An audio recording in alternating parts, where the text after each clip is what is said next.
Ladies and gentlemen, welcome to the Niall Fraser Show's alternative election broadcast. What an incredible intro video that was. Tonight, our objective is to have as much fun as possible watching the demise of the SNP. We've got the news ticker up there on the side, just waiting for the exit polls to come out, and it's going to be such an incredible show. Let me go through the lineup. So at 9:30, we've got the press and journalist on. 10 o'clock, the main hour, we've got the exit polls. We'll discuss what happens in the exit polls, and we've got the architect of Scotland's unionist tactical voting guide, David Griffiths, coming on at 10:30 to sort of compare what he has predicted with his guide and compare that to the exit polls. 11:30, we've got 11 o'clock. We've got Craig Houston popping in for half an hour. 11:30, we've got Alistair McConaughey of Force for Good. 12, we might start phoning people at the counts. So we've got a number of counts. We've got the key counts we're going to be looking at tonight. We have where is he? Where is my Skeletor watch? Here he is. The main count tonight, we'll be watching Aberdeen for Skeletor watch. Incredible. Right. So let's look at the papers. I've bought them all today, so you didn't have to. The Times. Labour set for the biggest majority since 1832. Can you believe this, ladies and gentlemen? Tell me in the comments, good thing, bad thing, indifferent. Is it worth it getting a huge Labour majority just to get rid of the SNP? You tell me, guys. We've got the Daily Express. Now, this is a word salad. Oh, look at this. Look at this front page. Are you serious? Let me read it out for you. Today is a day of reckoning across the UK. The Conservative Party faces a pounding at the ballot box, and although Labour are way ahead in the polls, we believe their unchecked power would diminish democracy. But in Scotland, we have a chance to inflict a huge blow on the SNP. We should grasp the opportunity to get rid of as many nationalist MPs as possible and send the message that their reign is coming to an end. Couldn't agree anymore. An end to the bitterness, division, and incompetence that has blighted our politics for years. Today and together, we can kick out the SNP. What a great front page that is. That's from the Daily Express. Maybe a paper worth buying in the future. And then we have this for the Daily Record. Starmer. Change. Change, ladies and gentlemen. I don't know what he's going to change. We can do so much better than this Tory government. So don't miss the chance to kick them out. Vote Labour and vote for change. Not so sure about that one. The Scottish Daily Mail, ladies and gentlemen. Back Rishi and beat the SNP, or she'll be celebrating like this on your TV tonight. Well, that's if we see a huge SNP demolition tonight, we might even go live to Nicola Sturgeon to see the wincing on her face as the results come in. The Scottish Sun. This is quite a good headline, guys. Things can only and will have to get better. But see there, no to SNP sleaze, scandals, and failure. Yes to change. Again, this change rhetoric is becoming a bit monotonous. And now, the Daily Mirror. The last but not least. Britain can be better than this. Today, you have a chance to make history. Together, we can choose a brighter future. Vote for change. Vote for Labour. Have to disagree with that, guys. But at the same time, tell me in the comments, is it worth this Labour supermajority, as Boris describes it, a Starmergeddon? Is it worth enduring 4 years a Labour supermajority, which means they can walk through any law they want, right through the House of Commons? Let's look at the comments. Here we effing go. John Watt, he'll be appearing on the show later on. Ian Gibson, great guy. Now it's a party. Yes, it is a party, Ian. Yes, it is. Dave Sharp, thank you for the good luck, my friend. Nigel is right. And this is, again, let's get the comments rolling in. I want to hear your opinions on reform. My own summation would be that we want reform. Reform is clearly and outrageously the best option to choose in this election, if you're talking UK-wide. But in Scotland, it's a tad different. We, again, I have to agree with one of the papers, we've been blighted with the SNP's reign for 17 years, guys. 17 years we've been blighted with the SNP. And is it worth... I'm going to steal one of Craig Houston's lines. Are we voting for a shite or a jobby? That's the choices we've got in Scotland tonight. Who's going to win, the shite or the jobby? There we go. This is what we're talking about. I love reform, but we need to get the SNP out. This, I think, is the sentiment across Scotland. Ideally, we want reform to make gains, but not enough that they end up slipping in a few SNP MPs just by virtue of taking votes off the Tories and allowing them to win in some safe seats. So really, guys, it's all to play for tonight. It'll be very, very interesting to see how many seats reform pick up. And thanks for all you tuning in. It's been we're off to a cracking start. 250 you guys. Get it shared, get it out there. We've got so many amazing guests coming up. So let's go in. Let's have a wee recap of what's just been going on in this election. So started off, it's really quite a boring start. It was Labour, Tories, and it looked like, Labour's just going to win. There's no point even voting at this point, But then we get all this weird betting scandal thing happening, and we're like, what is going on? So it transpires that Tory insiders and even close protection officers working alongside Rishi Sunak were betting on when the election was going to happen. And I'm like, oh, that's clearly a total scam. So then it transpires that more people are betting. We've got Tories betting against themselves in their own, it's just in their own races. Incredulous stuff happening in this election.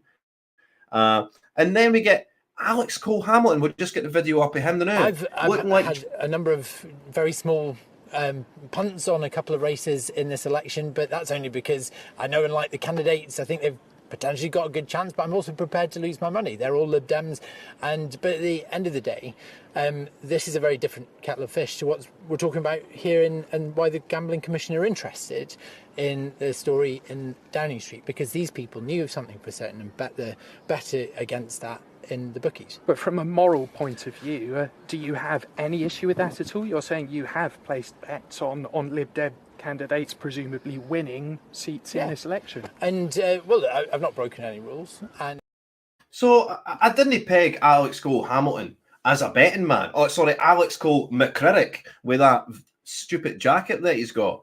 It's just, how many of these politicians are actually betting? This is what I want to understand, is how many of these politicians are, one, betting on their own candidates in order to skew the betting market. And this is a thing, how much is a small punt for Alex Cole-Hamilton? Is it £500? Is it £1,000? Is it 5 bags? I mean, is he putting 5 bags of sand on his candidate? Which, I'll tell you right now, if you know any of the betting market, if he's putting any more than £1,000 on one of his candidates, it will shift the market and alter perceptions as to who people should be voting for. Because again, people want to be voting for the winner in this election. People didn't want to go to the polls and vote for the person that loses. It's just the way it is in the first past the post system. It is really quite brutal. So again, let's rock up. We've got Ash, the press and journalist, popping in about 15 minutes time, and we're going to talk about generally what the lay of the land is going to be, how the makeup of this election is going to shape Britain, and really we should be talking about what this Labour supermajority means for the UK going forward. Don't worry, guys. It's not going to be me the entire night. We've got incredible people lined up. And again, we're going to have first-hand viewing of the counts. So I'm phoning up people who are in. Again, where is he? Where is he? Skeletor Watch. This is the main story of tonight, I'm afraid. It's Skeletor Watch. We want Stephen Flynn out of his seat in Aberdeen. Can we do it? Is it possible? Who knows? And tell me in the comments, guys, if there are any who would you like to see removed as an SNP MP the most? Who? Personally, it's Skeletor for me. But there may be other people that you really, really despise who are SNP MPs that you would like to see the back of. Let's look at some of the comments. Reform wanting a referendum will make their numbers in Scotland decline. So Sticks and Stones is correct in his summation here. This was, I can't remind the guy's name, David something of Reform. There was a video sort of, I wouldn't say leaked, but it was posted, and he's saying he voted yes in the referendum in 2014, and he would vote yes again in another referendum in the future. And that just totally at odds with Reform being the unionist party that they're supposed to be, that they espouse to be, and that people in Scotland were hoping they would be. This is the thing. This is why it's pissed off a lot of people, is because everyone that was putting their eggs in the Reform basket might have actually said, no, I'm taking my egg back out now that statement's come out. And that's true. Right, let's get the more comments coming in, guys. Thinking long term, hope for the growth of alternatives such as the Scottish Family Party. Yes, my friend. This is the thing. Once we get over this general election, and this is partly why Reform are really exciting, is because it really does throw a massive spanner into the two-party system we've got here in Britain. Because really, we can spin the wheel of misfortune and it goes red, blue, red, blue, red, blue, red, blue. For time, ad nauseum, forever. But now with the choice of Reform, it really has sort of energised this election, and it's given people hope. And this is the thing. But let's hope, again, that it's not too much to disrupt the SNP, to disrupt the tactical voting enough so that we're not landed with more SNP MPs. It would be really quite upsetting if maybe even 5 or 6 MPs are saved purely by people voting Reform. But at the same time, you cannot begrudge people voting Reform in Scotland. You cannot. The majority put out a massive post, a huge post, claiming to be the front of 650,000 people, asking Nigel Farage to stand down as candidates. Just pure ridiculousness. And I understand the sentiment. Yes, we need to get the SNP out, but you can't, for the life of me, limit people's choices in voting here. It's not fair. It really isn't fair. And at the same time, in order for Reform to grow and become the party of the future, they must stand candidates right across Scotland and right across every single constituency, or they won't be taken seriously. That's just the facts. Like it or lump it, that's what they have to do.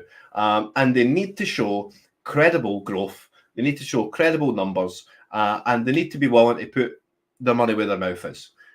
So, again, I just don't understand this need to get Reform out. And again, it brings to me questions of the motives behind asking Reform to stand down, because it purely and utterly benefits the likes of Labour and the Tories.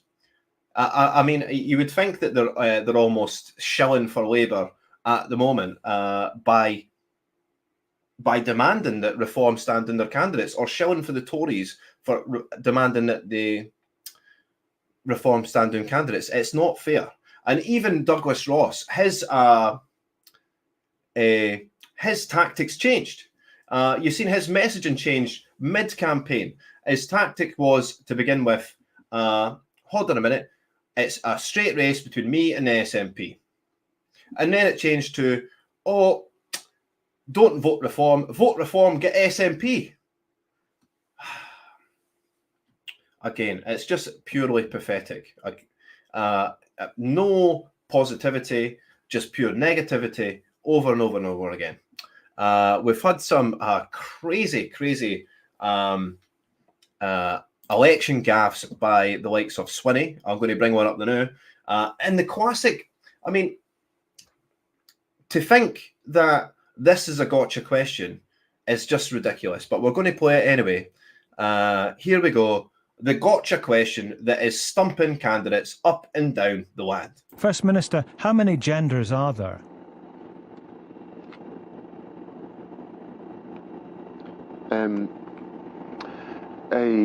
Well, I think there'll be quite a debate about that, Nicky. I think there are, but certainly from what do you think? My point of view, I recognise that.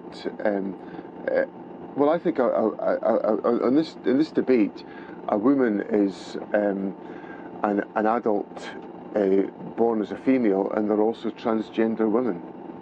So how many? That's enough of that. Seriously. I think there's going to be quite a bit of debate about that, Nicky. Seriously, is this the leader of Scotland, guys? William Wallace, Robert the Bruce, all these fantastic leaders in historical terms would be absolutely spinning in their graves, never mind rolling in their graves. They'd be spitting teeth, looking at just how degraded our society has become under the likes of these people. We've got more comments coming in. Absolutely. We're thundering the viewers in, guys. We're over 500. Get that shared. Get it up. We need to get these numbers pumped up. Swinney was like a teenager mumbling and backtracking when his parents ask him if he's been drinking or smoking. Sticks and stones, you've got me.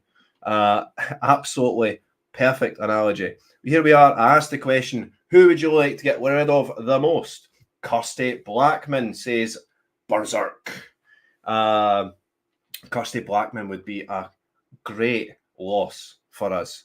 And again, keep the comments coming in, guys. Who would you like to see the back of?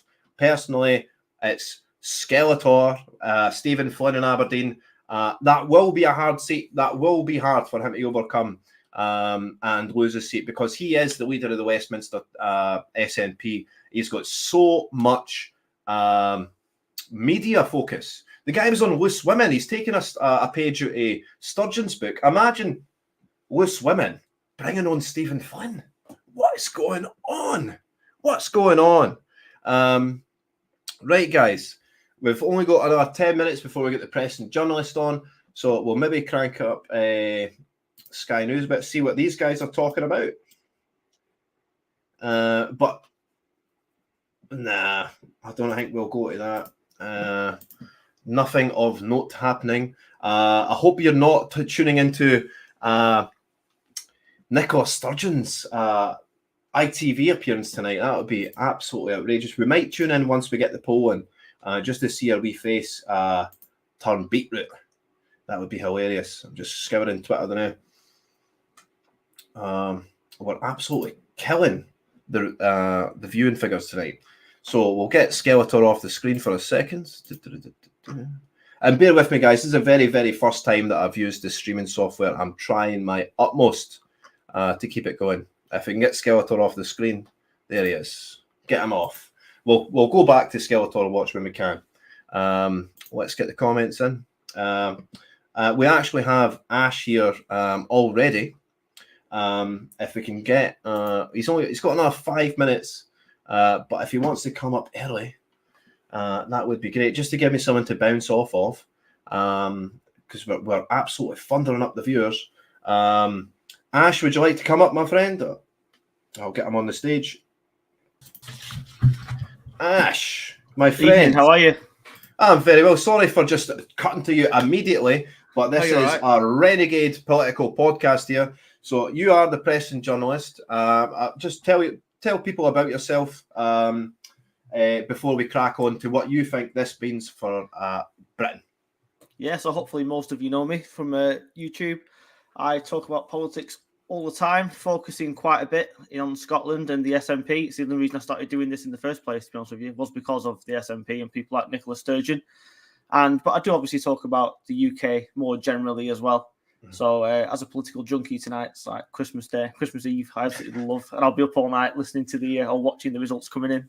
Oh, well, I'm sure we've got a lot of political junkies in the comments. It's absolutely, we're racing up to 600 viewers, Ash. Right, so what does Starmergeddon mean for Great Britain? For me personally, it is the worst of all worlds. I think Starmer is a disaster. I think he's a liar, and I think he's a charlatan. He's managed to get through an entire general election campaign by saying nothing through pure default. For the fact that Rishi Sunak is so useless, and people stopped listening to him for quite a long time ago. Let's face it, and because he wasn't elected in the first place, not even by the Tory membership, that is what has granted Starmer what will probably be some form of majority when we see the exit poll at 10 o'clock. And it's ironic, I mean, people are entitled to vote for who they want to vote for. But in Scotland, for example, we see people complaining about the SNP's lack of transparency and secrecy. Yet there's a good chance tonight Labour are going to take a hell of a lot of seats in Scotland. And you'll get exactly the same lack of transparency and secrecy, I think, as well, from the Labour Party. Mm-hmm. I can't agree anymore. The thing with this Labour supermajority is we don't really know what they represent. And the thing with Labour is, again, you're absolutely spot on by saying they've not really offered us anything apart from not being the Tories. And I mean, it is quite a good sales tactic. We're not them. But at the same time, I think British voters on the whole are now looking for something totally different to, we're not them. We're looking for action. We're looking for credible policies that we can all get behind. We're looking for people of action. And one of these people of action is Nigel Farage. He is saying what everyone sort of wants to hear. At the same time, it might be, I was on George Galloway's show a couple of weeks back, and he's giving me these coded messages saying, well, who is behind Farage? Who is the puppeteer? Is there a puppeteer, he's saying. At this stage in the game, at this critical point in British history, we'll have to take a gamble, Ash. Yeah. We have Definitely. to take a gamble. Well, how many years now have we had Tory, Labour, Labour, Tory, the usual carousel? And where's it got us? Absolutely nowhere. They can tell us what they like. Starmer will not stop the boats. Rishi was probably never going to stop the boats, although I think he probably wanted to, certainly towards the end anyway. The Tory party have turned into a bunch of spoilt gits, basically. They're dominated now by the Tory wets, as they're referred to, your Tobias Ellwoods, Caroline Noakes, people like that, who are so complacent they believe they don't even need to listen to the membership. A while ago, Tobias Ellwood actually said, and the head of the 1922, I can't think of his name, Graham. Anyway, they said out loud to the media that in the future, the membership should have no say whatsoever in who is the leader of the party. I mean, why would you even pay your £25 a year to be a member of the Tory party if the MPs that you're supposed to go out there and leaflet for and campaign for don't even want to know your opinion on who the leader should be and who they're going to campaign for in the first place?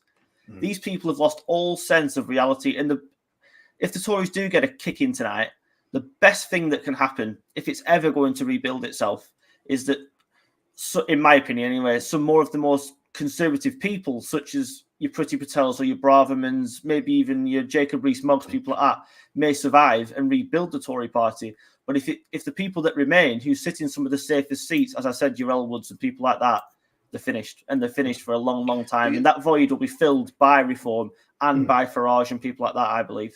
Yeah, let's take it in a different direction, Ash. Let's take it in what do you make of the tactics of this campaigning? I mean, when I say tactics, I'm looking at Ed Davies of the Lib Dems. If you've seen his campaign, it has been quite comical. And he's purposely strayed so far away from controversy. It might be a good thing for the Lib Dems. But if you've seen any of his news clips, he's on He's at a water park, he's on a bouncy castle, he's climbing a wall, he's playing football, he's doing all these sort of comical things. And we're like, well, I mean, again, Lib Dems, it's not really understood what they stand for. No, I have no idea what they stand for. I can't think of a policy. Oh, they've advocated for, is it free social care for everybody, without explaining how they're actually going to pay for that. As you said, he's been bungee jumping, he's been paddle boarding, and God knows what else. Purely, I don't like Ed Davey at all. I don't even know why he's a knight, to be honest with you. But he has been quite clever, because the controversy following him is obviously the Post Office Horizon scandal, and he's trying to stay away from that as much as he possibly can. And people haven't spoken about it once, as far as I've seen. I've mentioned it a couple of times. I'm sure other commentators like yourself have, but no one's talking about it. Yeah, no you're one's right. talking That about seems to be just swept under the carpet, Ash, isn't it? Yeah, and it's a clever tactic by him, not just acting like an idiot the whole way through the campaign. It looks like he's going to take several seats off the Conservatives. He's on track to have a couple of gains from the Labour Party in certain areas. It's just unbelievable how people are going to vote for this guy. But then again, it just shows the discontent that's out there for this duopoly, the two cheeks of the same backside, as George Galloway often calls it, which has dominated politics and run this country into the ground. And then I'm going to take it a step further. I mean, you mentioned George Galloway there. In the future, I mean, you're entitled to disagree or agree with this, but I'm seeing this new sort of polarisation happening in Britain. And the polarisation being, I mean, we can imagine George Galloway on one side, and we can imagine Nigel Farage on the other side. And that's where I think the polarisation is going to come, because George Galloway does represent British values to a certain extent. And so does Nigel Farage. But I mean, they are two. I mean, I've had. I mean, I can go back and forth on George, but he is a good guy at the end of the day. He is. And a lot of people can disagree on that, but at the same time, I don't trust him implicitly, but I trust him more than, say, Keir Starmer. I trust him more than Rishi Sunak. And at the same time, I just feel the British society being totally polarised at this left-right paradigm. I don't foresee any middle ground being in British politics, and it seems to be erased right before our very eyes. And you know what, with George Galloway, I've been on his show as well. I've spoken to him a few times. I actually really like the guy. I don't agree with him politically on hardly anything apart from Brexit, I think. But I actually really like the guy. And same with Farage. And believe it or not, even Corbyn. You know why? Because when these people speak, at least I know they believe what they're saying. They'll stand by their principles. And they've probably said the same thing for the last 20, 30, 40 years. You listen to Keir Starmer or Rishi Sunak, they will say, every time the wind changes direction, their opinions change on something or something else. At least the other people, you might not like them for whatever reason, but they've got principles and they stand by those principles and they've got strong beliefs. You ask Keir Starmer his opinion on anything and he will tell you nothing.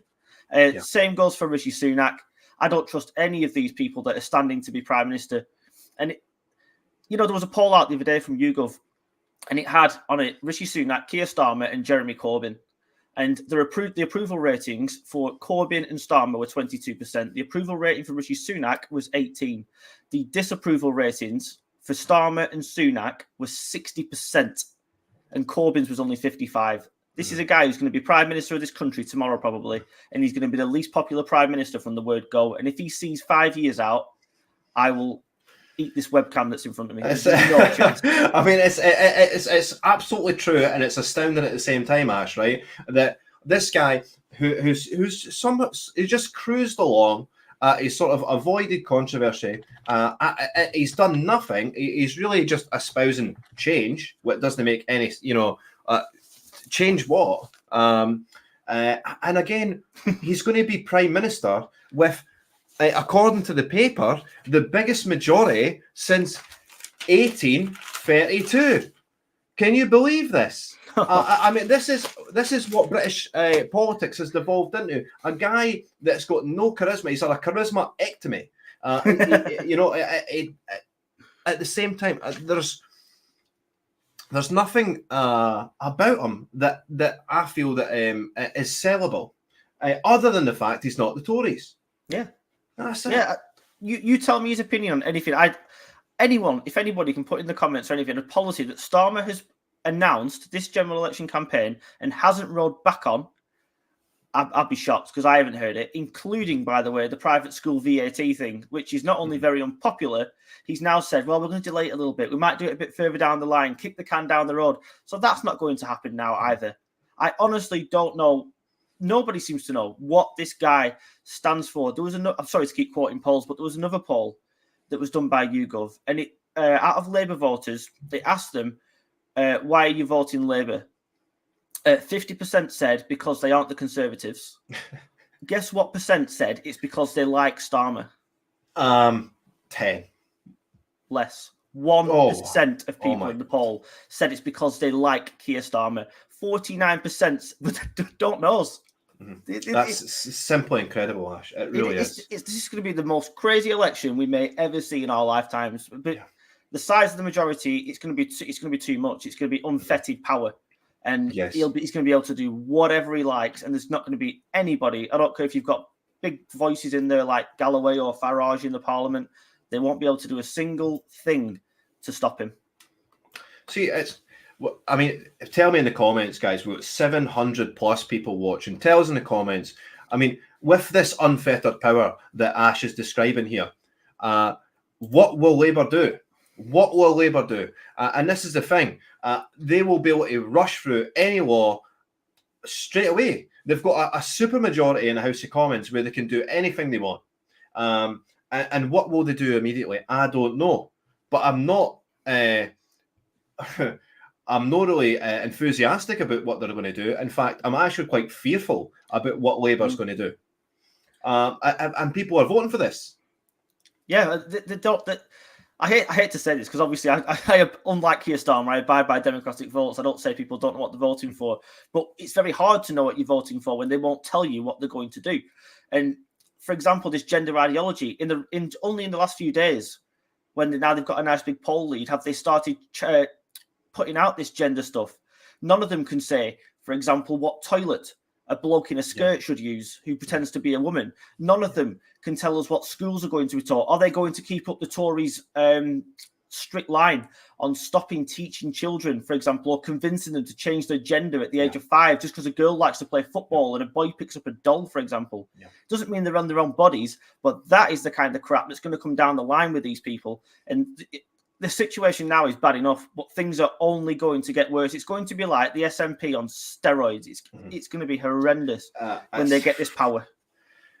You're not instilling much confidence in me, Ash. Really are. This is the thing. Being on the forefront of this gender ideology war, which is absolutely horrific. In Scotland, it seems to be the test bed. Again, Scotland seems to be this area in the UK where policies are just tested. And it's so strange, but at the same time, it does feel like we're just this policy testing ground. And the gender ideology, the GRR, it's done such incredible damage, not just to families up and down the land, but it's to our very society and the way we think. It's becoming to we're straying so far from biology and natural phenomenon that it's just. It brings back that thing from 1984. Disregard your eyes and ears. That was our final request. Disregard your eyes and ears. And this is where we are. Because it is. I've went back and forth. I've said in my conference speech that the gender ideology, in order to destroy this overarching lie, to sort of escape the matrix, Ash, we've got these 3 or 4 different counteracting, or no counteracting. We've got these different lies that Britain is facing now. We've got the net zero lie, right?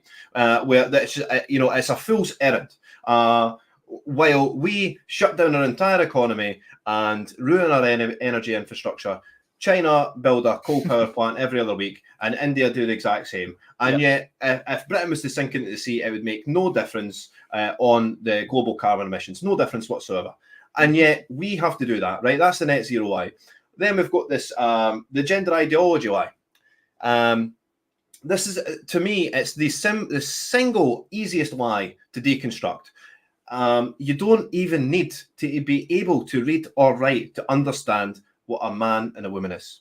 It's intrinsic, it's biological, it's inbuilt into us. to understand what a male and a female is. Mhm. And it's seen right across the animal kingdom, right through nature, and yet we're being asked to disbelieve our eyes and ears. So my political philosophy is that in order to sort of break the stranglehold on all these different overarching lies that are sort of crippling our society, we need to defeat the gender ideology. And who's been going most against this? Are the other parties? Nigel Farage. Yeah, well, it is the destruction of the family unit, isn't it? That's exactly what the aim is here. Yes. And it's taking away the mother's or the father's right to bring their children up in the way they see fit, teach them how to behave, all the rest of it, and then give it to the state. And that's what they want. They go straight into the education system and they get taught all this rubbish. There are kids at nursery being taught that rainbow is like the ultimate colour. I was speaking to a friend's son a while ago, and he's only 4, and I asked him what his favourite colour was, and I forget what he said now. But anyway, as he told me a couple of colours, he then, like, out of sheer nervousness, he went, "Oh, and rainbow, rainbow!" Like, you know, like it's been drilled into him to actually say rainbow. Like, that's the ultimate symbol that you've got to look up to.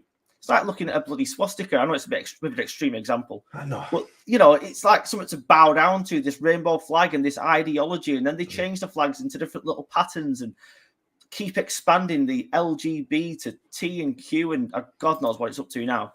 But it's literally destroying the family. And if you look at any statistics, they will tell you that a child has better life chances when they are brought up by a mother and a father, not necessarily married, but parents that live together and bring up a child together in a loving relationship. And those children always do better in life. And I'm not saying single parents are all bad, but single parent children always do worse in life than those who are brought up by a loving mum and dad.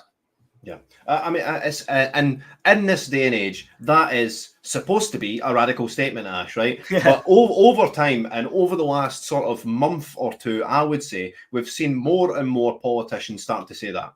I mean, we've seen, first of all, I think it was, again, George Galloway, he sort of broke the wave on that by saying it on a podcast. He says, "No, actually, I think I don't want my sons getting taught that."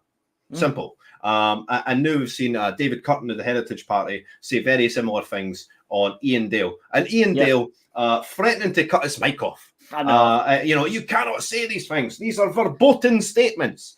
Just absolutely outrageous scenes. And, you know, you're absolutely correct to point out the underarching motive of this, which is to destroy the nuclear family. Absolutely. I mean, you've nailed it in one. This is what the root cause of this is. The transgenderism, the promoting of, you know, this rainbow ideology, this unassailable rainbow that no one is allowed to attack. And, you know, it takes me back to when I was in the Rutherglen by-election, and I'm saying, I stood up and says, "You know what, day one, if elected, I'll go into every single school in the constituency and tear the rainbows off the wall." And immediately the Tory guys said, "Oh, that's too extreme, too extreme." And again, it's just, they don't understand the urgency, the necessity for this to be done. Because as we're all doing pride marches around the street, there are a whole generation of kids that are getting brought up, they're getting their minds warped, they're getting absolutely brutalized psychologically in this country, and it needs to end. It needs to end. And I think this is why... These people are cowards, aren't they? Sorry to interrupt. Absolutely. No, don't interrupt me at your behest, Ash. These people are cowards. These are supposed to be political leaders, people that represent thousands of people in every constituency. And all they do is listen to the minority who shout the loudest every single time on every single issue. It doesn't matter what it is. And then people like you and I, who don't necessarily go screaming around the streets, but try and have a sensible conversation, get completely drowned out. And then before you know it, all the politicians are saying that a man has a penis. David Lammy's now saying you can grow a bloody cervix. I mean, what is going on with these people? And they stand there with a straight face and say this rubbish. I mean, how did they get re-elected? I would never vote for someone who told me the rubbish like that, because it's, like you said, believe the evidence of your own eyes. There are two genders. This is basic biology. And this is the thing, like, when we cut to, let's just look at the stuttering that this causes in John Swinney. It's just absolutely hilarious. Well, I was just going to play the first 10, 15 seconds of this, right? First Minister, how many genders are there?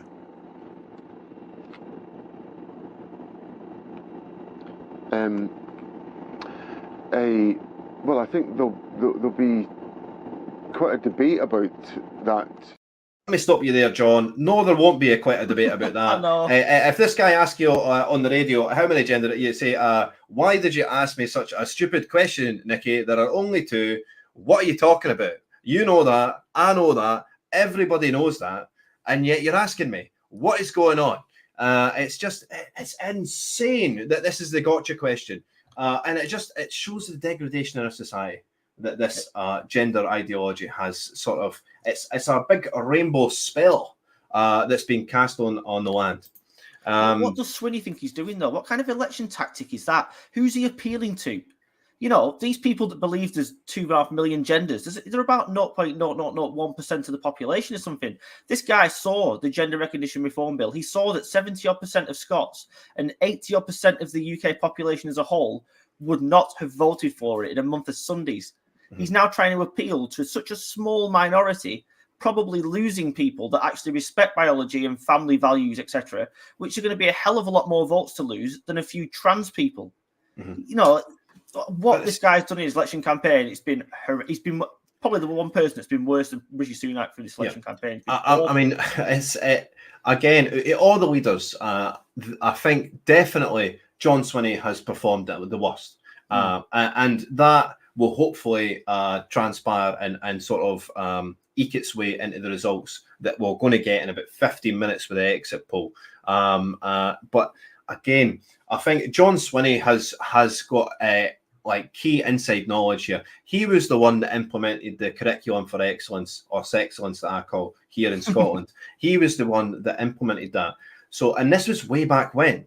So this education system has had time to bed in with the younger generation, and this trans thing, it is seen. It's what I call weaponized kindness and compassion. It's not, to say, oh, let's just live and let live. Let them be who they want to be. And of course, most people are like that, Ash, right? But at the same time, if my friend, if we're at the golf course and he's saying, Niall, I'm actually sorry to tell you this, but I think I'm going to come out as a girl. I'm like, don't be daft. It's impossible, and I wouldn't be shy in telling someone that. And I think that you're actually doing someone a more of a service if you're telling them the truth than you are to sort of, embrace someone's delusion like that. But we're veering off into ideology here. Let's focus on the election, right? So we've got 15 minutes before the exit polls out. What do you think are going to? What's your predictions? Give me a prediction for Reform. How many seats do you think Reform are going to get in England? I've had a tenner at the bookies on them getting 10 seats or more. I think that's. When I put it on, I thought it was pretty. What's the word? Optimistic, but I'm not so sure now. I think there's a lot of races here that Reform UK can win. And I've been looking at some of the polling from those seats today, and there's some big wins they can gain. Like Boston, Skegness, they're ahead in Great Yarmouth, they're ahead in Clacton, they're ahead in Ashfield. There was a few, Barnsley South, they're ahead in there. That's at least 5 now. And there's many more seats where Labour activists have been telling me that they don't think they're going to win. They've genuinely believed that they're going to go, some of these red wall seats are going to go from blue to a different shade of blue, if you will. They're going to go to Reform UK because Labour simply aren't cutting through. Reform are now taking 7% of 2019 Labour voters, and that's doubled in a week. So I think Reform UK could cause a shock here. I think we'll see 12, which is a credible start. That's a very, very good number, especially with the absolutely brutal cutthroat first past the post system. There is no going back for it. It's you either win or you win or you lose. End of. And it's such a cutthroat, but I really quite like that. It's all in. Certainly that. So in terms of Reform as well, I'll put in your Ash's prediction down as 12. And you said you've got a tenner on. Oh wow. 10 or more seats, yeah. Put a tenner on it, yeah. I think Alex Cole Hamilton's bets are a bit heftier than a tenner. But I really hope you win, and I think you will win, Ash. Fingers crossed. If you don't mind me asking, what was the odds for that? Your tenner gets swapped back. If we move on for a second, and I will find it for you now. Okay. Well, again, guys, get the comments in. We're approaching 1,000 viewers on my maiden live stream, guys. Amazing. Absolutely incredible scenes. And we're going all the way to about 3 or 4 o'clock in the morning. So these numbers need to get cranked up. Get it shared, get it out there. Because you know what's coming, guys. You know what's coming. It's Skeletor Watch. We need Stephen Flynn out in Aberdeen. I won't stop until it's done.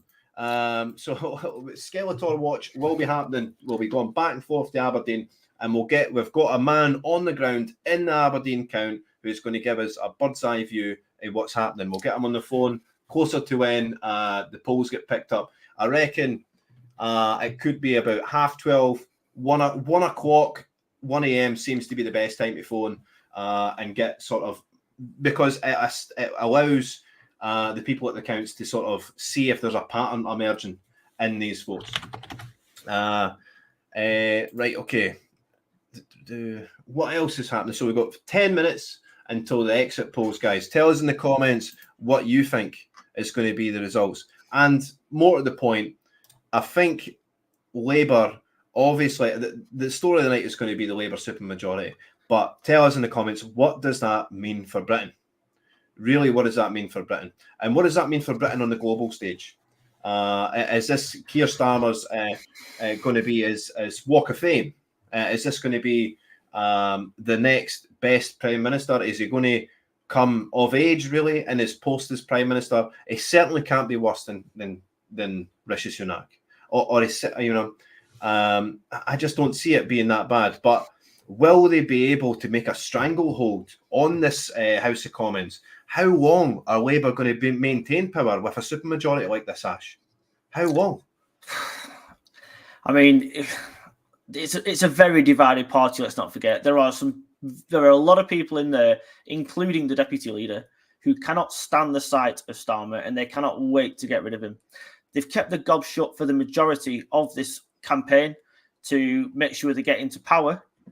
But I think once they get into power, if they get 400 MPs, whatever it is, I think it'll be a bit less. I don't think it'll be quite as big as what everybody says. But even if they do get 300 odd MPs, it's still going to be a big, big majority. And there's going to be a lot of infighting. The bigger the majority, the harder it is to manage. And even though the Tory majority in that 2019 was only 80, look how hard that proved to manage. When you've got people on complete polar opposite sides of different arguments, whether it be Brexit or immigration or anything like that, these people are not going to be easy to manage. And there aren't many sensible people in Labour. There are one or two, but you're going to have these hard left fighting the blue rights, you call them that, something like that in the centre, I suppose. And it's going to be a bloodbath eventually. And we are going to see, I think, a lot of by-elections after this general election. And just as a footnote, it was 6-1 for Reform UK to get 10 or more seats. Wow, Ash, that is actually incredible odds. And I think that's maybe those odds. I think the bookies shouldn't be laying these odds. I think you're quite safe in that bet. Get me or at least it'll be very, very close. I think it will be 10 to 15. But we know for certain Nigel Farage, come this time tomorrow, he will be an MP. It looks like he's won Clacton by a country mile. And I mean, let's talk about Farage, because we've got 8 more minutes until the exit polls come out and we can all digest that. But what do you think about Nigel Farage being able to sort of energise the people of Clacton and mobilise so many people? Ash, have you seen a British politician in the last 10 years being able to muster a crowd at the click of a finger like Nigel Farage can? No, I've not seen a politician probably in my lifetime that can muster a crowd like Farage can. He's never been in the House of Commons, yet he's the most influential politician this country has seen. Everything he does, people get on his side. He's got the common touch, a little bit like Boris, actually, but probably not. He's probably a bit better than Boris. He gets people on his side. He knows how to speak to people, whether that's having a pint with him or going down a bus, just walking down the street. How often do you see a Keir Starmer or a Sunak walk down the street and be able to communicate with your average Joe like you or me walking down the road? He'll stop. He'll chat to you. He's not standoffish. Do you know what I mean? I've seen him in the streets. I've met the guy. He's a very personable person when you speak to him. Everything any of the other parties do is so choreographed. Who they meet, where they go, it's stage managed to the finest detail to make sure that nothing goes wrong. And even when Starmer, last time I saw him try to meet random people, he got thrown out of a pub, which was in Bath, I think. So Farage is an incredible politician. And if you look at Birmingham the other day, how many turned up there with something like 48 hours notice? I think it was over 5,000 people with over just about 48 hours notice. This guy, if he gets into Parliament, can get his voice heard. No doubt they'll try and shut him down, but he's got every right to speak in there just like everybody else. And once he gets his voice out there, and if he's got a couple of others next to him, say a Richard Tice, a Lee Anderson, that have all got nice big mouths on them, they can make a splash and they can finally get a bit of momentum behind this reform campaign. And as long as they don't make any big gaffes and there's no skeletons in the closet, for example, I think there's a massive chance that they are going to be, not this time round, obviously, but the official opposition, at least after the next election. I'm with you on this, Ash. I mean, to be fair, I don't think I've seen in my lifetime someone who can just muster a crowd like Farage can. And he's got this sort of supernatural power in order to do so. He just, and again, I go back to what you said, he just seems like a normal guy, Ash. You know, he seems like you're the guy you'd meet in the pub or at the snooker hall or at the pool, whatever it is, at a football match, at the rugby. He just seems like a normal guy. And this is the quintessential sort of Prime Minister that I think Britain has always needed and wanted. As someone that is so personable, just loved. I mean, I would like a Prime Minister who could walk about alone in his own country, safe in the knowledge that the people who represent would not want any harm to be done to him. And this, it's just, I think that time and that period is long gone, but we can only hope that it comes again. So we've got 5 minutes to the exit polls, guys. Put in the predictions in the comments, guys. What's going to be the numbers for the SNP? We're focusing on the SNP tonight. We know Labour's going to win a huge majority here, but what's going to happen to the SNP? Is it sub 25 seats? Is it more than 25 seats? Are they going to maintain their seats? You tell me in the comments. We've got over 1,000 people watching on the Maiden podcast. Let's go. What's your prediction, Niall, for the SNP's total seats? I mean, I said yesterday I think they're going to get 21 seats. Oh, very close to me.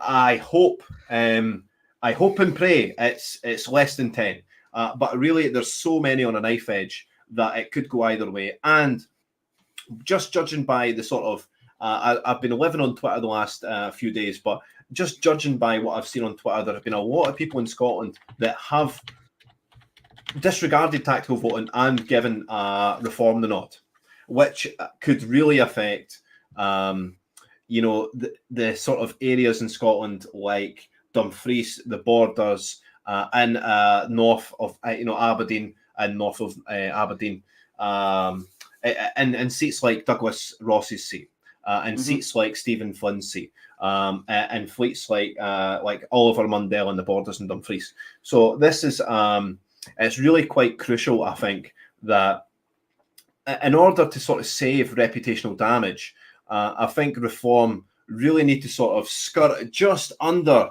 the sort of numbers that they need to be at in order to avoid SNP MPs slipping in under the net by virtue of reform, taking votes off the main opponent. That would be not a disaster for reform, but it would be semi-reputational damage because people will then blame reform for having more SNP MPs. I mean, I feel like they're almost in a lose-lose situation up here in reform. I do. If they do have a cracking election, which I think they'll have right across England, Scotland might be a different state of affairs, but I think if they do sort of have a massive impact in Scotland, it's going to be quite bad in terms of it's going to be in terms of returning more SNP MPs, which up here in Scotland it might be seen as unforgivable.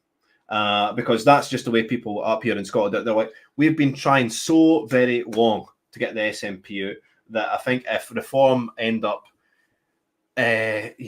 just accidentally allowing SNP in, which isn't. It's not really their fault at the end of the day. But if they do, they do.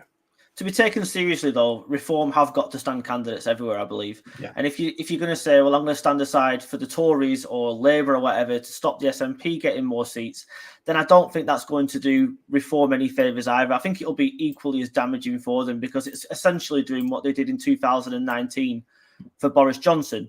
And then that turned out to be a complete and utter mess, handing him that 80-seat majority, which, let's face it, has not worked out very well. But again, with the SNP, I mean, the Holyrood elections, I can understand it more trying to get them out of Holyrood.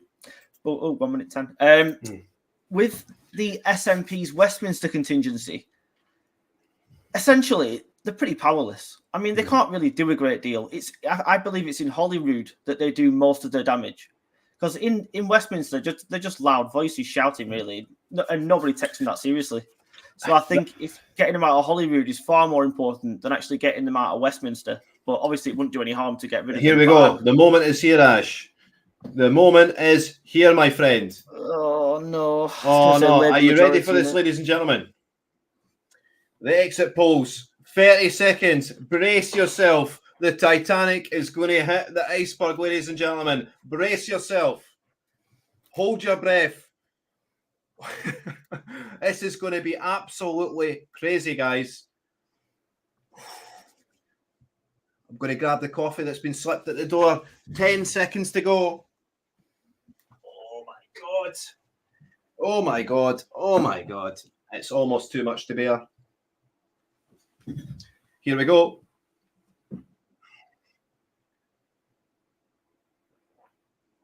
Oh, my God. SNP at 10 seats, guys. 10 seats. Wow. Are you serious? That I said 22 before that. I seats. believe they get 22 seats. Holy dynamite, guys. This is the numbers we need to get, guys. This is heroic. Wow. Bloody hell, 410 for Labour. Wow. Lib Dems, the third biggest party in the UK. Oh my God. 206, 207, 217. So, what's Wow. that? 197 majority, is it? If that comes in, I think. 187? 187, is it? 77. This is just insanity. But the story of the night, guys, 10 seats for SNP. This is insane. That's got to be some big hitters gone, that, Niall. That has got to be some big hitters. We're talking, I like to, we're going to drill down into the numbers as soon as we get more information on this. But this is incredible numbers, guys. Tell me in the comments, what do you think? 10 seats for the SNP, guys. Is this the result we wanted? I believe it is. That's Swinney gone tomorrow, that. If they do get 10 seats, that's Swinney gone first thing tomorrow morning. I actually thought he might stay if they got something like 18 to 25. I thought he might cling on, but with 10 seats, I don't think he can. Let's mute this for the time being. We've seen the numbers. Let's sort of, I'll see if I can drag this out of position a wee bit. So we got us bigger. We're doing this on the fly, ladies and gentlemen. Bear with us. Right. Oh my God. 10 seats for the SNP. Our work is complete, ladies and gentlemen. Our work is complete. And quite a great showing for Reform at 13 seats. What do you make of that? That's actually better than I thought it'd be at the start of the campaign. And I don't think it would have got anywhere near that had Nigel not come back. What happened behind the scenes to make him come back? And, well, I think it was his reputation amongst the public. But what happened with Richard Tice? Did he fall out of him? Did he tell him to step aside? Did Tice realise that he couldn't take him any further? Probably. And he was probably right to do so. And 13 seats in your first general election, unheard of. Yeah, it's absolutely incredible. Please get Sturgeon's reaction. Let's go ITV live. If they got a live, holy crap. They do, guys. Oh my God. Let's get some volume on this.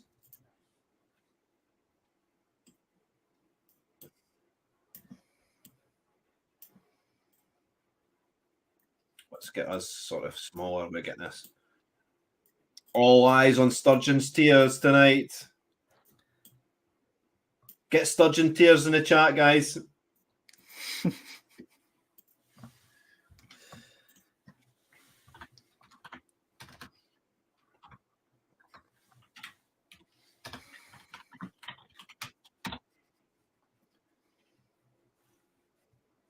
Oh, cut to Nicola Sturgeon, please.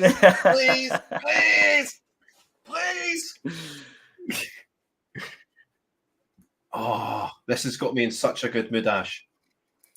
That is incredible. I didn't think. What were the left with before? After all the by-elections, was it 43 before the election? I mean, see the polls in Scotland. It was anywhere between 8 and 38. It was impossible to call. No, almost. I mean, how many did they actually have before the election was called? I think it was 48. 48. It was insanity. Oh, look at her face. Look at her face, guys. I wish we could. I'm going to zoom in on this. We're going even smaller, Ash. I'm sorry. We're going really small. No. We need to get a zoom in on her face. The irony, she did this to herself. If she hadn't gone for this stupid GRR stuff and that, goodness. she'd still be there. Cut to Sturgeon! Well, she's struggling. She's struggling to keep herself composed. God, look at that panel. What a bunch of deadbeats. Oh, yeah. Oh, yeah. Oh, she's Speechless. sulking. Oh. It's all over. Finished. Oh.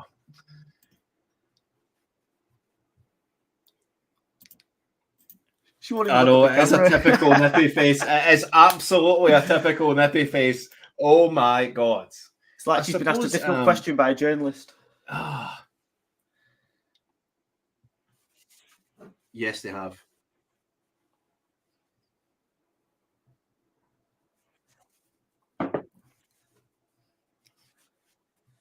No.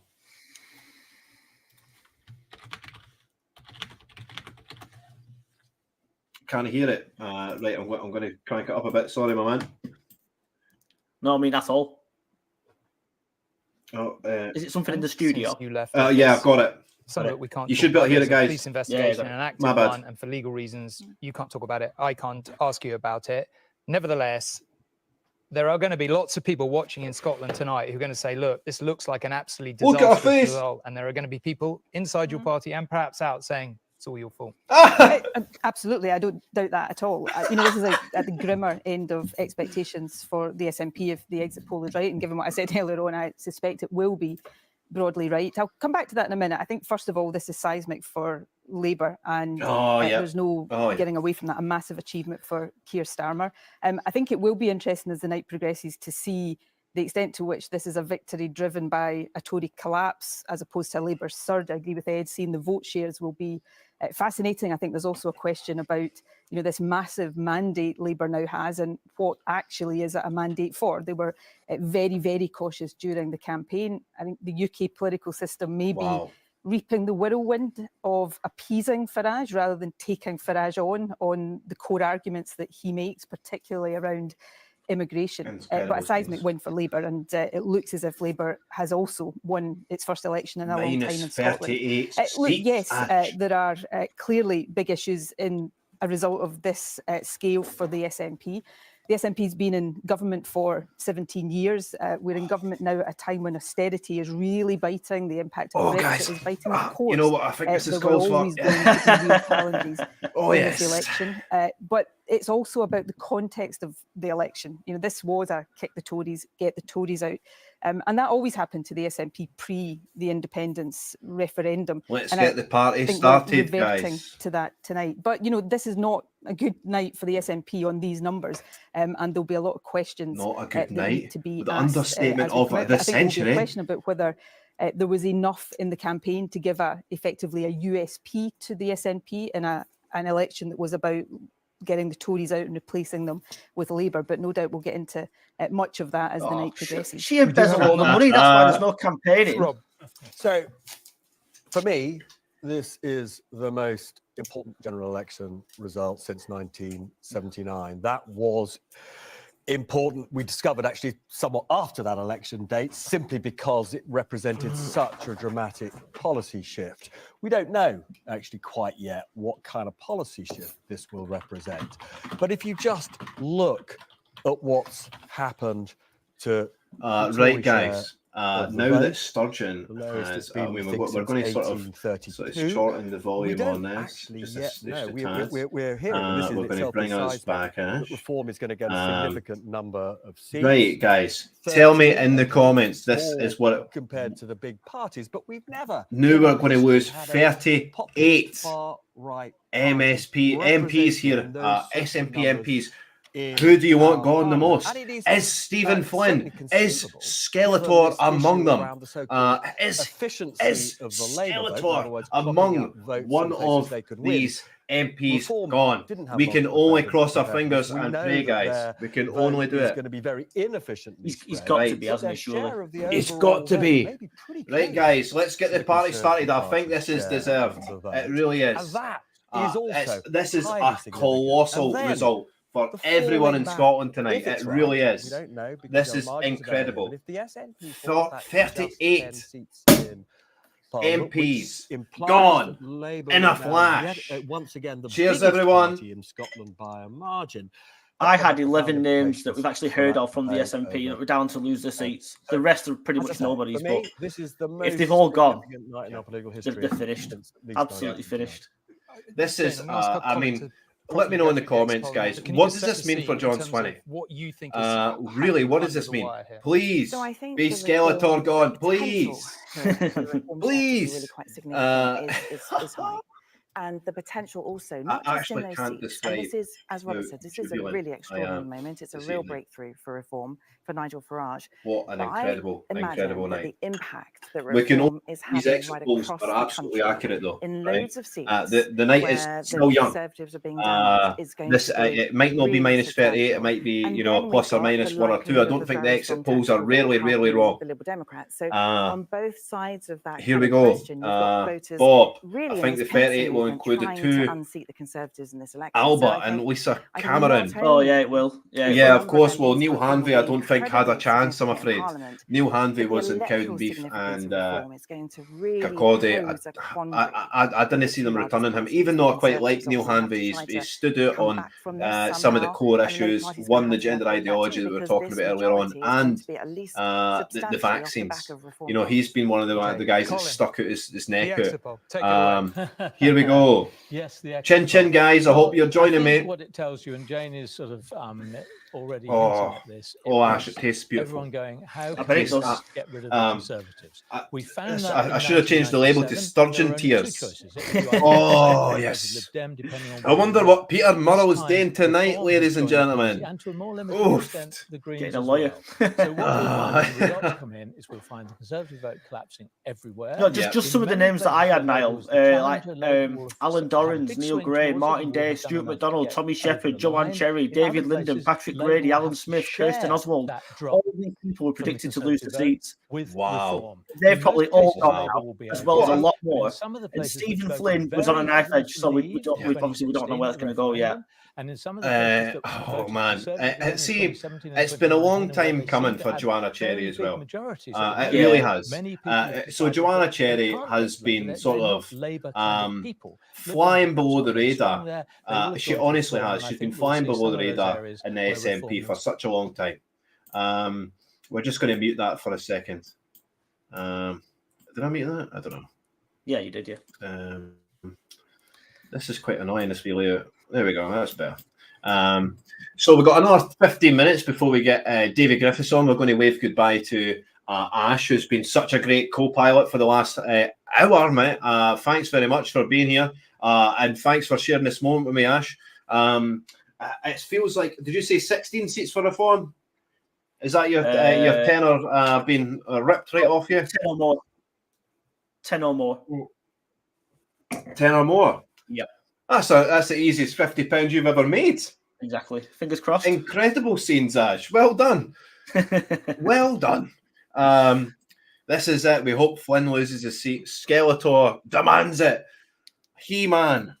Oh, yes. I can't contain myself, guys. I actually can't contain myself.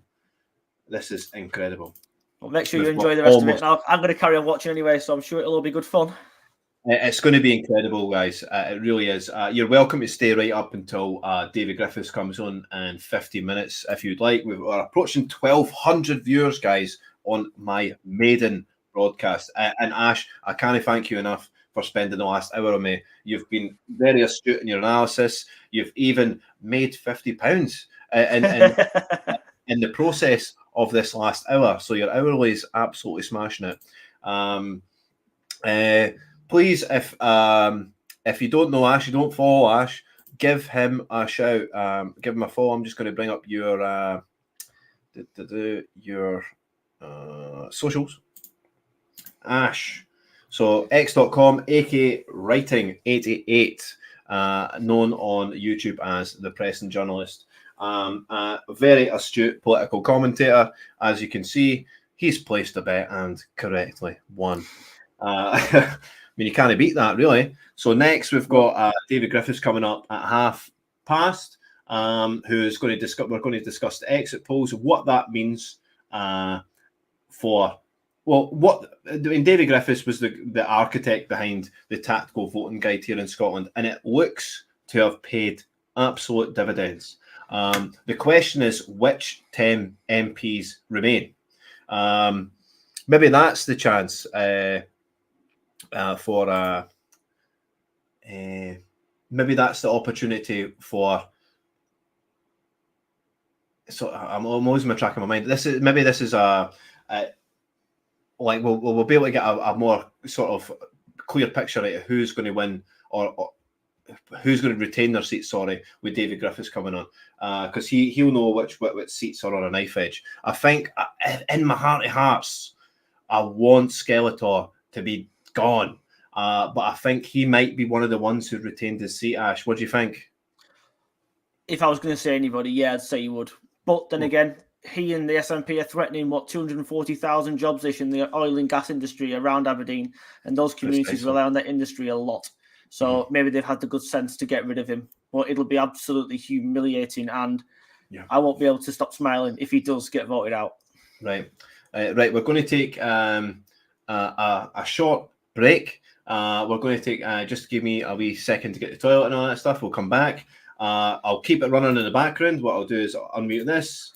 We'll go up to here, and you can see this is suggesting that Labour are picking up seats even in that 19 to 29% swing area. We're going to continue, I think, even beyond that during the night. Now, if we just play it out, you've been an absolute pleasure to have here, my friend. You can still be listening. We're going to take a 5-10-minute interval, 5-minute interval, guys.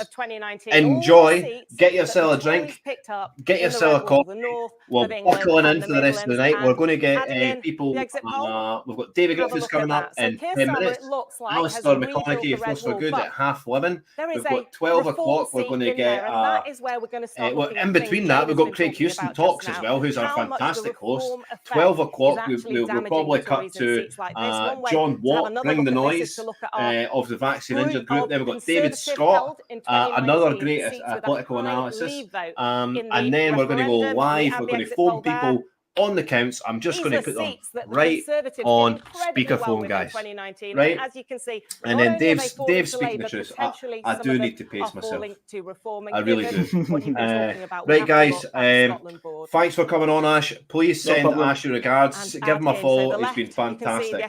Thank you, Niall. Thank you, everybody. This exit poll is correct, and that is a terrible night for the SNP. One thing just to say, though, the exit poll is less accurate in Scotland. We are more worried about variation there. So we really will count that through the night very, very carefully. We've already had both myself and George referencing that if the Tories end up with a number of seats that the exit poll is predicting, you know, we're back to the 1830s, which is probably something at the start of the year we didn't necessarily think we'd be discussing.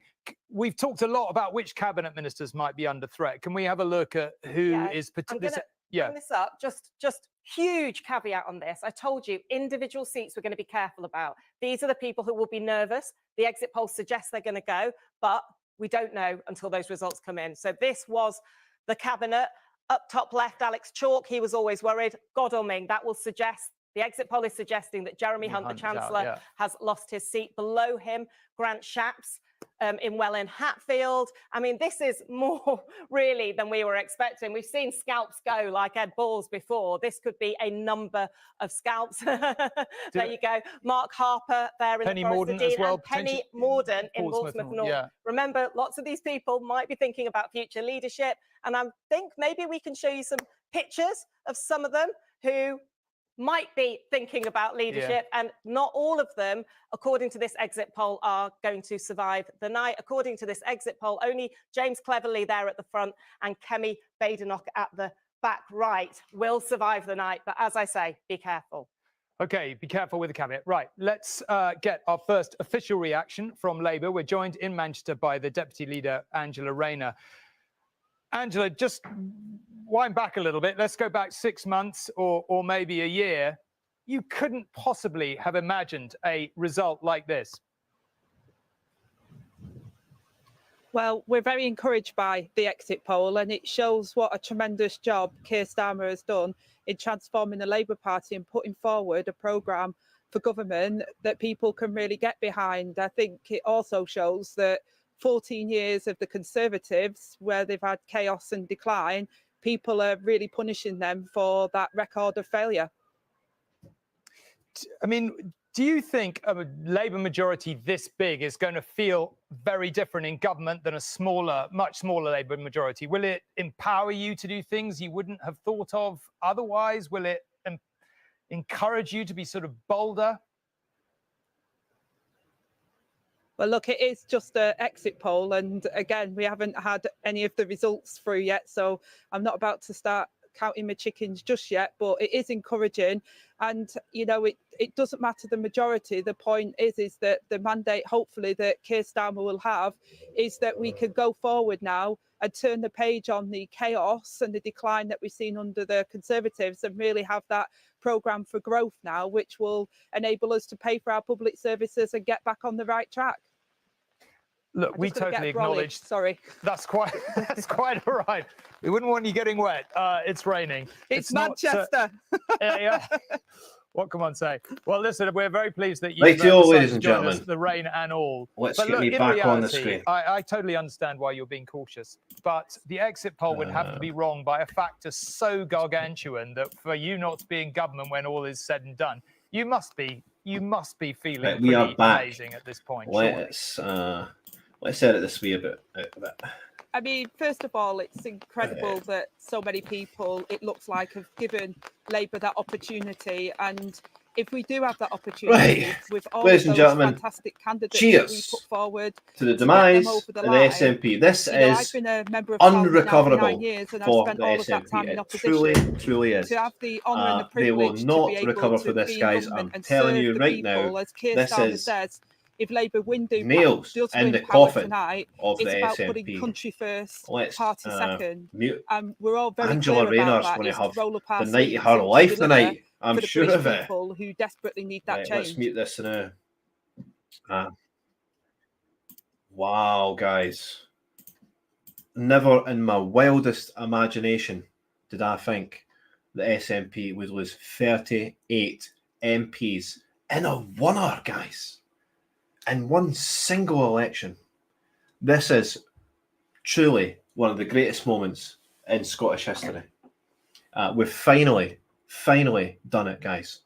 If there'd be so many people in the comments, so many people that follow me, so many people in the anti-nationalist, anti-SNP movement, all the unionists have been praying, have been working diligently, so hard in the background for this day, and it has finally come. And to you guys, to all your hard work, cheers to you. You deserve it, guys. It's all on you. This army of digital political assassins have taken down the SNP. What an incredible night. We can only hope that these numbers better pan out. If it's 10 MSPs, they better pan out. And tell me in the comments, who would you like to see the least? Eyebrows, Alan Smith. He's got to lose his seat, Mrs. Mitch. He's got to lose his seat, surely. let's look at the comments. Reform David Bill said in Aberdeen that this is a precursor to targeting the Holyrood elections. It's reform, if judging by, we'll have a more clear understanding of that, just to see what sort of vote percentage that they have actually got in Scotland. It would be very interesting to see the layout of the land in these individual seats, to see how much reform has got in certain areas. Because if they're anywhere between the 5 and 10% mark, they can make a gigantic push for Holyrood. They really can. So we've got just a little under 10 minutes before David Griffiths comes on, and I'm sure he will be absolutely buzzing to see this result. This is seismic. I can't put into words just how happy I am at this moment. Really, guys, I can't. The prediction of 21 seats for me is well off. Well off. Never in my wildest imagination did I think that SNP could go from. Oh wait, here's Nicola Sturgeon talking again. Let's see what's Nicola Sturgeon saying. Plan you think you have for government, and I think there are big questions about whether Labour actually does have one. The overwhelming feeling that when you walk through the doors of, in Keir Starmer's case, number 10, or in my case, Butte House, is just, the weight of responsibility. You are literally overwhelmed by that in the moment, and all of the problems that you have up until that moment been commenting on and blaming somebody else for, they're suddenly in your entry, and you're the one that has to try to work out a way through them, navigate a way forward. So I'm pretty sure they'll get to grips with that quickly. Keir Starmer's got a lot of experience in running a big organisation, so I'm pretty sure he won't be fazed by it. But the problems the country faces right now are really deep structural, DMing some of the guests, and they're not going to be easy to turn around quickly. John, we'll try to get you on if you're listening. An incoming Labour government has. Midnight. If it does have this huge majority, that comes with a massive weight of expectation. And are they going to be able to deliver and deliver quickly enough? Because as we see from the exit poll, it looks guys. If the Tory victory of 2019 can be turned around so quickly, well, a Labour victory of this kind of scale potentially can be turned around quickly as well. And you could possibly see more of a drift to reform and some of the developments like we're seeing in France, for example. Now, these are things we'll get into as the results come out. But, Labour, Keir Starmer in particular, of course he'll be feeling excited about, the opportunities that he now has as, a historically successful Prime Minister. But he'll also be really nervous about the responsibilities that confront him. Wow. George and Ed, what did you feel when you walked in through the door for the first time? I suspect he's actually feeling... right, we don't want to listen to George Osborne. We really don't.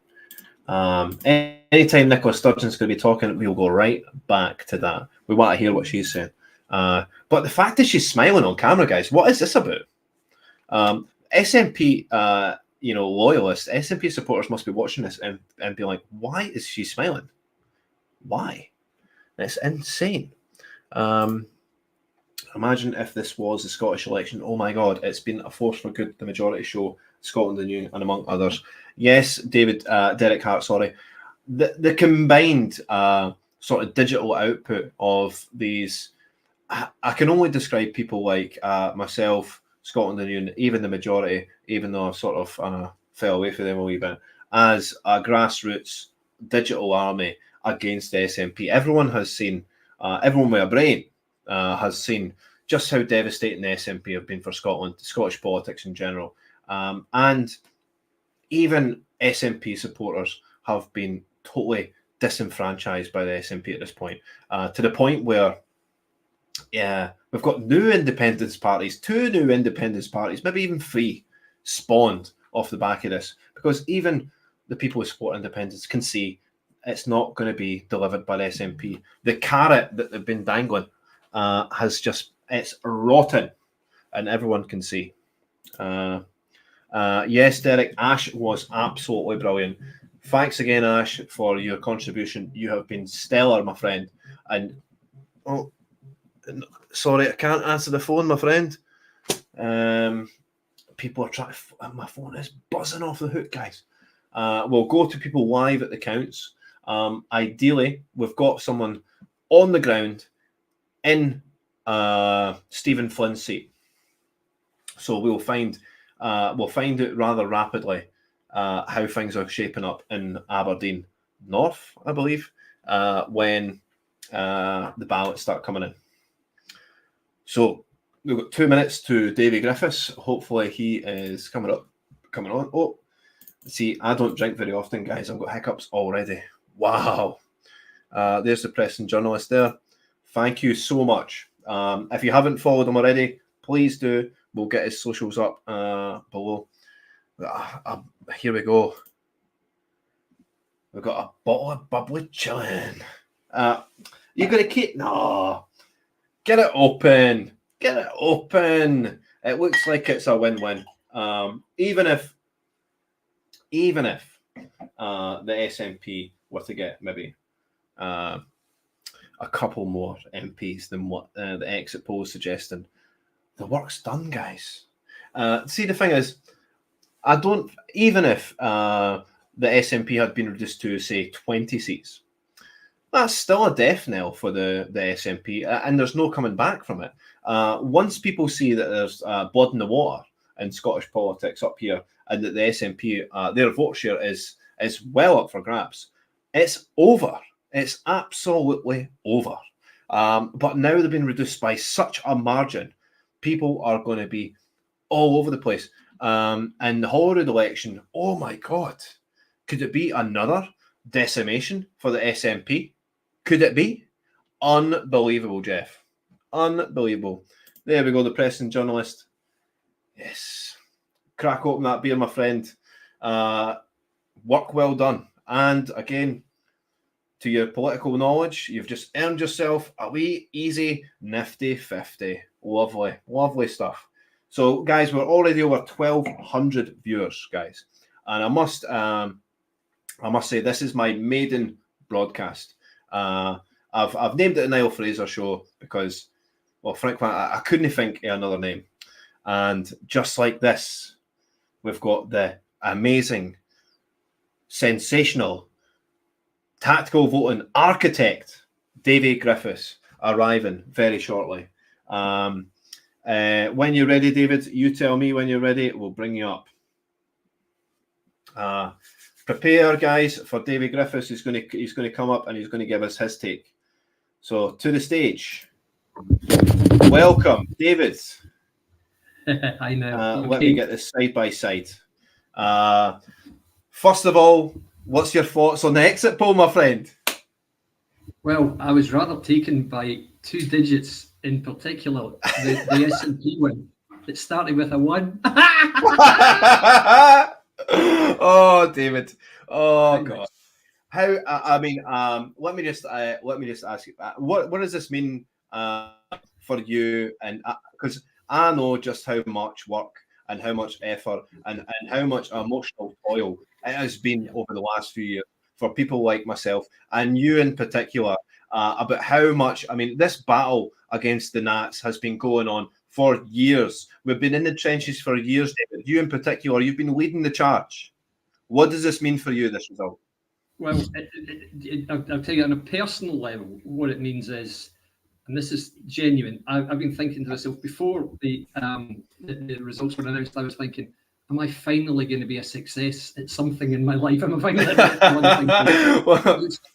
to some extent I have. So that's what it means on a personal level, but far more importantly than what it means to me, this is just something I had to do. And you and I have been talking about this for 4 years now, and for the last 3 years, at least since the Holyrood election, we've been looking for ways to loosen the grip of the SNP on Scottish life, and thank God it's happened. So for everyone in Scotland, for everyone who believes in democracy, and I'm not saying that to sound like Francis of Assisi or something, I mean it. I think this is huge for Scottish and UK democracy, because what it looks like, rightly or wrongly, both Scotland and the rest of the UK have selected a party, the same party, and that party will form the new government. Now, I know we all have a lot of doubts about the Labour manifesto and some of the Labour thinking. Totally understandable. All this whole kind of women have a dick nonsense. I'm just sick of even thinking about that nonsense. But the fact is that the people of Scotland have said, for once, this is who we want to have as our government, and this is who we want to have as the party, the leading party in Scotland. And they match. They match for the first time in a very long time, since 2005. So that's huge. And it takes away the principal crutch, if you like, of the nationalist movement, which is Scotland never gets the government it votes for. Yeah, well, they did tonight, guys, and they firmly rejected toxic nationalism. They firmly rejected the politics of everything for Gaza. They firmly rejected the politics that we must rejoin the EU. No one's interested. They stood on a farcical manifesto and they got their arses handed to them, and thank God they did. Cheers. Yeah. David, get that glass hold up again. Hold that glass up there. This is for us and all the work that we've done, and you in particular. I want you to sort of cheers to you, my friend. This is as much for you as anyone else. And in particular, you have done such an incredible job in the background. And it's sometimes a thankless task, David. But tonight, me and all the 1,300 people that are watching it right now, thank you for your diligence, your hard work, and for sort of instilling this ability to defeat the SNP. This notion that it is not over. We can overcome the SNP. And tonight, it's all about you, my friend. So let's talk about your tactical voting, right? Sure. Is this a result of your architected tactical voting guide? Do you believe that, Hat? Right. I think to an extent we might see throughout the night very firm evidence that there has been tactical voting to some lesser or greater extent in Scotland. I believe that. I think it can't be overstressed, though. I think what we have seen tonight is a massive swing from both the Conservative Party and from the SNP to Labour. I was looking at it earlier. For Labour to overtake the SNP would have taken a swing of, I think, 13.2%. And it seems like they've done that. Would just be to get level with them, to overtake them. The swing could have been anything. It could have been 20%. We'll get an indication when the first Scottish result comes out, which I think is about 1 o'clock. But I've got a feeling the first predicted Scottish result is Chris Laws and Dundee Central. So who knows? We'll see what the swing is there. But I made a list of 10 SNP seats earlier today saying if they lose any one of these guys, they're in real trouble. So I said these are the 10 bankers, and that was just me saying these are the 10 seats. If any of which should fall, it will mean that the SNP is going to have an incredibly bad night. Maybe these could be the only 10 they get. I don't know. Yeah. It looks like what they're talking about in the telly is they might have lost all of Glasgow, all of Edinburgh, apart from Joe Cherry, maybe certainly most of the central belt, if not all of it. I've been told that the exit poll in the two constituencies closest to me, Central Ayrshire and North Ayrshire, are both showing Labour. So, I mean, what I would see this election, this result, if it's this projected result has shown, is really a lot of people were predicting, don't worry about it. Conservatives came second last time in 19 seats all over Scotland. They won 6 more. So obviously the Conservatives are going to win this time. And I remember thinking, guys, there's not the slightest chance of that. This Conservative vote is going to tumble just like the Labour vote did last time. And the reason it happened, tactical voting, I think, is part of it. But I think the main reason we're seeing this result tonight is because Labour, thankfully, binned their totally unelectable leader, whereas the Conservative Party fired their very, very electable leader. And I think we're seeing the if you like, the inverse of where we were 5 years ago. Labour up here, Conservatives up here, Labour down here, and all that's happened is that's happened like that. Yeah. It's changed over entirely, just like happened in Scotland between the 2010 election and the 2015 election, when Labour got 41 seats and the SNP got 6, and suddenly SNP got 56 and Labour got 1. And that's what happens if people are angry and disaffected with the government. They'll tough them out. That's what they do, and so that's why I'm not too worried about Labour coming in, because if they are a disaster, they'll just get chucked out again. And we've seen that for an 80-seat majority government to be thrown out and summarily thrown out with an even bigger majority 5 years later. That just shows no government can ever think, oh, we're winning now, so we're fine. So I think there's been a lot of factors. There have been a lot of factors involved here, I think, now. But listen, what I've got to say on behalf of the 13 people watching, don't you ever underestimate what you did, pal, because all of the stunts you pulled, all of the stuff you've said, you're always there, you're always strong, you're not always right as far as I'm concerned, but you know, we never argue. No one's always right, David, especially not me, my friend. This is the interesting thing. Niall and I have been buddies and colleagues for 4 years, and he is a very fiery character, everyone, but he and I have remained resolute throughout this. Even if we disagree, we're still pals, and we're still broadly, in fact, fundamentally on the same side with the same objectives. We wanted to get the SNP out because until that happened, nothing was going to change for the good in Scottish life and Scottish politics. Now we have a chance. And now, really, as somebody's just said to me, the work's only just started. We've got to get them out of Holyrood as well. And reform, you know my views on reforms latter the rise to prominence in Scotland. I felt it was ill-timed, as you know. Now I don't. Now I will not be saying anything unpleasant or derogatory or critical about reform, because they are going to have a major role to play in Holyrood in 2026. And that's without question. So it's just the start rather than the end, really. This is the start of getting back to normality in Scottish politics, getting rid of this appalling shower who are trying to break up the country on a fictional premise. We can't do politics like this anymore. You can't vote for people who would say, I tell you what, let's scrap income tax and then the government will have more money or something ridiculous. So that was just the level of debate they come up with. You know, if we give everything free, then we'll all be richer. Hang on, if we give everything free, we'll not. None of all that's so it's fantasy politics, much like the Corbyn manifesto back in 5 years ago. That's why it gets rejected, because voters aren't stupid, no matter how much certain political parties like to think they are. They are not stupid, and so that's been proved tonight. Guys, get your comments in. Get the broadcast shared. We've got the architect of the tactical voting guide in Scotland in here right now, and his work has paid absolute dividends, and it's done Scotland such a credit. This guy should be given the Scottish version of a knighthood, because really this is just cheers again, David. I can't put into words just how joyous I am at this occasion. Get this broadcast shared right now. Do it. And again, I just wanted to talk to you. Again, you alluded to the fact that, yes, we may disagree on some things, but every time that honesty is such a hard thing to come by in politics. It really is. And just our relationship is such a good working relationship, because if I'm needing an unvarnished, honest opinion, and I've told everyone, and I'll continue telling everyone, that every time I'm wanting that opinion, I'm going to you, David, because this is the thing. I'm no wanting somebody to blow smoke up my arse and tell me or tell me lies and whisper sweet nothings in my ear. I'm waiting for the truth, whether it hurts. Doesn't matter to me. I'm waiting for the truth, and you're the man I go to when it comes to that. Because I mean, I think we're getting to the time and the age, David, that we're just too long in the teeth to bullshit.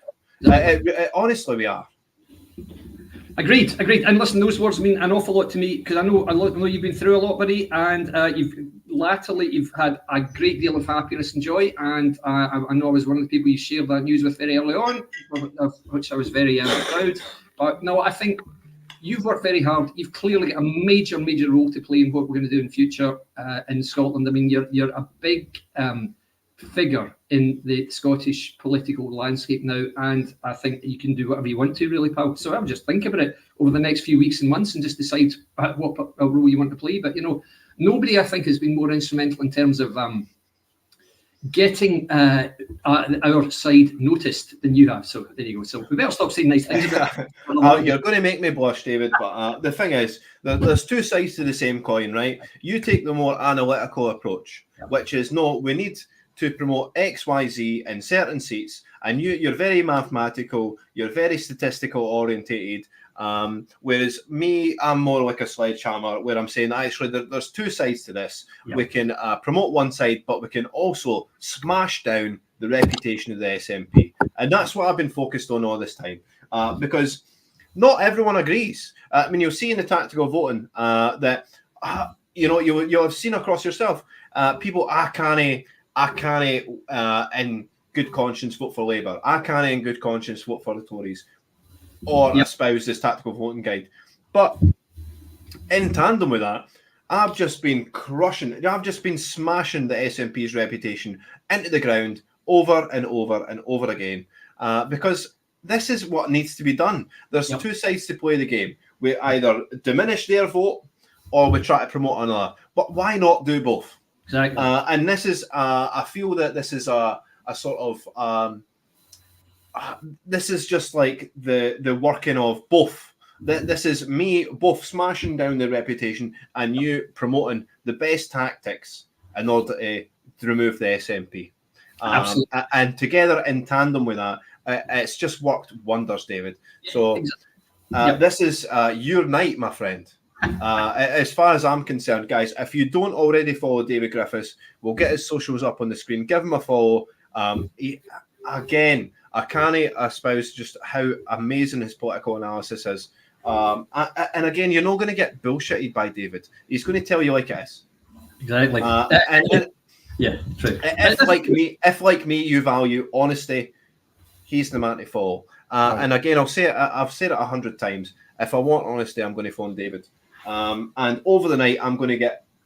I really need to start pacing myself with this champagne. Otherwise, this stream's not going anywhere.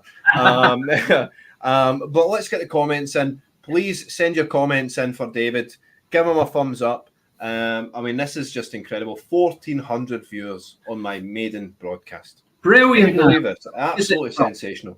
And it's a celebratory podcast. You know, it's celebratory. We've got so much more amazing guests coming up. We've got Craig Houston in a mere 15 minutes. Alistair McConaughey, half an hour after it. At 12 o'clock, we're going to get John Watt, who is a political activist in his own right, who represents the vaccine injured in Scotland, a group that no one will touch, a group that is that's almost politically radioactive. Yeah. They're not radioactive to me because I believe in giving everyone their voice. But again, David, let's just bask in the glory. 10 seats. So this is a question for you, right? Which of these 10 seats do you believe to be the ones that they've retained? Right. That is, I think, the key question that we're all wondering. I would say the most likely ones to have been retained, oddly, are ones like Kirsty Blackman, I think, Stephen Flynn, Pete Wishart, probably Drew Hendry, possibly Nicholson. Who's the other guy? Dugan, probably as well, I would think. Joe Cherry, probably. People like that. I tweeted it earlier. See if I can find all 10. I can usually remember, but my memory's starting to fail me a little bit. Here we go. So Aberdeen North, which is Kirsty. Aberdeen South, which is Flynn. Allowen Grange, is Nicholson. Angus and Perthshire Glens is Dugan, isn't it? Arbroath and Broughty Fair, I can't remember. Argyll, Butte and South Lochaber's Brendan O'Hara. Christ, I can't believe he's in the retaining seat. Dundee Central is Chris Law. Edinburgh South West is Cherry. Inverness, Skye and West Rochester, I can't remember. And Perth and Kinrochester, is that Dugan? I really can't remember. What do you think Pete Wishart is going to save his seat? Pete Wishart is Perth and Kinrochester, yeah. Pete Wishart will probably. It's looking like a lot of these are seats where it's Tory. It's SNP versus Tory, right? So this is the story of the night then. Exactly right now, exactly right. The SNP Tory could be the story of the night because it's possible that the Conservatives have taken some of these seats. Because what I was looking at when I was doing my prediction of the number of seats the SNP might get is I was looking at all of the seats they're most likely to win. And the only way I could tell if they're most likely to win was looking at polling and betting sites, because people were making this mistake, as I mentioned. They were looking at 2019 and saying, oh, this happened then, so it's bound to happen now. Absolutely not. The 2019 election was utterly unique in British politics because it was a single issue election, Brexit, and you had a very charismatic, albeit a bit of a fanny, leader of the Conservative Party, and you had a complete idiot as leader of the Labour Party. And so the results were completely skewed the whole time. There was tactical voting, not that we want it, but there was tactical voting going on in Scotland then. You had guys like me who were voting for the Conservatives when they wouldn't normally do so. And that's what happened to a great extent. So anyone thinking it was going to happen again, but to a greater extent, was just kidding themselves on. And so we saw a lot of people saying really ridiculous things in predictions. You know, of course, Labour will win in Inverclyde and Falkirk because, Conservatives will win in these seats because they came second last time. Guys, no. That's what I think has caused this. It's the fact that you've got an unpopular government in England, in London, an unpopular government in Edinburgh, and you've got one lucky recipient catching it all, catching votes from both sides. And it's an overdue correction, really, in Scotland, because you know that most people in Scotland these days, since the 50s really, most people have voted for what they perceive to be socialist governments. In the main, that's happened in Scotland. The last time that Scotland voted more for Conservatives than for any other party was in the 1950s. That's 69 years ago. So you can't really ignore that. That's how it is. And latterly, in the last, since the last 17 years, that expression of social support has gone to the SNP rather than to Labour. But when you look at the by-election you stood in now, Hamilton and Rutherglen and Hamilton West, the combined total of the SNP and Labour vote was about 86%. So I realised it was giant, yeah. Yeah, exactly. Any suggestion that the Conservatives were somehow going to trump that? What?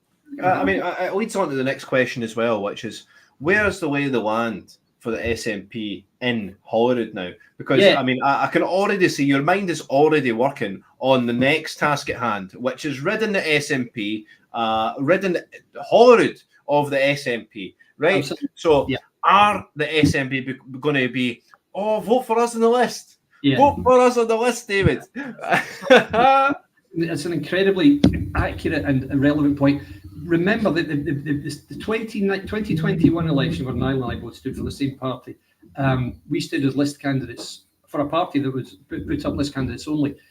Half the reason was there was a split in the vote in the constituencies, and the SNP would benefited from that massively because they won 62 of the 73 constituency seats, and so that means they took, I think, just under 48% of the vote, but they won 85% of the seats. Hang on, wait, guys, just give me a sec. I've only got 5 more minutes. Have you got a party in your house, David, tonight? Yeah, I've had to crash. It's a really prosaic reason why I'm getting Sky set up in another of the properties that I've bought, and it got cut off today. So I was on the Majority podcast last night, and they said, we'll cut you off sometime today, and then tomorrow we'll set your new one up. 9:05 this morning, the bastards cut me off. Oh, thanks, guys. So I had to come here to be able to do this stuff. So anyway, I really appreciate being able to do this, guys. Thank you. Holyrood, really, really key point. The SNP certainly won't win 62 constituency seats out of 73 in Holyrood in 2 years' time. Not a chance. So their whole approach is going to have to change. We know that in the last Holyrood election, the bulk of the tactical voting, which did take place, believe me, was between the SNP and the Greens, because the SNP took 1.2 million constituency votes, but only 1 million list votes, whereas the Greens took next to no constituency votes. Oh, and would you believe it, 200,000 list votes. And the reason for that, Niall, as you know, is because 200,000 votes on the list for the Greens got them 8 seats, whereas 1 million votes on the list for the SNP got them 2 seats. And that's why you've got these 8 Muppets masquerading as Green people who are really nationalists. It was to get more nationalist MSPs elected. Now, of course, the Trouble in Paradise, they've all fallen out, so that tactic's out the window. Are the SNP going to work with Alba? Not a chance. Alba won't work with the SNP any more than Farage will work with the Conservatives. So they're going to have to come up with something very, very different. So it's likely that the SNP will probably win the same ratio of seats in the constituencies as they have done tonight in Scotland, which is about 16%, 16%, 10 or 57. So about that. Which means they're going to have to, if they think they're going to get any kind of decent representation, they're going to have to flood the list. And it's more difficult to get lots of seats in the list. It's very easy to get seats in the constituencies. All you have to do is 1 against 1, win, boom. You can do that with 48% of the vote. But their vote share is going to be down at about, I don't think it will even be 30% tonight. 30%, what was the last thing that Labour got? I think 21%. They got them, 19 seats or something. So it's very difficult. It's going to be a very different landscape in Holyrood in 2 years. You will not see... certainly nothing like what would it have been?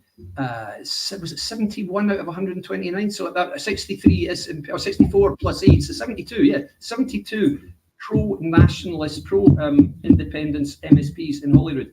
That ain't going to happen, guys. So it is going to be a real free-for-all, if you like. Reform will be a massive factor. Conservatives, well, at least they're going to be reliant on the list. Yes. So do you think Reform is going to swallow up the Tory vote here in Scotland? It's possible. I mean, I think what we have seen over the last 2 weeks especially is an awful lot of people from nothing deciding we're going to vote Reform. And the number of people that we've spoken to that might... Yeah, of course. Contemporaries have spoken to, the number of people saying that is it's staggering. And one of my closest pal, John, you and I played golf with John down here, he's the guy who got me into being anti-SNP in the first place. he spoke to his mum today, and she lives on her own now. And he said, "Where did you vote? What did you vote? How did you vote? Have you voted?" She said, "Oh yeah, you voted Labour then." "Oh no, I voted Reform." What? see, they are they're sort of connecting to people in a different way. I mean, how long? I mean, when was it that you knew a party that came from nowhere to starting to connect with to people on such a visceral level that it's just gone? I mean, it's just unheard of, David. You're right.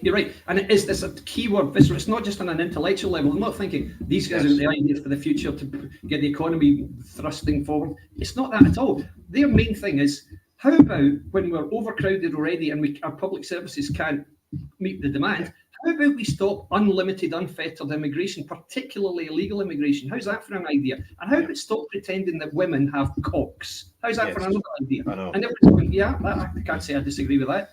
And if other parties do keep putting forth those ridiculous propositions that, all immigration is good, no matter who it is, which is just laughable, and that women or men can have cervixes, right? Do you know what, guys? You're not going to get people's voting for you much longer if you carry on with that charade. And the whole thing about women's safe spaces, you and I went to the protest outside Holyrood, and we also went on the protest in George Square, and these people just saying, look, we're women. We need spaces for ourselves. We need a certain level of protection, David. I mean, for a woman in a hospital to demand that they be treated like a woman doctor is totally fine. Exactly. And it's their right. Exactly. And that does not make these people transphobes or witches or anything. No, it doesn't. And that's why Reform have come in at a very, very base level and said, well, we'll stop all this crap. And people said, right, in that case, we'll vote for you. And that's what's happened. If they can carry on, if they can continue to make ground, and if they can avoid controversy, and if they can maybe, dare I say it, use a little bit more due diligence before they make rushed, hurried appointments of potential parliamentarians, then I think they can do well. But they've had an amazing rise. The last 2 weeks in Scotland, it stalled. I had to help stall it. I made no bones about it. I had to, because I could see a situation where a lot of people were going to start voting Reform, and that would have taken votes away from the Conservatives. And if the SNP hadn't fallen so much, that could have made the difference between the SNP being the largest party in Scotland, or else Labour being the largest party in Scotland. And I could not take the risk. And I didn't fall out with anybody about this, apart from a few Reform guys that kept saying, no, you got to vote Reform. Guys, I'm going to have to take you off my timeline for now. I'm sorry. But I mean, our colleague, Linda Holt's the same. She said, yes, I would vote Reform. And her husband, James, lovely, very, very, very great guy. Great guitarist as well.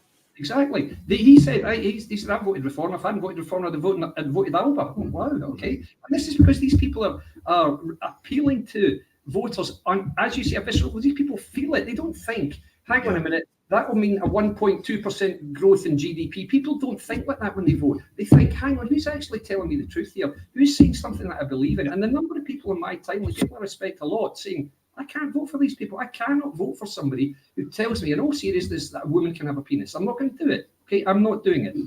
Okay, I can't argue with that, to be honest. But luckily, blessedly, I've been able to persuade a lot of people to vote for a party who's had a little bit of an ambivalent record on that sort of stuff. What I have. So, but I mean, I just don't. Again, David, this is your night, my friend. All your hard work, and although we disagree on a lot of things, well, no, maybe not a lot of things, but certain things, we maybe disagree on what shot to take on a par 3. You're laying up, and I'm just going for the pin. This again, I can't thank you enough. And again, Scotland thanks you. This is the thing. It's not just me thanking you. Guys, get your thanks in the comments right now. If it wasn't for David Griffiths constructing and architecting this tactical voting guide that everyone has been espousing, that everyone's been pushing, we would not have the result we would have tonight. It really wouldn't happen. So, David, cheers to you, my friend. You deserve it. Thank you. I hope you have a great night. And don't take too many of these drinks before you go on any other broadcast, my friend. But you're welcome on here anytime, my friend. I will certainly do that. And listen, thanks very much for the invite. Thanks for all your kind words. Mm-hmm. And very many congratulations on this new exciting phase in your life. I know I can see what great happiness it's bringing you. Fantastic, both, all three of you, in fact. Much love, guys. Thank you, David. Okay, speak to you soon. Right, so before we run to, I'm going to get David off, remove. So before we go to, we've got our next guest lined up. Before we go to him, we're going to play a wee song. So if you didn't hear it in the intro, there was only 70 people in the intro. We're going to play it again just before a wee intermission before we get Craig Houston on. Here we go.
Right, ladies and gentlemen, we have our new guest.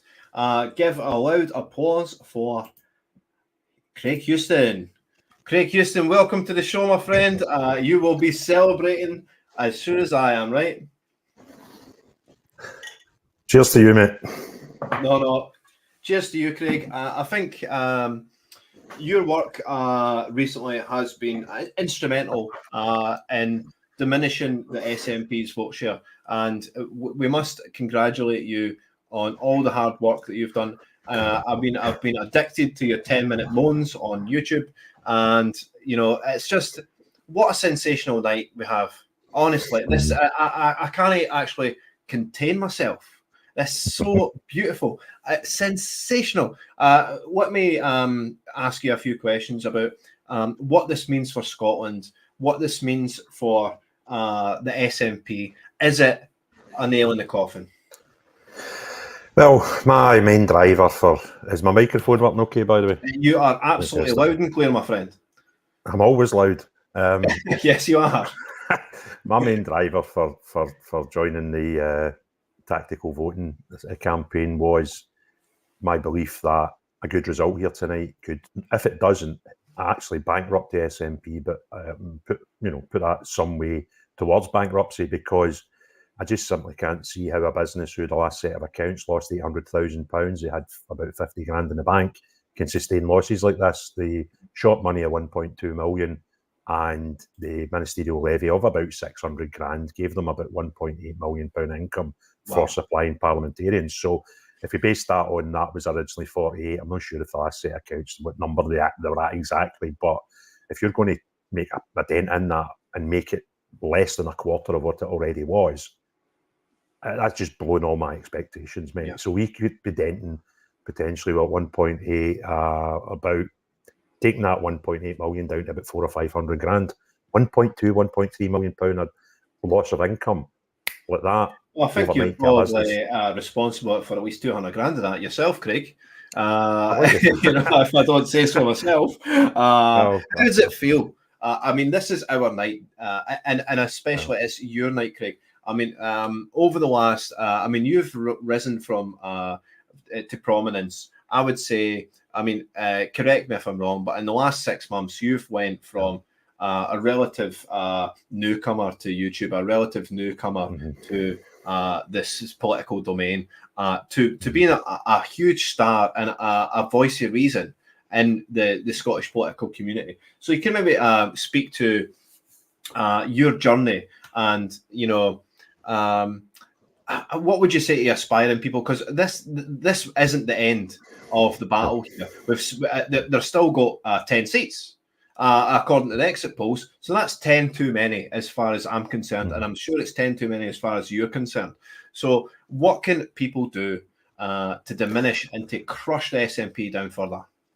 Well, first of all, I'd like to correct you on your introduction there. You said a star. I'm not a star. I'm just a 51-year-old grumpy bald guy that moans a bit. If people decide to watch that and they get entertained or learn from it, then that's a bonus. So, and I know the position that I've got to, because a lot of people might watch some of my videos, they certainly don't watch them all, but the odd video does really, really well. I can't thank people enough. I can't believe some of the viewing figures I get now and again with a wee rocket a video now and again. And, when you go out the street and you talk to people, particularly that day when you and I met up at Holyrood, to actually, when you're doing this and you're sitting in this exact spot with that camera as company, just talking shite, right? That's what I do. You don't get any feedback. You can look sometimes at numbers and, you see viewers and things, but you don't actually get feedback. And when you go into a scenario like that, when we went up to Holyrood and people are coming up and patting your back and telling you they watch your videos and stuff, it blows your mind a bit, because you get that, you eventually get that feedback. And I'm very humbled by it, and the response I've had over the last 24 hours for people. I found a guy who stood for election today, and he said that he'd done that because he was inspired by my videos. I remember him telling me I was emotional. And then you start hearing people saying, look, Craig, I've managed to get me and my family, and we're all going to tactically vote, and we're doing this. And then, it's not just one or two, and it grows, and you think, wow, this daft thing that I started because Michael Matheson decided to lie about a phone bill. That's why I've done what I ended up doing it. It's just mental. And I didn't even consider it. I was politically aware. I wasn't politically active. I wouldn't say politics was even one of my top 3 things in life up until November. So even tonight, I was on a space as the exit polls came out, and I had to ask a question. I said, how accurate are these things normally? Because I've just seen a number. Yeah. Well, it could be 10 or 20% out. So it could be between 8 and 12. So it's not going to be 20. And I still don't think that's sunk in. Yeah. No, me neither. And if it's anywhere near that, I started this journey in November with the Michael Matheson thing, and then around about January, February, I jumped onto we could actually vote. I saw a set of accounts, and I thought, shit, what's going on here? This is bonkers. And I realised, if we tactically voted enough in the right way, we could really dent them and potentially bankrupt them. And I was trying to think, well, what would be good? What would good look like? And I came up with a figure of between 20 and 25, because we have the income, that's a fair dent. I didn't want to get carried away when we started seeing polls suggesting 7s and 11s and a lot in the high teens. I didn't want to get myself, ambitions up and, get carried away. But when that exit poll came out, even at that point, I'm thinking, I was in, Basel. I was in a room with Basel, and I was like, right, mate, everybody's getting really excited here, but what does that mean? He's like, they've had it wrong probably once, right? It'll be 8-12. That'll be the sort of margin for error, and it's still no sunk in. It's just mental, mate. There's Mrs. Mitch. She's making some comments. Craig, I can't agree anymore, Mrs. Mitch. A great bloke. And if you're in here, get this broadcast shared. We've got Craig for the next 22 minutes. We've got the man himself for 22 minutes, guys. Every minute counts, and it's such a jubilant occasion. And I have accredited David with all his hard work. And I'm going to credit you with all your hard work. And you might say it's insignificant. I know you're a very humble guy. And when you're telling me that, I was welling up myself, because I myself has been, it's different facing a camera. It really is. But when you're on the street and people come up to you in person, I remember you watching one of my favourite videos of yours was the aftermath of the sort of political rally we had outside Holyrood. And you said you've broke it, or you busted your political rally cherry, or your protest cherry, and you would do it again, and you would do it again, because it is incredibly humbling, Dave, Craig, isn't it? That people, you said before you even left the car park, people were coming up to you and saying, "Oh, Craig, I love your videos." And it's the thing about you is you can hear in your voice that it's the truth that's being spread. It's truth has got a certain tone to it, a ring to it, and I think you are a voice of reason in Scotland. You're going to continue to be a voice of reason in Scotland, and just to have you on the show is just an incredible honour, Craig. It really is. But daft. I'm just big Craig. It's no honour having me on, mate. I'm just a big guy. It's just caught some people's imaginations. But that day at Holyrood was special, not ever for in my heart. Just the reaction, it was mind blowing. And it wasn't my protesting, Cherry. I was involved in a wee skirmish for 3 years, 10 years ago with the people that owned Rangers Football Club, and I got myself involved, and I should have. So I was used to the protesting and stuff, and campaigning. But with that, what I would do is a lot of my stuff was internet based and social media based, and I would put something out on a Wednesday, and by a Thursday night or a Saturday, I would be at a football match. So you would feel, did that work? Did that not work? So you were getting feedback, maybe not instantly, but certainly within a 2 or 3 day window. But this was different. I had the odd punter, right? It's funny. I remember the first person that recognised me through my videos, and I was sitting in a kebab shop in Paisley Road West, and this guy was like, "You're that guy off the internet, aren't you? You're Big Craig." And I was like, "Aye, mate." And he says, "I left a comment the other night, and I got a yip response off you. Cheers, mate. You made my day, right?" And you're like, "This is bizarre. It's starting to happen." So I've got that experience from 10 years ago to sort of try and steady me. But it was. It's bizarre, and you don't get as quick a feedback. And another thing happened the other day. We were coaching the kids down at Bellahouston Park, and the Green Day were on. So there was loads of people passing the football park to go to the event, and I was standing at the gate with one of the coaches and his son. And this group of guys walked by, probably about ages with myself. They looked a wee bit out of their sorts with the country run. And one of them was went like, "All right, Craig, all right, mate." It's like, keep up the banter. I'm loving your 10-minute videos on YouTube, mate. Cheers, pal. Catch you later. And the wee boy that was with his dad looked at him and he went, "Is Craig famous?" Right? A YouTube channel, son. He says, "So are you an influencer?" I says, "I don't know." An influencer. If I can influence one or two folk to vote SNP, well, I think again, you're underestimating your reach here, Craig, and you're underestimating your power of persuasion. And it's not really maybe not the power of persuasion. You're just putting across the normal reasoned response. And this is the thing. Again, I think you're very humble. Sorry to interrupt you there, mate. Is it okay to vape in your house? You can do and do whatever you want. It's our night, my friend. You could I was about to say you could open my crack pipe up, but I probably could draw the line at that, my friend. No, we'll stop there. I know that's a bit daft. But yeah, I'm certainly on the booze. I'm not one for drinking at all.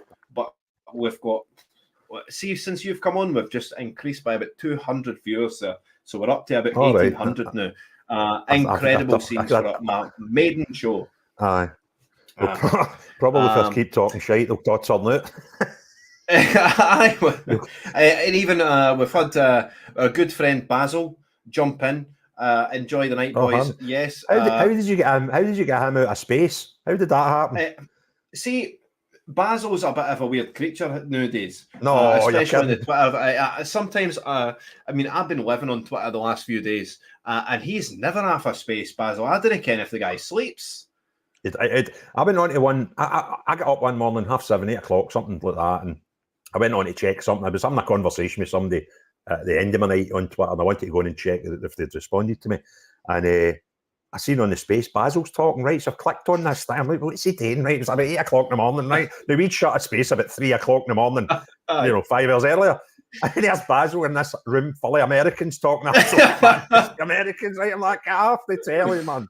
Anyway. He can't help himself, or Basil. But again, I mean, he's played his own part in orchestrating sort of the anti-SNP rhetoric and the anti-SNP voices into one cohesive voice, which is great. But again, I sort of want to pick your brain a wee bit. So we've got you for another 15 minutes. I want to pick your brain. If you've got any questions for Craig, please put them in the comments and I'll relay them to him. But I want to pick your brain about what this means. This minus 38 seats for the SNP. Yeah. What does this mean going into the Holyrood election, you think? Because I really would value your opinion on this. I think, I'm not the most learned political expert. I'm not the most learned political observer. There's many people far better at it than me. But I think it shows a massive swing away from the SNP. And the one figure I'm really looking forward to is the voting percentage, because the prediction was they were going to lose between 20-25% of their fan base from the 2019 election. So if that holds up, that's a great sign that. And I keep saying this, mate. When I started doing my stuff, it was just purely unionists and guys my age that I knew that I was thinking I would get my crowd. But I then seen people, nationalists creep in, and I don't mean nationalists creep in and tell me I was a fat baldy git. I mean nationalists creeping into comments saying I agree with you, and and one of the best comments I've ever seen where I thought, shit, there's a mic drop moment. This is working. Whereas some guy came in, the Celtic fans called me Uncle Fester after my last load of campaigning. They're not so far wrong, Craig. Aye, some guy came in, like, either Uncle Fester talking shite again or something. And this boy came on and he said, mate, I'm a Celtic fan and I'm a season ticket holder, but Craig Houston's my hero on YouTube, right? And I was like, what? There's 100 million folk on YouTube, mate. I'm not your guy. But that told me that I was reaching a wider audience, and it's not. I've interviewed Neil Hanvey, the Alba. I've interviewed Shannon Donoghue, whose mum was a previous SNP MP. She was previous quite an activist in the party. They've all switched to Alba, and talking to these people has been enlightening, because my new tagline was the SNP have buggered up Scotland for the unionists, but they've also killed the independence dreams of a lot of nationalists, which is likely a bigger story. The fact that I mean, let's dive in a bit a wee bit. Do you think this means is this the death of the independence movement, Craig? I don't think. See, this was something me and Basil spoke about one night, and he would love to see the end of the notion of nationalism. And I don't like nationalism, but I don't mind a lot of people that just fancy independence. I see the Scotland is made up of 3 different characters. You've got people that are nationalists, 100%. You've got people like myself and yourself, unionists, 100%. And you've got this big bit in the middle where, is that the first result coming through? I just put it up just for someone. I didn't know what it was, but it looks like a result coming in. So you've got this big bit in the middle who are people who are, could be swayed either way. And they've actually let them down as well, because so I don't think nationalism, although I would love the notion of independence to bugger off, I don't I'm not chasing that. I don't, because if you chase that and you think let's kill the notion of nationalism, then you've got to accept that someday could say let's kill the notion of the unionists, right? And I'm not particularly comfortable with that. But they've let down that whole sphere, and you're right. I think the fact that they've lost 20 to 25% of their own voting base, if that remains true when we see the full figures, that is frightening. That is a massive message. Now, some of them may have given up the notion of independence, but I would imagine more of that loss will just have given up on the shambles of a party that they seen to deliver them independence. And independence has got to have an adult talk. We can't have it forced on us. We can't have Nicola Sturgeon dictate that, I've got a mandate because I've got 39% of the vote, that we have another referendum and take that all the way to the Supreme Court. These things are just mental. We can't have a government that talk about independence every day. We can't have a government that when they do wrong, they want to say, well, it's either Westminster, Brexit or Tories' fault, and that'll change at midnight to Labour's fault. That type of politics is absolutely ridiculous. People getting in a room and having an adult discussion about independence or being part of the UK, that I'm cool with that. But the type of governance we've had in the last 17 years has got to end. It's just absolute bonkers, mate. Mm-hmm. Well, I mean, again, I can't reiterate like just how one profound, I think, that your contribution to the conversation has been. And I know you're a humble guy, and I know you're probably not accept it, but I truly believe that just having somebody as reasoned as you putting out political videos, 10-minute moans on the daily has made an incredible impact, Craig. And I know you won't accept it, but I'm going to credit you with at least a big portion of the SNP's loss. It's down to not only you, but people like you who are dragging the conversation back to normality, who are dragging the conversation back to where people's reasonable people are. And that's why you're appealing to the likes of Celtic fans, maybe not necessarily, but your best mate. But it's just the general reasonableness, and the fact that I could sit down quite comfortably with people who are obviously nationalists. So one of them is standing for a seat tonight over in Kirkcaldy. The other one, her mother was standing in a seat in Ayrshire, and she was an activist of an SNP.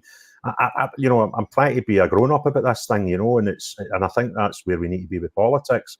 And I just hope that we can bury this mob, and if we don't take them off tonight, then they can't survive much longer. Nobody's giving them money. Westminster are just going to that. I mean, the thought that they could lose 800 grand, more than that, possibly on the actions of the Scottish. That's what I keep saying. See, the Scottish public, right? They get it. They actually get it. They just know right from wrong. They know when somebody's pissing up their leg, right? They don't put up with nonsense. And this is the first time in a while they've had the opportunity to prove it. And they've done it again. And see if they've done it to get them down to 10 seats. They've done it far above my wildest expectations. And it's them that need the thanks. It's the people that have done things. I went in to vote for Labour tonight, and it broke my heart. I didn't. The way I got it right in my head was I thought, if I don't tactically vote, and I wake up on Friday morning and I've got an SNP MP, I will be gutted that I never tried. I would rather try and lose than no try and put up with the consequences. I thought I couldn't do it. So I'd sort of got that in my head. That's what I was doing and why I was doing it. And then I went to the polling booth today, and I got that piece of paper and I looked down, and it suddenly hit me what I was about to do. And I actually got a bit emotional. But the maddest thing was, I looked and I thought, I know what I need to do, right? And there's no danger of changing my mind. I can't ask the Scottish public to do this thing and not do it myself. So that wasn't a question. But I looked at that paper. I must have been in the booth for a good few minutes. And I looked and I thought, see, if I hadn't come in today to tactically vote, who would I have voted for? Because that's a joke. Well, maybe that's a question that I'll ask you now. If you didn't go in to tactically vote, because I think the job's been done, Craig. Right. If you didn't go in there to tactically vote, where's your conscience? Well, where's your voting conscience going? 24 hours before it would have been Reform. But what Reform Scotland done and what I unearthed and found out and whatever in the last 24 hours killed that notion. Can you recap for the viewers just what you did uncover? Well, I didn't really, it wasn't me, it was people giving me information. But the first thing I got sent a news article, and the headline was, this guy had voted SNP for a long time, and he'd voted for independence, and he's now a reform candidate. And I thought, well, and what? Because people are allowed to change their mind. But then when I read into the story, we found out that he was advocating, and he was suggesting that it was a reform topic, that we'd have a referendum in 2039. And I thought, what? That can't be right. I then found a tweet, or I think it might have been Basil, found a tweet where he said the exact same thing in January. And then we found a video of him in the last couple of months saying, I voted independence and I'm still a nationalist and I still want independence. And you get, this guy's second in charge in their party in Scotland. We then found in total 4 candidates who are nationalists, and we didn't look far. There was one stood up in Rutherglen Hustings and said, he was asked the question, would you vote independence? And his answer was yes. Like, what? There's another guy in Edinburgh that is actively part of a nationalist group. And then there was a guy who was a candidate and get kicked out of them, right? That's how nuts this guy was. He managed to get kicked out of Reform for being a crackpot. But he came onto one of their spaces and told us that he was a nationalist, and during his interviews, he was asked, would you vote for independence again? And told Reform, yes, I would. And Reform put him up as a candidate. Yeah, and I'm like, it is very strange. No, I can't cope with this. Now, mate, I'm going to give you a wee bit of an upright, unless you do Twitter spaces that I'm in, you'll never have heard this before. But I was considering standing for election in Holyrood 2026, right? And I had 3 things to, first thing to consider, do I want to do it or not, right? Yes. And then if I do it, what do I do? What does it look like? And I had 3 things to consider if I decided to do it. And that was stand as a candidate for the SDP, which had already been asked if I wanted to do, so that would have been an easy thing. Contact Reform and possibly ask them to put me up as a candidate, or stand as an independent, right? That's where I was. Now, what happened over that 24 hours is just cemented my thoughts that I can't stand party politics. I just don't get it. It doesn't suit me, right? So I went, that's it. Those 2 options are off the table, right? And then what I done was I thought, do you know what? There's a time limit in everybody's decisions in life. People don't bring that into their thinking when they're considering making a decision. You don't have to make a decision just now about everything. Now, if you're crossing the road and you need to decide left or right, you kind of need to make that decision right now. It's life-threatening, right? But other decisions can have a timescale on them. Now, the timescale to make that decision could be up to 2 years. Yeah. Do you know what else it taught me yesterday? I went, bugger it, I'm doing this. And I'm doing this as an independent.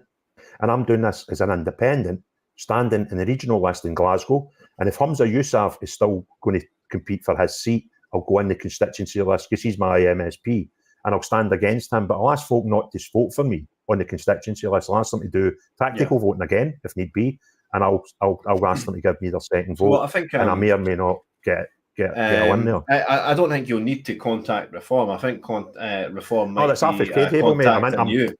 No, so Reform's off the table for you. So I think both parties are off the table. I'm standing as an independent. That's it. I can't be bothered with party politics. The stunts they pulled and I've seen in the last 24 hours, that's off the table. So I'm going to stand as an independent candidate, and I'm going to put myself and ask people to give me the second vote in Glasgow. And if Hamza is still standing in his constituency just now, I'll go down as a constituency candidate against him, but ask people not to vote for me. Tactically vote in the first paper, but can you please give me your vote on the second paper? You've heard it here first, ladies and gentlemen. And Craig, that's an incredibly brave and bold thing to do. But again, I don't think there's any other way you'd really do it. I mean, you're a brave guy, you're a bold guy, and if someone irks you, if someone is sort of annoying you about party politics, then you're right to take this approach. You're your own man, and you can stand on your own merit. And I think you do well, Craig. What I want to do is I want to be the guy in that parliament that will hold these people accountable, not for the people that voted for me, and not just for the people of Glasgow, and not just for the unionists in Scotland, for everybody in Scotland, to say the exact same things I've been doing on these videos and say, stop a minute, answer that question, and see if you want to dodge it and go and start blaming Westminster. No, point of order, Mr. Presiding Officer. He asked a question, I'd love to hear the answer. So come on, give me it, right? And, look into things like, can we save money? And see, instead of saying as a business, we need to bring our income up and just tax people more so we can spend more on services, get right in about it, get right under the bonnet and say, right, here's some services. Are we getting value for money in contracts? Can we save some money here? And see, there's the free buses, for example, £300 million per year, right? So let's just say, we're not doing that anymore, right? There's £300 million like that you can stick into healthcare or housing or filling potholes and just doing normal common sense things and hold these people accountable and look at the Quangos and look at the charities that they give money and look at what are we spending money on that's shite that we don't need. And just instead of taxing people in every bloody thing that moves, save some money. And I'm not talking about taking services out. I'm talking about getting value for money in services and just be the guy that's, I don't know, that, you know, this, I don't know, the common sense copper for the Scottish people in that place full of lunatics and just hold them accountable. So that's where I'm going, mate. I made that decision. Certainly the voice of reason on YouTube when it comes to the sort of anti-nationalist content that exists. And if you continue the way you're going, which I'm sure you absolutely will, I'm sure you'll get a massive vote share, Craig. And there's two people already espousing. I'll get 2 votes already. Well, 3 will get mine. 2 votes. It is a bit dismaying that you wouldn't stand for a party like Reform, because I think Reform may spell the future in Scotland, but they do need new leadership. I think if given time, they've got this period between now and then to decide, no, we need to purge the people that perhaps that you've uncovered that seem to be nationalists in disguise. It's not even that. See, if they went tomorrow, they 4 people are binned, right? And they find another 5 or 6 and they say they're all binned. That's not the thing that got me. The thing that was the killer for me was their party knew these people were nationalists and they've pissed up. I don't think they appreciate the torture the normal unionist in Scotland has had to live through, especially in the last 10 years, right? So we were grasping onto this thing as being this is our party, and they've just shat on us by putting people up and accepting people into their candidates list that are nationalists. You think you can't do that to his mate? So I'm really, really sorry. That ain't going to be happening. That's not a road I'm going to go down. The SDP have got a cracking manifesto and they're good people, but I need to say sorry. Thanks, but no thanks to the offer of standing for them, purely because my faith in party politics is at 0 now. So, well, I think the name Craig Houston can stand on its own, Craig, and you know, we're approaching the half-hour mark. I can't thank you enough for what you've done. Your battle against the SNP has been won. This is a pivotal battle, and we've won it, Craig.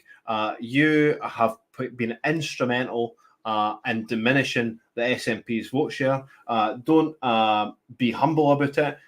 Celebrate in yourself. This has been in part down to you.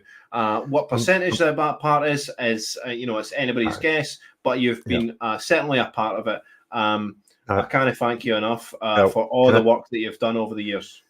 Well, can I just say thank you to lots of people, those that have just watched my videos, because I just can't believe some of them. I've got 2 that are over 200,000 hits, and I think, what you doing? What are you watching me for, right? But even more importantly, I see anybody that's went and ticked the right box today, whether it was Labour, Conservative or Lib Dem, depending where they lived, I can't thank them enough, because they made a daft bald guy dead proud. Well, again, it comes back to this. Once you leave the digital domain and you're on the streets, it's incredibly humbling, Craig, when people come up to you. They want to shake your hand. They want to say thank you for all the work you've done. And I'm one of these people, Craig. No need.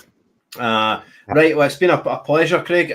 You've been a spirited guest. You've raised the roof here with over 2,000 viewers right now watching us. So cheers, Craig. It's all to you. Cheers to you, my friend. Family, cheers buddy. to the end of the SNP, my friend. Cheers to you and yours, mate. Please give Craig a massive follow if you don't already, and thank him for his contribution. Okay, so that's Craig Houston, ladies and gentlemen. What a fantastic guest, and you know, he is a humble guy, but really he has done an absolute mammoth task, and you know, he's taken up the mantle of, you know, just punishing the SNP daily with his 10-minute moans. He'll profess to be humble, but he shouldn't be. He should be absolutely relishing the moment, because he has been instrumental in diminishing this vote share. I'm sure of it. And although he maybe disagree, I'm sure, and I'm sure a lot of the viewers here are sure, that he has done an incredible job over the last 6 to 12 months about just enlightening the Scottish public as just how bad the SNP are governing us. This is the thing. So we've got we've got another guest coming on right in the next minute. I'm going to get a quick toilet break before we go. I've been on live for about the last, approaching 2.5 hours, guys. We're at 2,100 viewers. Can you believe this? Can you believe this, guys? Maiden broadcast. We're at 2,100 viewers. Simply incredible. So once again, guys, if you don't already follow Craig, we'll get his socials up on the screen immediately. I'm going to full screen the news. I'm going to put I'll put the volume back in it. I'm going to get a quick toilet break, and coming back, we've got Alistair McConaughey and the Force for Good. Okay.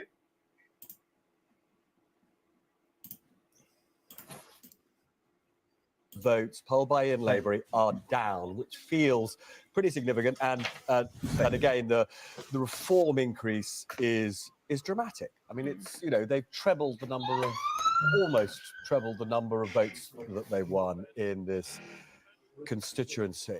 But I wanted to sort of talk a little bit about this turnout issue. Pretty much all the opinion polls showed very large numbers of people at the end saying they weren't going to vote.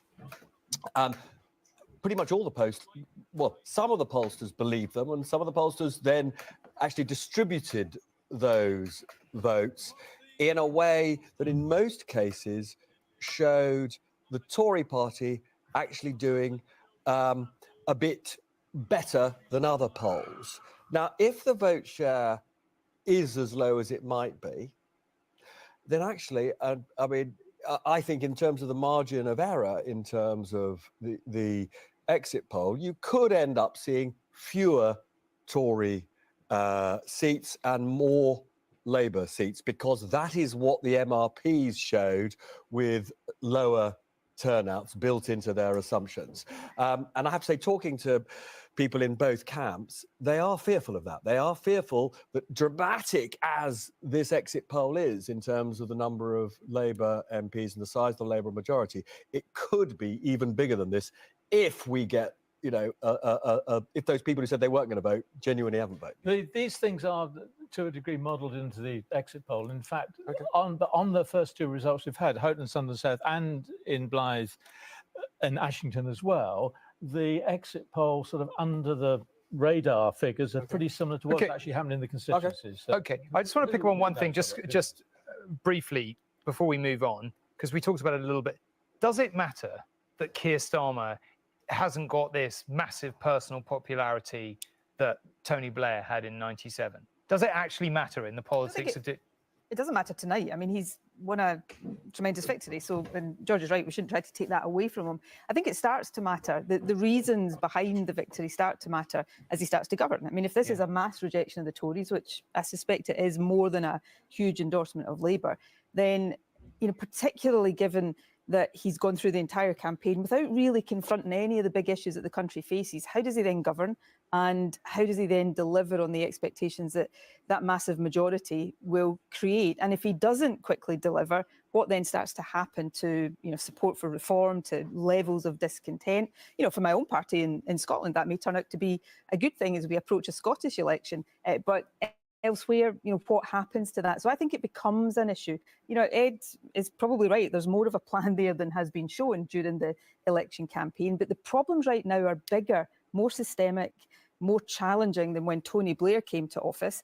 And the tools he has in his toolbox to tackle them, and the mandate arguably has on the big issues, much, much diminished. Is it not plausible that lower expectations at Ed are not a bad thing, potentially? But are there lower expectations?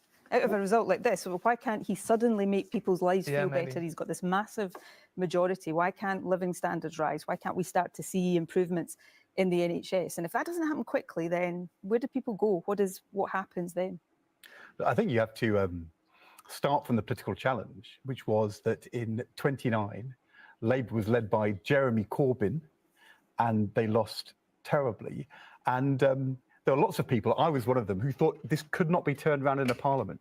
You'd have to have a Neil Kinnock figure. We were talking to Neil earlier, who took the Labour Party from the ignominy of defeat in 1983 all the way through to 92 and failed, and finally handed over to Tony Blair, who won. I didn't think this could be done in a term, and Keir Starmer has done it. How much of that was down to Boris Johnson, though? Rather But you know, I think if you are Keir Starmer and you've won, oh, right, ladies and gentlemen, we are back at it. About how much this champagne is going through me. Oh dear Lord! But do we deserve it? I believe we do. Cheers to you, all the beautiful viewers, guys. Over 2,100 the challenge now, beautiful guys watching it. I don't know. Get the comments in. We've got another great guest coming up. What I'm saying is, I don't think we all at this stage. Popcorn. That looks like fries. Right, we've got another great guest coming up. We're running a bit over. It's 8 minutes over, so we're going to have an extra 8 minutes of the incredible Alistair McConaughey. Welcome to the stage, Alistair. Good evening to you. How are you this evening? I'm in such an incredible mood, Alistair. You know why that is? Yeah, I've got an inkling of why that is. But what I find really quite remarkable is we were just, while you were away there, we were sitting watching Nicola Sturgeon pontificating about the present state of the party, when she is the exact person that is responsible for the demise of the SNP completely, totally, and utterly. She is the one that's responsible for that. And there she is, sitting in a television studio, getting paid good money to give her opinion on things, when she is the one that brought down that party. Yes, and I wonder if that's going to be put to her. I wonder if that point is going to be put to her. You know, it was her hubris in thinking that she could bring in all of that crazy gender stuff, and her hubris in the money that was going on there, and that everything that happened under her reign. She is the one that's responsible for bringing down the SNP. And they say the exit poll there, the poll that we saw, 10 seats. Well, I've seen an exit poll just recently that says 6 seats on my phone here. And I don't know if you're able to bring that one up. Wow, oh, no, where are you seeing this? 1, 2, 3, 4, 5, 6, 7 seats. 7 seats. This is music to my ears, Alistair. You're telling me that 10 is going to be diminished to 6? Are you serious? This is the I don't know if that's ITV or BBC, but that's the Scottish exit poll. So you're looking at 1, 2, 3, 4, 5, 6, 7. 7. Wow. 7. But where's on the list? Where is Aberdeen South? Oh my God. You know what that means, guys? It's Skeletor. Skeletor watch. Where is he? Where is he? Skeletor watch. Oh my God. Oh well, I have to have a wee toast to that, Alistair. Again, well, let me toast that to you as well. Thank you very much, my friend. What it is, first of all, I wanted to congratulate you yourself. You've been putting out anti-SNP content and pro-union content for the longest time. And a lot of people might overlook Alistair and the Force for Good, but they are doing such an incredible job at just exposing the SNP and, more importantly, promoting the union, right? There's not enough of that. There's a lot of demolishing the SNP and diminishing what the SNP is, but there's never enough of promoting the union and what the union is and what it does. Absolutely. Promoting British culture, the British Constitution, British history and British heritage, because our democracy is something that's so important. And I've been a Democrat all my life, and I've stood for Parliament and Scottish Parliament and European Parliament more times than I can remember. And we can talk about that maybe later.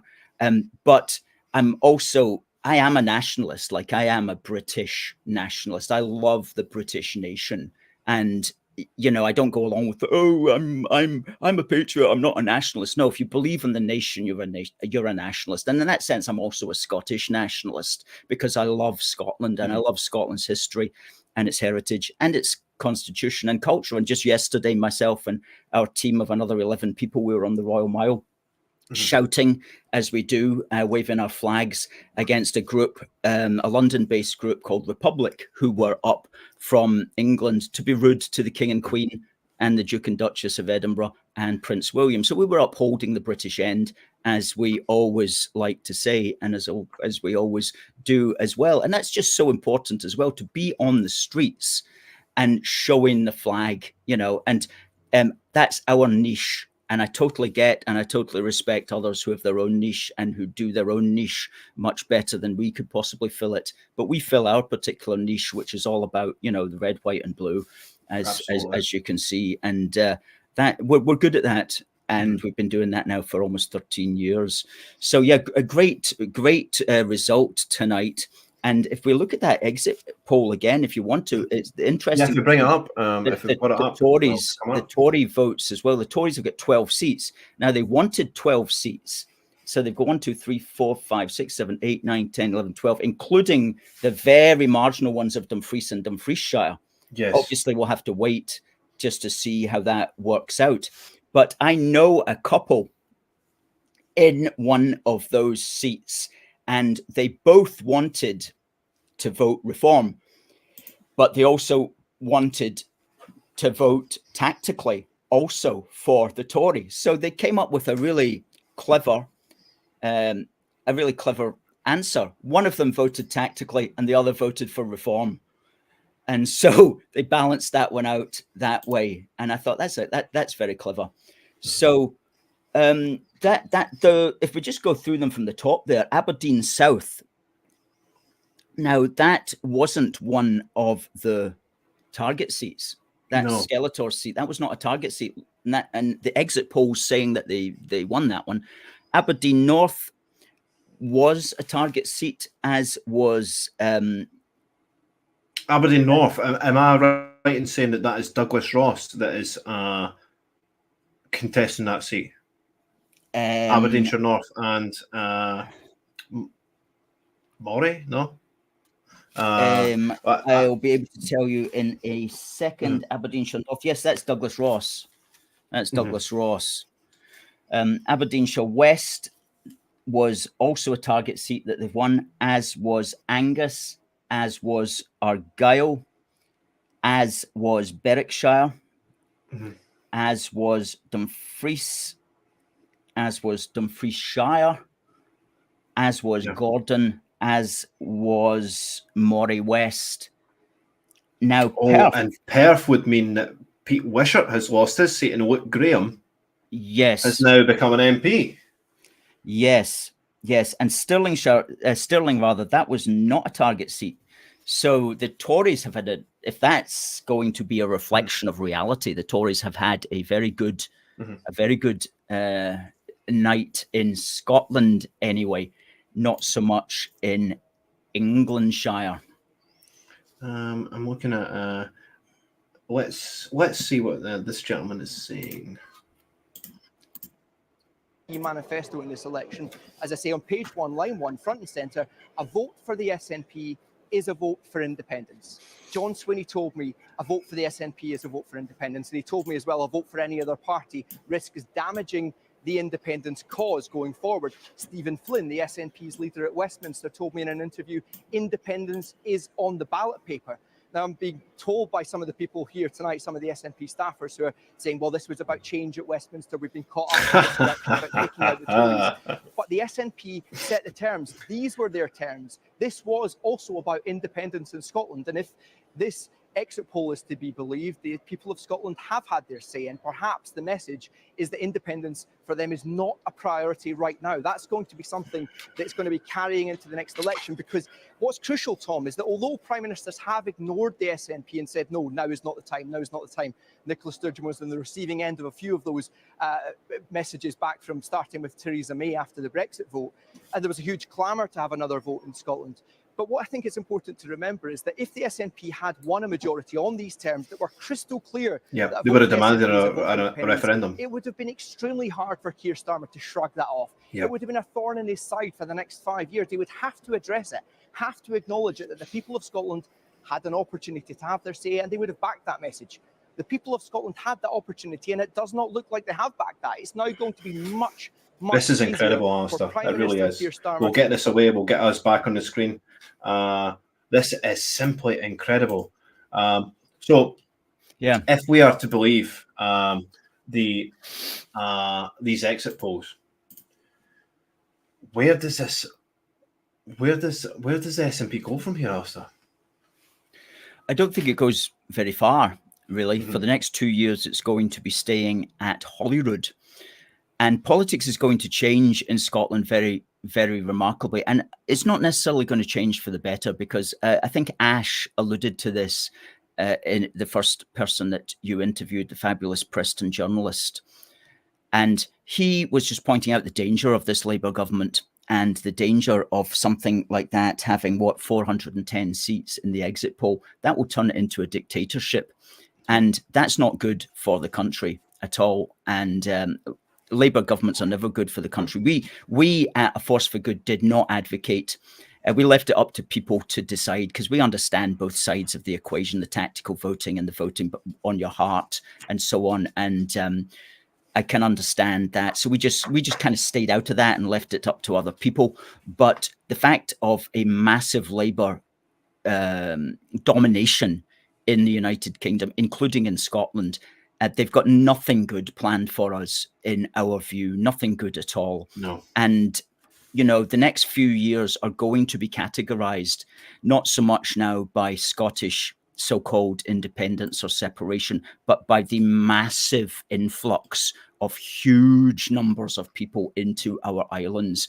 Now, we've seen what happened in the Republic of Ireland, and I personally, and I do hope I'm wrong, but I have no doubt that Labour have the same plans for us here in the United Kingdom.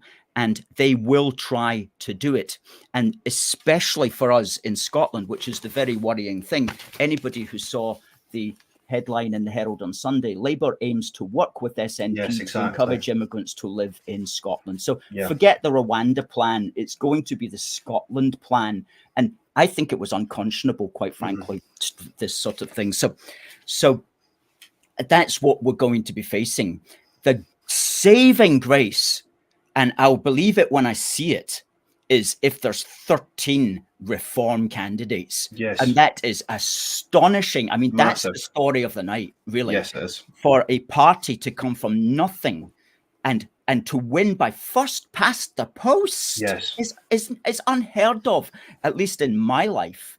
Yeah. And I back in the day, I stood for UKIP many times. And I mean, we would get to save your deposit, you need 5% of the vote in your constituency. And we wouldn't even get 1%. We wouldn't even get 0.5%. We'd struggle at 0.1, 0.2% most of the time. So the idea of even winning a deposit is amazing for an insurgent party like that, let alone to come second, as they came second in Sunderland just there with almost 12,000 votes. Now, Sunderland is a bit of a bellwether. So if they didn't win Sunderland, I'm fingers crossed that they'll win other seats, but I'm sure they'll win Clacton. I'm sure they'll win Lee Anderson's seat. And if they win on any others on top of that, that would be absolutely amazing. And they may well do it, because I know here in Glasgow, lots of people voting for reform. On our street stalls, we have street stalls regularly each month in the heart of Glasgow on Saturdays, and the number of people last week who came up to us and said that they're voting reform was just very unusual. You know, when you've got somebody standing talking to you wearing a Celtic top, telling you that he's voting reform, you know something is up. Yeah, absolutely. So it looks like they may well win deposits in Scotland, and that's to say they'll get 5% of the vote in some of these constituencies, maybe in many of the constituencies, in which case that means in 2026, after we've suffered 2 horrible years of Labour opening the borders and flooding people into Scotland and into the villages and towns of Scotland, politics will have changed in such a way that people will now start to vote for reform, and reform can get a body into the Scottish Parliament.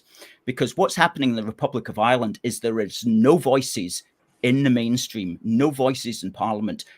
or the Irish name for it, that will oppose it. And so the system, the establishment knows it's got free rein because there is no voices opposing it in Parliament. And so we don't have any voices. I mean, the Tories in Holyrood might squeak a little bit, but they'll get put down by the Labour rights, the SNP and the Lib Dems and the horrible Green Goblins.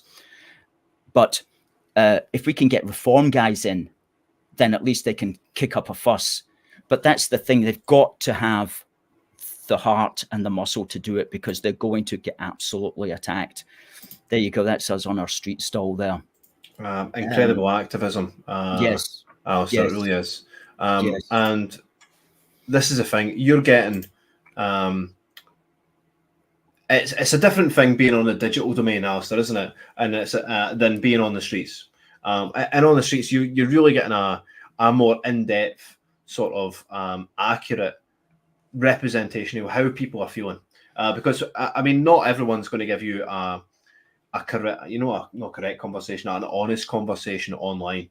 But on the streets, face to face, you can almost tell if someone's being genuine or not. And the fact that you said you've got Celtic supporters coming up to you and saying they're voting reform is just unheard of, really, here in Scotland. It's unthinkable. And before the exit polls had come out, I thought it would be unthinkable to think that reform might end up with more MPs than the SNP. That's just absolutely incredible. And you're right about you're right to point out that in British history, it's very, very rare, if not.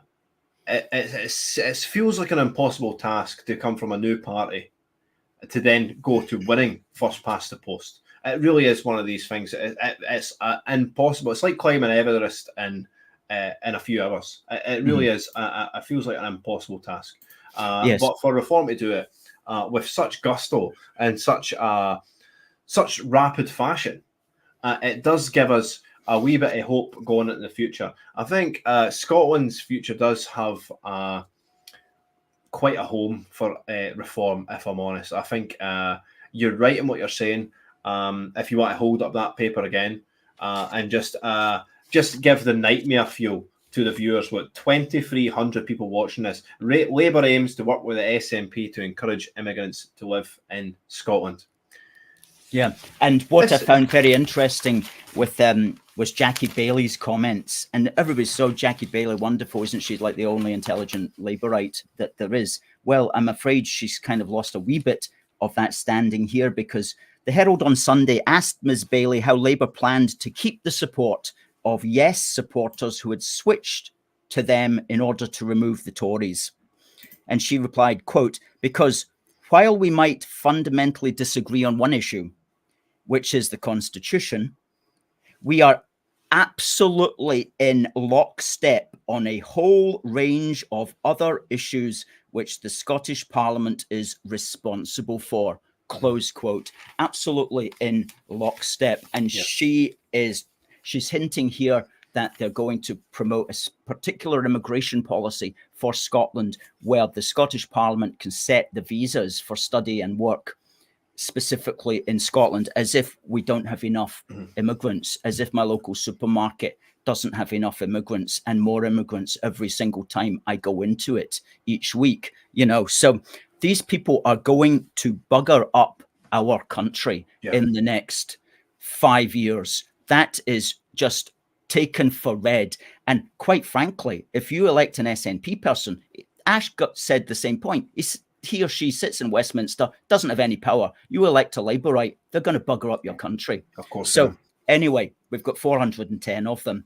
But again, the saving grace is that we've got some reform people in and they will be able to speak to the majority. And it will be interesting to see the percentage of reform votes in Scotland as well. Anything over 5% in any constituency is amazing, and it will signal candidates getting elected. I feel like when I'm looking at these exit polls at Reform on 13 and SNP on 10, I think Reform are almost like they've walked on water here in Scotland by getting just the Goldilocks level of vote share without impacting the SNP's demise, Alistair. I mean, before this election, before the exit polls had come out, it felt like the reform could have inadvertently allowed an SNP MP to slip in under the net just by virtue of taking votes off the Tories. Yes.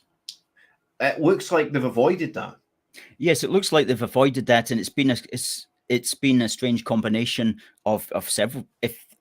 We're talking before the results are even out here, these are exit polls, I know, but it will be, if this is accurate, it will be down to some tactical voting. It'll also be down to various turnout as well, and it will be down to SNP people going over to Labour as well, reducing the SNP vote. Like, for example, in Dumfries, we've yet to see what the figures are, but if the Tories sneaked in, it will be because of some people voting Tory tactically and some people going from SNP to Labour and thereby reducing the SNP vote. So, I mean, it all works out at the end of the day, you know, and it all works out in a funny way.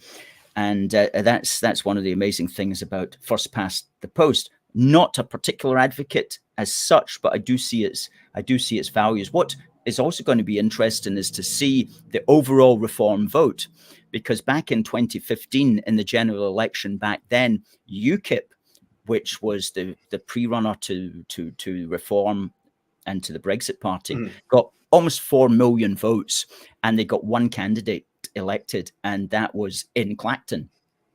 Oh, really? And yes, and so 4 million votes. Now, this time round, they'll probably have much more than 4 million votes. They might even have more votes than the Lib Dems, even though the Lib Dems, because of the way that's the a great point, Alistair, system actually works, is they'll have many more MPs. So yes, it's going to be interesting to see, and I think reform's going to come in England, going to come in very strong second place in quite a few places as well.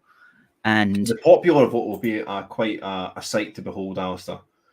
Yes, well, for me, that's always the crucial thing, because I mean, even if the SNP had got the majority of seats in Scotland, which is to say 29 out of 57, that would still be a minority of the popular vote, and certainly a minority of the electoral vote as well. In fact, I've covered all the previous elections in my new book, One Big Country, available from Amazon.co.uk. I look at all these kind of stats in here, and I show that the SNP have never had a majority of the electorate ever in any election voting for them, whether at Holyrood or Westminster. And so the claims for a mandate are always very outside of the reality of the figures.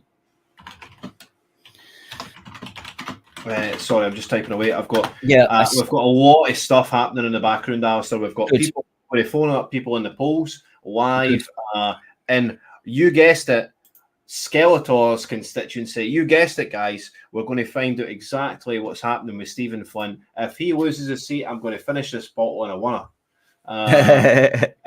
What an incredible night. Again, Alistair, I can't thank you enough. One, for being a guest, but two, for being a continual source of great information, a continual source of inspiration against the SNP, and for pro-union voices. Again, I can't really sort of say enough that there is so much anti-SNP content, and maybe I'm a victim of this as well, but I really like to punch down on SNP, but I didn't really promote the union enough as I should, and as much as you do.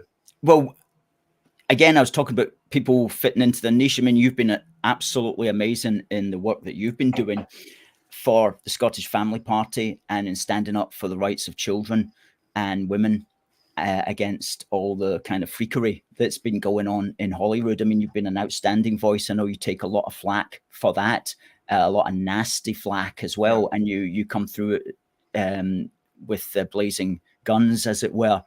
And so respect to you, because you're doing something that not very many people would want to get involved in a particular subject matter that a lot of people would stay away from. So well done for you for everything that you do, and for putting on this show tonight, which I think is absolutely brilliant. It's far better than listening to Nicola Sturgeon blabbering away and getting paid for it. None of us are that was getting part paid, of the inspiration behind the broadcast, Alistair. I mean, Yeah. I couldn't bear Scotland listening to this woman.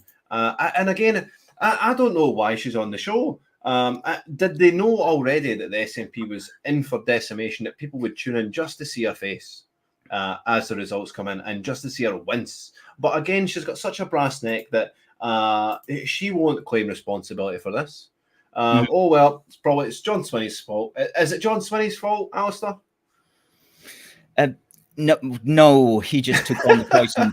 He just took on the poison chalice, didn't he? But yes, he'll be the one that gets the blame, because that's the way that politics works. Maybe it was his fault. Fine with me. Yeah, yeah. I think it was all. It all. I remember the day. I think it was you were speaking outside Holyrood, and it was it the gender reform bill or something like that, and it was from that moment on. Yeah, it was from that moment on, basically. And then like a couple of months later, the that lady had an event in George Square. What's Kelly J. Keane? Kelly J. Keane had an event. I went along to that and I watched it and I thought, Sturgeon has lost all these people, and this is the end of it. Because a lot of these people were kind of, maybe some of them would have been naturally supporting Sturgeon, but she had not brought them on. She had lost them, and I thought she's finished. And it just was a career ending from then on. And then you had the guy dressed up as a woman getting sent to a women's prison, and that was just the end of her. That was the end of her. And she's never apologized for that. You know, she's only just doubled down in her bloody arrogance. Yeah. And anyway, she's reaping the whirlwind. She's reaping the whirlwind tonight, and I'm pleased about that. Albeit she's getting paid to talk mince. But once you're a politician, you fail upwards. These people, they fail upwards. Of course they do. You know. And so she's going to be all right forever. Unless, of course, Police Scotland decide that they've got some extra information that they want to share with the world. Alistair, you've been a spirited guest. I would ask you, if you're going to stay up to the wee hours, please do kick about. After 1:30, we're basically open, and I'd love you to come back and give us a response. Once we see a sort of cemented view of what these seats are looking like, I would like to have you back on. If you're awake and if you're kicking about as well, that'd be fantastic. Okay, I've got a feeling I will be awake. Okay, well, that's brilliant. Again, if you haven't already followed Alistair, UK Force for Good, we'll get all your socials up on the screen. If you've got anything to promote, Alistair?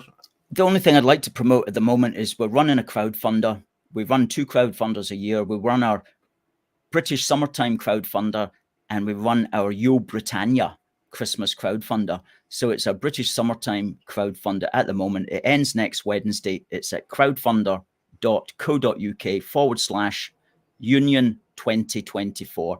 And we're trying to raise £1,707, 1707, which is the year of the Union of Parliaments. And today was the 75th ever British general election. The 75th ever British general election since 1707. So that has to be worth something, right? So crowdfunder.co.uk/Union 2024 if you like the work that we do. And you can tell by that figure that we don't run on very much, because this is my full-time job. You do such a good job at it, Alistair. I honestly can't say enough just about how amazing a job you do. And sometimes it is a thankless task, Alistair, going out week by week on the stalls, promoting what it is. But Not tonight, it isn't, Alistair. Not tonight. Exactly. I think all of Scotland is in rejoicing. And it's a celebration of all the anti-national or anti-SNP voices and the pro-union voices in Scotland. And this is a celebration for us. It really is. It truly is. And yourself, you've done such an incredible job over the last, I mean, you've seen a decade plus you've been at this, Alistair, and all your hard work is paying dividends, my friend. My hat goes off to you, and a cheers to you, my friend. Thank you. Well, cheers to you, and cheers for all the fantastic work that you're doing. And I know that your internet and video activism, as well as your physical activism, is going to go from strength to strength, because you've got the right attitude for these things, Niall, and you've got a great team around you. I know that as well. So let's forward on to victory and keep going. That's what it's about. If you're kicking about, I'll sure you'll have it back on later on. But I'll be with there. That, thanks again, Alistair. If you haven't already, give him a follow. Right, that was Alistair McConaughey of the Force for Good, ladies and gentlemen. Right, and now I would like to give a warm welcome. We've got 2,400 people. This is more than my wildest expectations, guys. Thank you so much. Cheers to you. On the day the SNP died, ladies and gentlemen. Cheers to you, the viewer. Cheers. Now, with that, we have a very special person coming up, and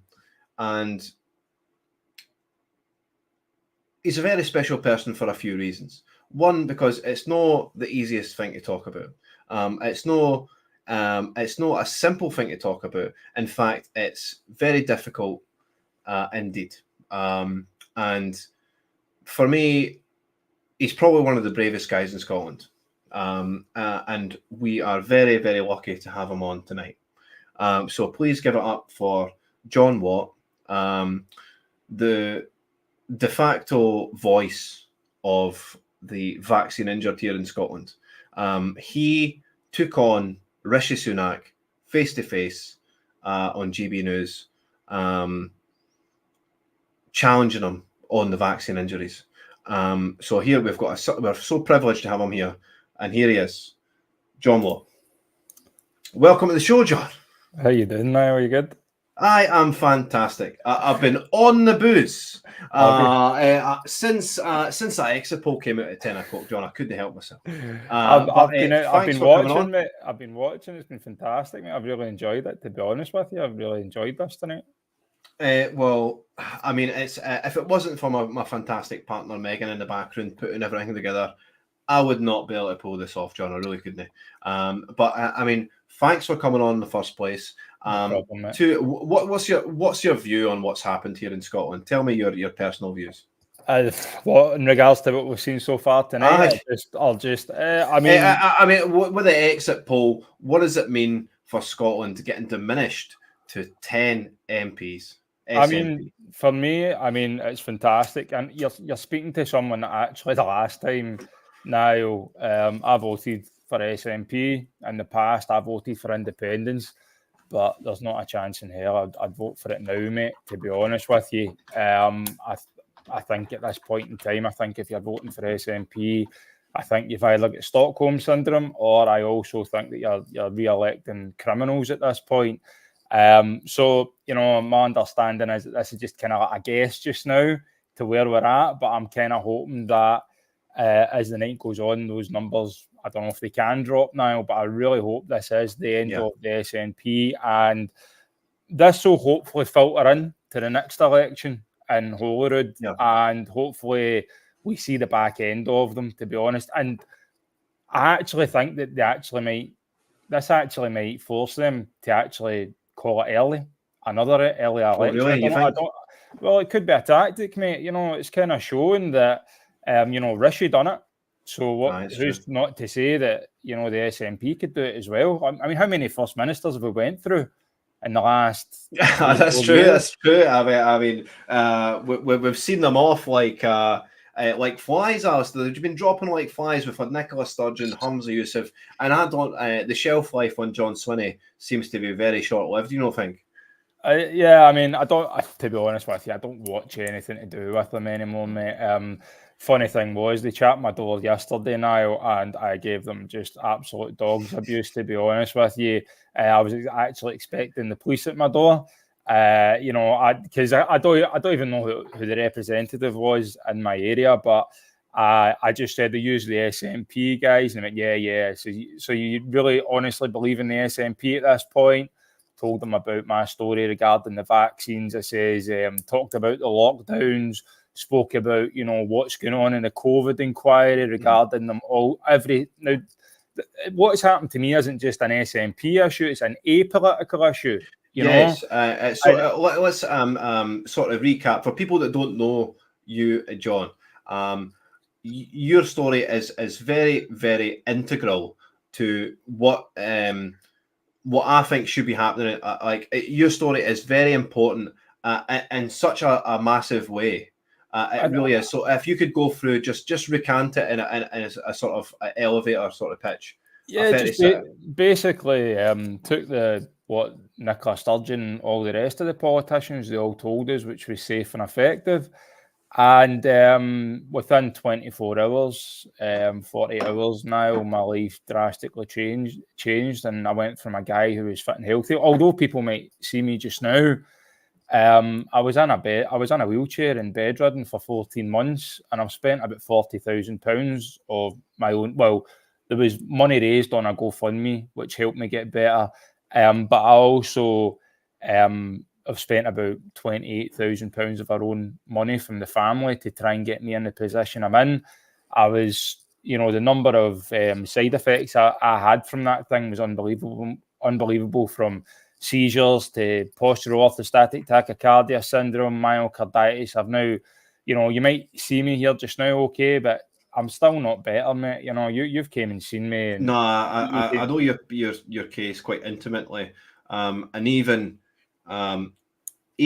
simple things like standing up too quickly, John. Yeah, it's.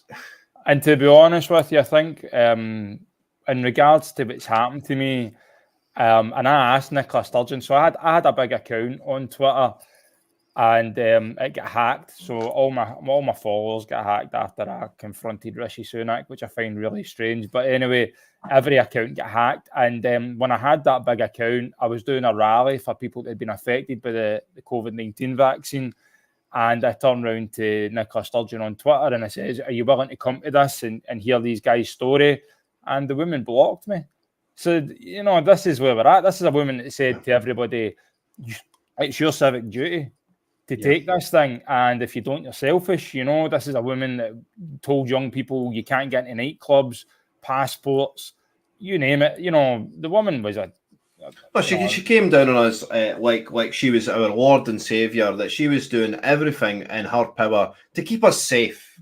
And at the time, I'm sitting here thinking, I'm never taking this vaccine, right? And I had really silenced myself about talking about the vaccine, John. I really did. Until she had come out and says, you're irresponsible for not taking it. And that's when I broke off silence and I was like, there's no way someone is telling me that I'm irresponsible for taking a medical What's more procedure. irresponsible, Niall? What's more irresponsible? You telling people to take a thing that's got no safety data and telling pregnant women to take it, or when these people do take it, they're left on their own and left to rot. And the medical industry as well, they're just as much to blame at this point, because in my honest opinion, they should be taking a stand on this as well, but they're all being silenced because they're all scared of the coin. They're all scared to lose their coin. But in regards to Nicola Sturgeon, mate, like I said, she blocked me, and the facts don't lie. Let's all put things into perspective. Every single one of them that are in politics, I know you've spoken about it, and Neil Hanvey, who's a fantastic man, by the way, and I really hope that Neil does keep his seat, but I don't think he will, unfortunately. And I think there's been he's a man for the futre, Neil Hanvey, because I would like to see him in Scottish politics, to be honest with you. But if we go back to the COVID inquiry, mate, let's forget about me and the vaccines. Let's look at the care home situation. Let's look at I think that 2020 and stories like mine in the care homes and all that is really, really showing people what the government are actually capable of. You know, we go to the midazolam and morphine scandal. We go to all these things now. It's all coming out in the COVID inquiry. And this is the thing that's making people now go, hold on a minute here. This is what the government done. And let's remind ourselves, this is a bunch of people that locked us down, told us all to do this, gave us one rule and gave another rule. And then what happened? They all deleted their WhatsApp messages. So all the evidence has now been taken away. But, you know, where we're at just now, mate, I really think there's, you know, people talking about a revolution, mate. I really do feel that I was on a Twitter space earlier on tonight, and Craig was there, and the boy Basil and all that. And all I've heard all day is nobody's good enough to vote for, and you know you're voting for this. There's no point. The vote doesn't count. And I heard Craig and Craig sitting saying, you know, I'm deflated. I really don't want to vote for these people. I went into the space and I told them all, take this as a lesson. Take this as a lesson, as in, when it comes to the next 2 years in Scotland, when this happens again, take it as a lesson is to get organised. Because see, if we don't get organised, this is going to happen again. And in my opinion, you're just going to re-elect criminals and more people. And, you know, I heard a fantastic word actually the other day, and it was feudalism. I don't know if you've heard that word, mate. And that's what they're basically saying what we're getting into, which is feud. And I was like, it's a neo-feudalism, aye. And I was like, that's the perfect way to describe what we're getting into. Yeah. You know, it's not really, is it dictatorship? I mean, it's not got to that stage, but it could. I mean, me and you done a podcast, Niall, the Bring the Noise podcast. For anybody that doesn't watch, go to the Bring the Noise podcast. You'll see stories like mine, Alex Mitchell had his leg amputated, and many others, and funeral celebrants that are speaking out regarding this. And there's a bit in the podcast that you said it doesn't matter if you're into politics or not. You're going to become political somewhere or another in the near future, and that's 100% correct, mate. Because if you spoke to me at the last election, mate, where would I be? I'd be in my bed, no giving a flying monkeys, you know. But this and year, now you're up. It's right past midnight, John, and I'm sure you'll be up into the wee hours making sure that the SNP are not getting any seats that they don't deserve. And again, it takes me back to the meetings that I went to you, no in secret, but we went to meetings way back when, probably about a year ago now, all discussing about how the hell we're going to get past this, because the vaccine injured is such an underviewed group in society now that it's criminal. It's absolutely criminal that the vaccine injured are getting overlooked, right? But I want to sort of press you on: do you think the COVID situation has had a massive impact on this election, John? 100%. I think what's happened in COVID, mate, and I think when people started to see my story and what they've done for people like myself and Alex Mitchell, I think this is really what made people, you know, you hear these words, and I mean, I don't really like to wear them, but use them, but it's making people aware of the level of corruption now that's actually going on now. And again, the COVID inquiry, these things are all showing people exactly. This is the thing. The mainstream media are dying, mate. That's a dying breed. Yeah. The mainstream, if it wasn't for things like what we're doing just now, alternative media is the way forward. I'm speaking nothing but facts. You're speaking nothing but facts, mate. And that's the way the world's going at this point. Can you imagine now if we were back 20 years ago? There'd be none of this, and we'd all actually probably believe what we're seeing.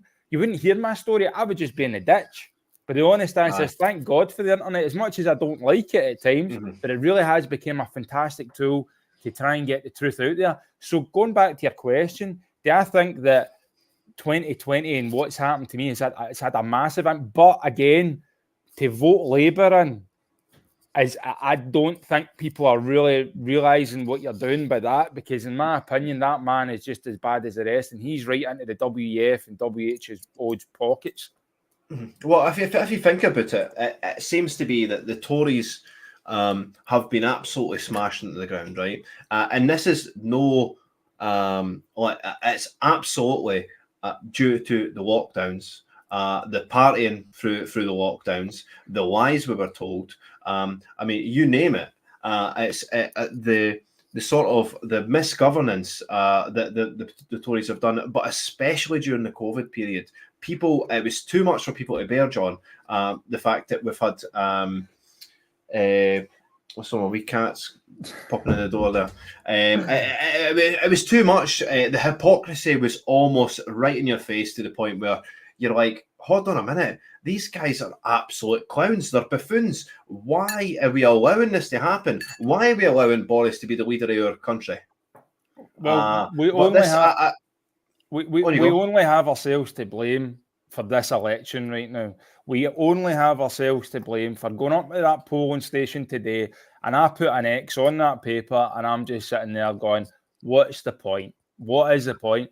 Now, if things go the way they're going, we're going to be in the same situation in 2026 in Scotland. And the honest, again, Niall, we really could send a message down, not just to the UK. We could if we change in Scotland, the policies and everything that's going on. And I said to you in that podcast, I'm not someone that would ever get into politics, but see, the more and more I think about it, the suit and tie and the dinosaurs are dying. Yes. Why is it we're electing these people that are of an age of retirement? Why have we got people in America, Joe Biden? They can't. You know what happens is, see, when my mum's man's in the house and he's like coming up, he's like over 60, that guy, right? And you're just like, oh, here, you just sit in the corner, watch the telly, put the slippers on, and shut up.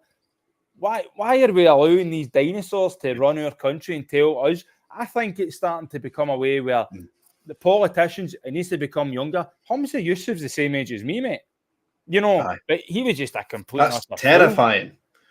Yeah, it's terrifying. But again, Hamza Yusuf is the classic raised to be a politician.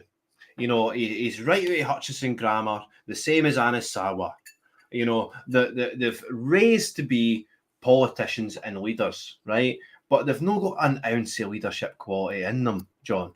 But yourself, this is why people are getting innately political. And again, what I said to you almost a year ago now, everyone's going to be driven towards politics. The new rock star, the new punk rocker is a politician.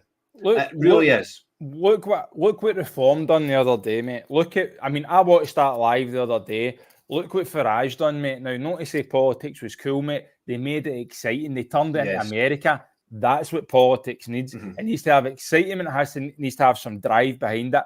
Not that I fully trust Reform, but at the end of the day, they seem like the best out of a bad bunch at this point. A lot. Again, Neil Hanvey, I've got a really good close relationship with that man, and I really do hope he does keep his seat.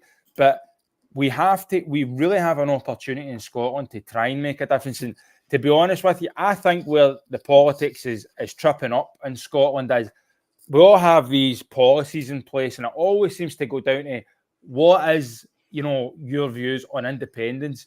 I think we need to have a new Scotland at this point, some sort of new Scotland party or something, mate. And I think, see, when it comes to that question, what is your views on independence? It doesn't matter, because that's down to the people. We will have a decision and it will be voted by the people, because that's what it's for. Doesn't matter what I think, Niall, or you think. Sorry, I'm going that way. It really depends on the people, to be honest with you. And I think that's where a lot of political parties are going wrong at this point. Independence is the last thing on anybody's mind, because we've got so much more going on. And 2020 really has ruined not just Scotland, but around the UK. Price everything up, inflation, everything's went up, mate. Everything's went up in price. And we have to get back to, like I said, a community. We have to become a community again, because we're at a point in time where, back in the day now, when your neighbour, you would check in on your neighbour. Absolutely, John. It's not like that anymore, mate. Remember back in the day, it was Hogmanay and everybody would be chapping the door. Again, Craig Houston said that today. You'd be chapping the door, and then you'd be on to the next one, and you'd be wishing them all the best for the bells. And nobody knows their neighbours anymore. Nobody really has a community anymore. And truly, John, I mean, the internet is a fickle beast, right? Yes, it's allowed people like you to make an impact. It's almost it's been like a a crucifix, like a stake in the heart of the mainstream media. But these are really the evil ones. And these, we should be really seeking to take these out of the hands of the young. Because I can see myself being drawn into the social media world. I'm sure everyone else, everyone here and the viewers can see that maybe, I'm maybe spending too much time on the phone and not enough time in real life. It's easily done, mate. You know, I fall into the trap at times, you know, but like I said, the TikTok and all that has really made people's attention span really bad, you know. So these things, they're great tools, but at the same time, mate, they've really dumbed a lot of people down. And I fell into that, and I've got brain fog and that going on as well. I really struggle with long messages now, whereas I would rather just phone up, you know. I phone you every now and again, Niall, as well. But I really do believe, mate, that this is the opportunity to actually make a difference, let it filter through, and we've got 2 years to get organised. Doesn't matter what party it is, we can all join. You said it in the podcast, it doesn't matter your views on this. If we're all singing from the same hymn sheet, we can all get that SNP out, and we can all start to get in and actually work together, because it seems to be too many heads are clashing at this point. Well, but I mean, sorry. Sorry, me and you totally agree that there needs to be a political reckoning for what's happened to us in 2020 with the COVID years, and what happened to us where they're just unilaterally stripping our freedoms away and say, you know, just making stuff up at the whim, and then deleting their WhatsApp messages at the end of the night in a bedtime ritual. It's just insanity, John. Now, you know, and I know, see if that was a court of law, they would be in the jail. And not only that, mate, you can get real people in to actually get those messages back. That's a lot of nonsense. You know that, and I know that. But look, and what I done with Rishi Sunak on the telly as well, I kind of wish now I didn't wait and do it on GB News, because there wasn't an election at the time called. Could you imagine if I had done that? If this was during an election season, John, it would have been billions of views. Exactly, mate. I could have, but because it was GB News, it was it got kind of suppressed, didn't it? It really did. But someone's saying to turn the news on, mate. I don't know if you want to turn the news on for 2 minutes. What's happening on the news? Well, what I'm going to do, we're going to wrap up, John. We've got our next guest sitting in the waiting list. John, I just want to congratulate you first. You were talking about bringing the excitement back to politics and Nigel Farage, but you are bringing the noise and bringing a sort of, not an excitement, because it's not an exciting topic, the vaccine injuries, but you need to make it forceful. You need to make it you know, accessible to the public, and you've done that. You've just had a recent event that you've just come off the back of, where you know, in Glasgow, a sold out event talking about vaccine injuries with politicians there in tow. So if you want to just briefly talk about that, and then we'll head off to our next guest. Yeah, like I said, mate, done a fantastic event. Craig was at it. Craig done the auction, and we done an event with Neil Hanvey on the stage, Dr. Tina Pierce, who's a fantastic doctor, wonderful woman speaking out regarding this, Dr. Asim Malhotra, and Dr. John Campbell, mate. And it was to raise funds for people that had been affected by the JAG, mate. And it really was a powerful, educational, but it really wasn't, you know, I've been to these things before, Niall, and I fell asleep at them. It wasn't like that at all. It was just everybody, there was just so much good feedback, and I'm actually looking at trying to actually take it down to London. But I've actually contacted a few theatres, mate, and they've actually said that we can't talk about this.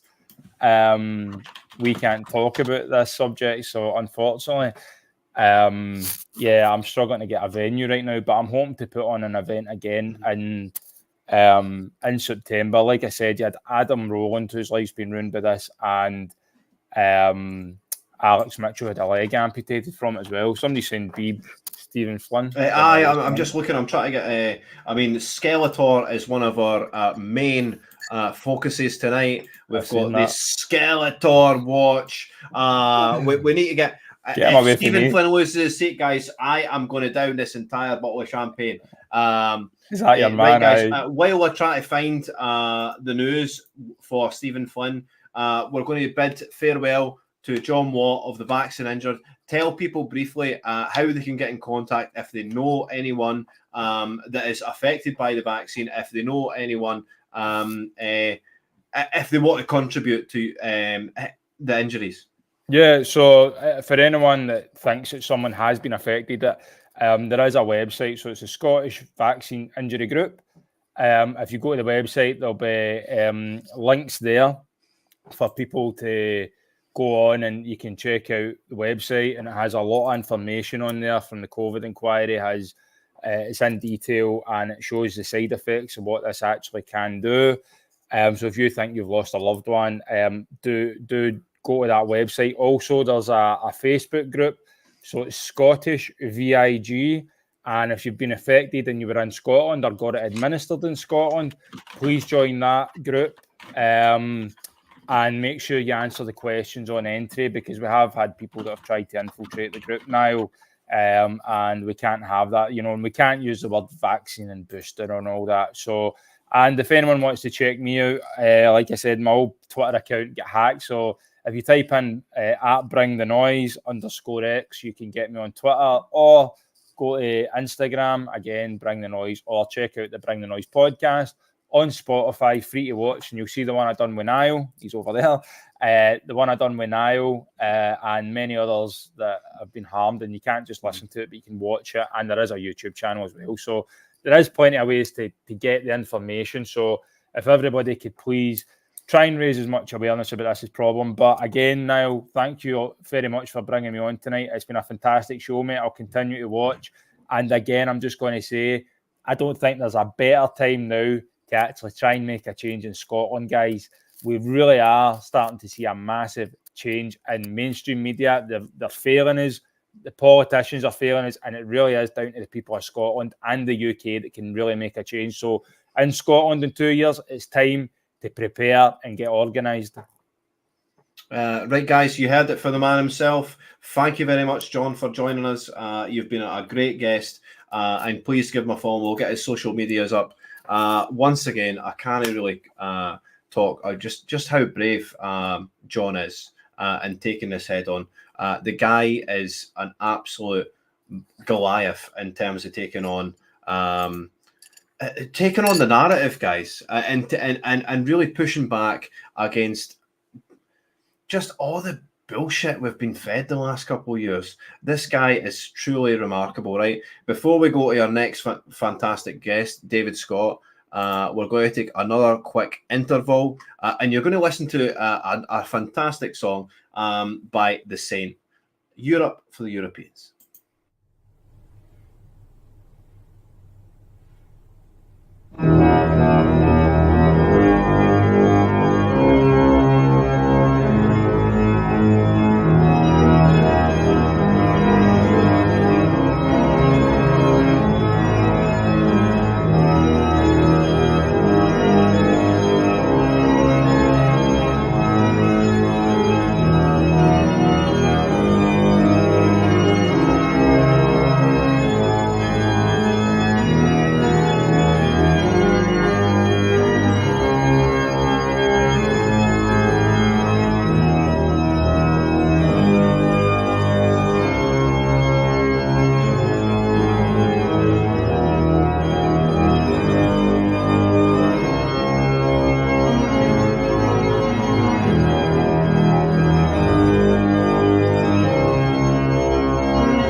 We are back, ladies and gentlemen, with our new guest. David Scott is waiting in the wings. We're going to get him up on screen now. David Scott is a very astute political analysis, and he's going to give it right now. Welcome, David Scott, to the show. You've got 2,600 viewers waiting with bated breath on what you're going to say. Well, firstly, I've been switching tonight between listening to you and listening to ITV. All right. And I have to say, you are miles better. They are the degree to which it's been the bland leading the bland. Now, I turned it on because I wanted to see Nippy's wee face. Yeah, okay? Of course you did. And that was worth it for a wee while at least. And she didn't say very much. I mean, she really didn't say very much. And then she finally started talking. She said she'd been noticing that she was out on the stump. She said she wasn't doing as much campaigning as she normally does. That tells a story. We might discuss why. But she was out and she was noticing a lack of enthusiasm. And I thought she was going to say, for the Labour Party. No. For her. She actually said that live on ITV, which was the highlight of their show. But apart from that, it was very bland. They're not talking about any of the real issues. Of course they're not. They're not. They're missing everything. Right? So you had John Watt on, and you were talking about COVID-19 and the state and government and political establishment response to it, which was massive. It's the entire reason we have a cost of living crisis, for example, right? They've devalued the value of money, so we've all got poorer because they said, hey, don't leave your homes for 2 years, sit in your backsides, we'll just print money, she'll be fine, don't you worry your pretty head about it, trust us. Oh, and by the way, mask up and be afraid. You said there has to be a political accounting for this. ITV didn't say that. No. The thing is, David, this is why you've been brought on, right? Because you're going to give us an unvarnished truth here, and this is the thing. There needs to be a political reckoning for what happened to us. Our money has been devalued. It's not the cost of living crisis we're going through. It's the cost of lockdown crisis we're going through. Everyone needs to be aware of this. And if they're not, please spread the word. It is not the cost of living crisis, guys. It is a direct result of what's happened during COVID with the insane money printing. It's just purely insane.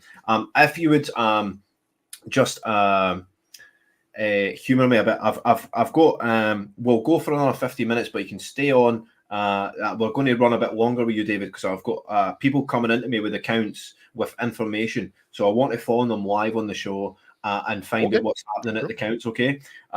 So what I'll do is we've got Alan McManus, who's at the Paisley count now. I'm going to phone him right up now, live on the show, guys. We'll get him on speaker. So hopefully you can hear this, guys. So I've got the mic at them. This is the Vodafone voicemail service. Oh, the Vodafone. I'm not. Right, okay. Right, we'll go with the next one then. We'll go with Ewan. Ewan is in the Elgin count. So Ewan is a candidate for the Scottish Family Party.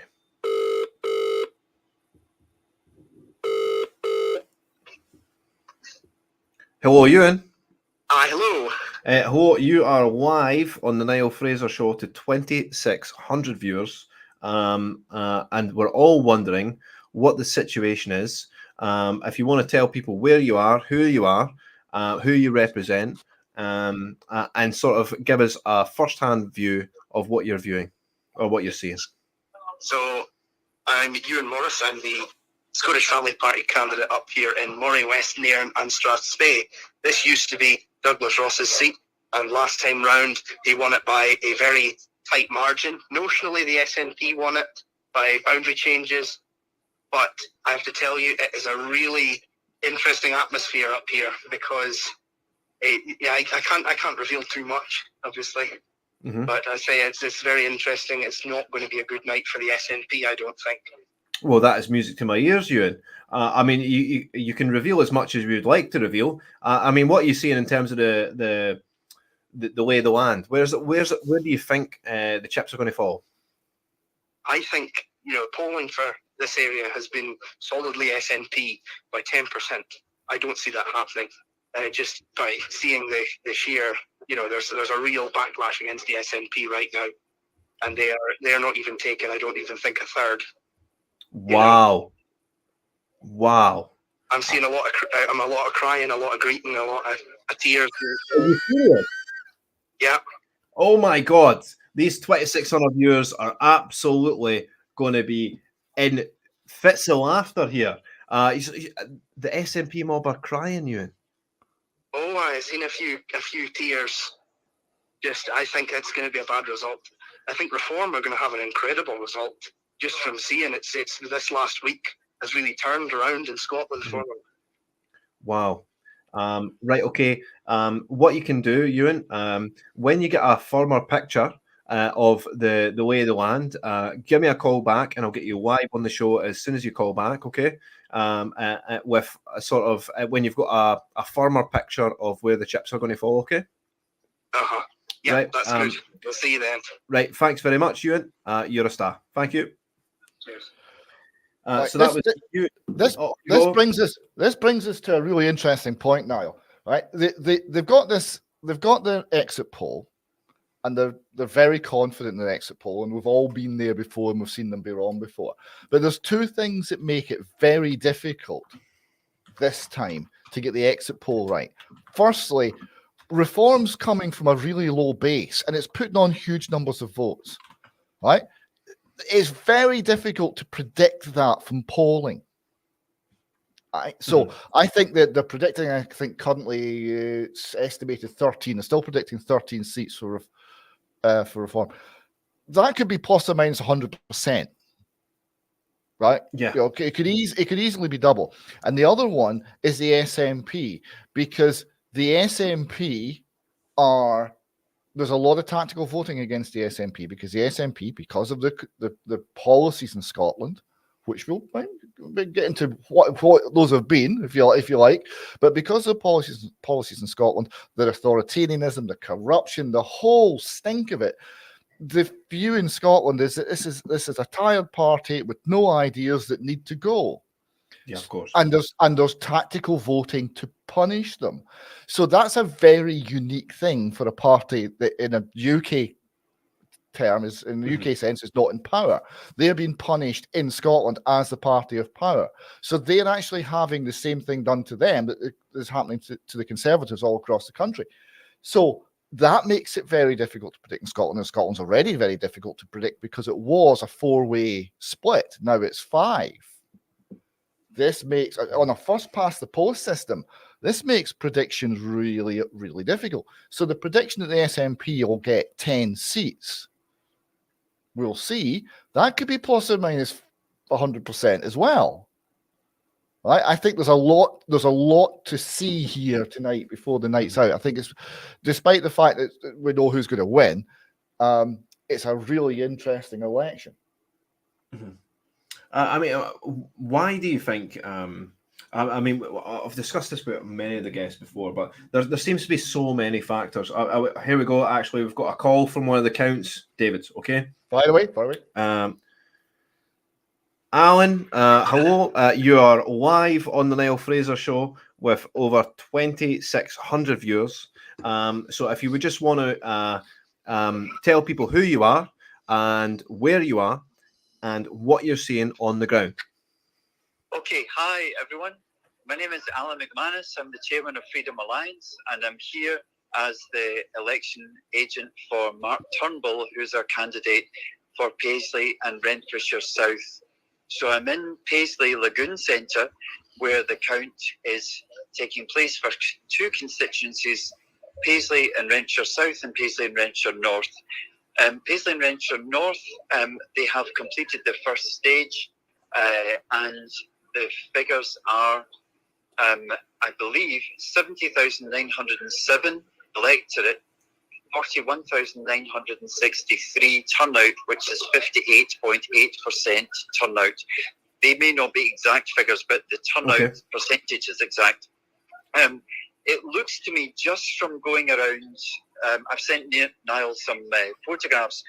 Just looking at the baskets and the piles of ballot papers, it looks in Paisley and Renfrewshire North as if it's a contest between Gavin Newlands of SNP and Alison Taylor of Labour, whereas in Paisley and Renfrewshire South, it looks like it's going to Johanna Baxter of Labour. So that's my initial impression. So you reckon Paisley and Wren South is going to go Labour, but it's still a hot contest in North? Is that what you're saying? Yes, I think South is going Labour, and I think North it's between SNP and Labour. That's my. Although I'm not looking at postal votes here, so I don't have any idea of those. So that might swing things considerably. Okay, Alan. When you get a firmer view, please do feel free to call us back, and I'll get you live on the show immediately as you phone back, and you have a sort of a more firmer picture of how the other one's shaping up. The first of all, just to recap, Paisley South looks to be going Labour. Yes. That's fantastic news. Right, Alan, you've been an absolute star. Please feel free to phone back at any time you get some more information, okay? And you'll be live on the show. Brilliant. Thank you. You're a star. Bye-bye. Thank you. Bye-bye. That's Alan McManus, ladies and gentlemen, live from the Paisley Count. David, we will run on a bit longer with your segment. You feel free to stay on an extra 10-15 minutes because I'm cutting it your time here, my friend. No, this is all good news, no problem, David, isn't it? Yeah, no. I've got I'll be up late tonight. So if you want me back on, if you want to take a break at some point, likewise, I'll be here. I thought that John Watt's segment, which I caught quite a lot of, was excellent. Now, I was at his event in Glasgow. It was very glitzy. There was a high production values, a lot of excitement. It wasn't dull, and it was thoughtful, and there's a lot of interesting people there. But it also showed some of the limitations of what we're dealing with. So we had one politician, Neil Hanvey there, and credit to Neil Hanvey for standing up for vaccine injured, because there are few that are doing that. Absolutely, and good on him for it. But there's a but here. When it came time to the Q&A, I wanted to ask a political question, and I asked him.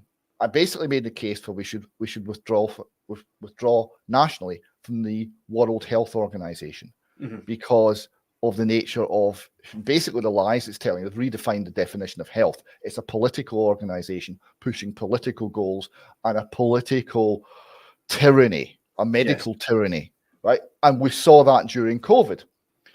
Now, what he said was, well, you can say that if you like, but if I say that, if anyone says that in the political world, they'll be called a conspiracy theorist, and they'll get nowhere, and there's no point. But I mean, fast forward to the last few days, and Farage is saying the exact same thing as you, David. Yes. Now, so here's the thing. So he didn't see the political opportunity of telling the truth. Right? He assumed, and this is not a criticism of Neil Hanvey. I don't want to make it sound like I'm going after Neil Hanvey because I'm not. This is a broader point. It's like if you've seen someone who's been manipulated by a narcissist, for example, and I would put it to you that the political world is like a giant narcissist. They get so that they no longer have confidence in what the truth is. Right? The fear is that the narcissist lies, the fake narrative, the falseness will carry the day, will carry public opinion, will hold sway, and the truth will not be believed. If they get you believing that, we're lost.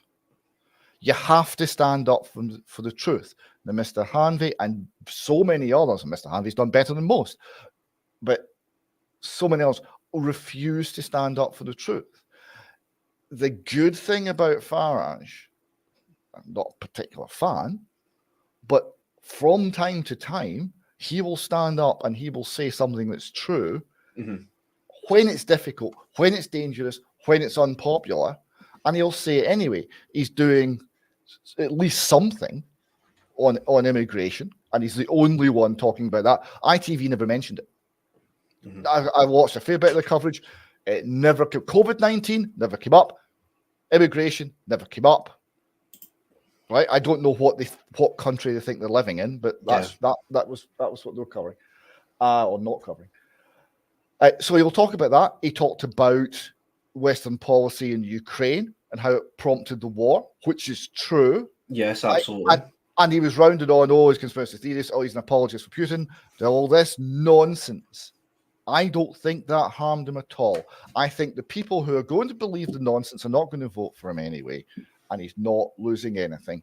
And that by speaking the truth, he makes it a binary choice. It's everybody else or it's reform, right? Because, hey, he's at least saying something that's true. So the political establishment have failed the country. They failed the country most noticeably during COVID-19, where there was a collective, almost universal failure of thought, of integrity, and of courage to actually stand up and say, you know what, lads, it's the flu. We're okay. Let's not panic. Nobody would say it. They were terrified. Yeah. And they led us into penury, and they led us into all these problems. Right? A complete failure across the political spectrum. And on immigration, the same thing. Yeah. And you look at what's now on offer. Now, we have a particular view in Scotland, and yes, I will cheer every time the SNP loses a seat. But we have to remember, we're not really solving the problem. No. Because we're just importing a different version of the same belief system. It was, I think I heard it on your program, and when maybe the time, it was UK A Force for Good when they were talking about it, talking about the Labour Party, saying that across a whole range of things, you can't put a cigarette paper between them and the SNP. This is true. Yeah. And this is our problem, because we are in a position where there is a political consensus, and it's a political consensus which is anti-life, which is anti-thriving, which is nihilistic, and it's dark. And that's what's holding sway. And the more it takes power, the more the more I think the people are rejecting it. They're certainly not inspired by it. Sometimes they're overwhelmed by it because everyone's repeating the same thing. But no one's actually given any genuine hope or energy by this message. So this is what we're going to see a lot of in the next 5 years in Britain. And from a Scottish perspective, I want to maybe, if we get a chance, to talk a wee bit about what Labour is, what the SNP is, and what's really missing from the political dialogue that we have in Scotland. I mean, in general, David, yes, it's a fantastic thing we're getting rid of the SNP, at least by, say 80%. But you're right. And again, I go back to Craig Hewson's analogy, where we're being asked to choose between a shite and a jobby.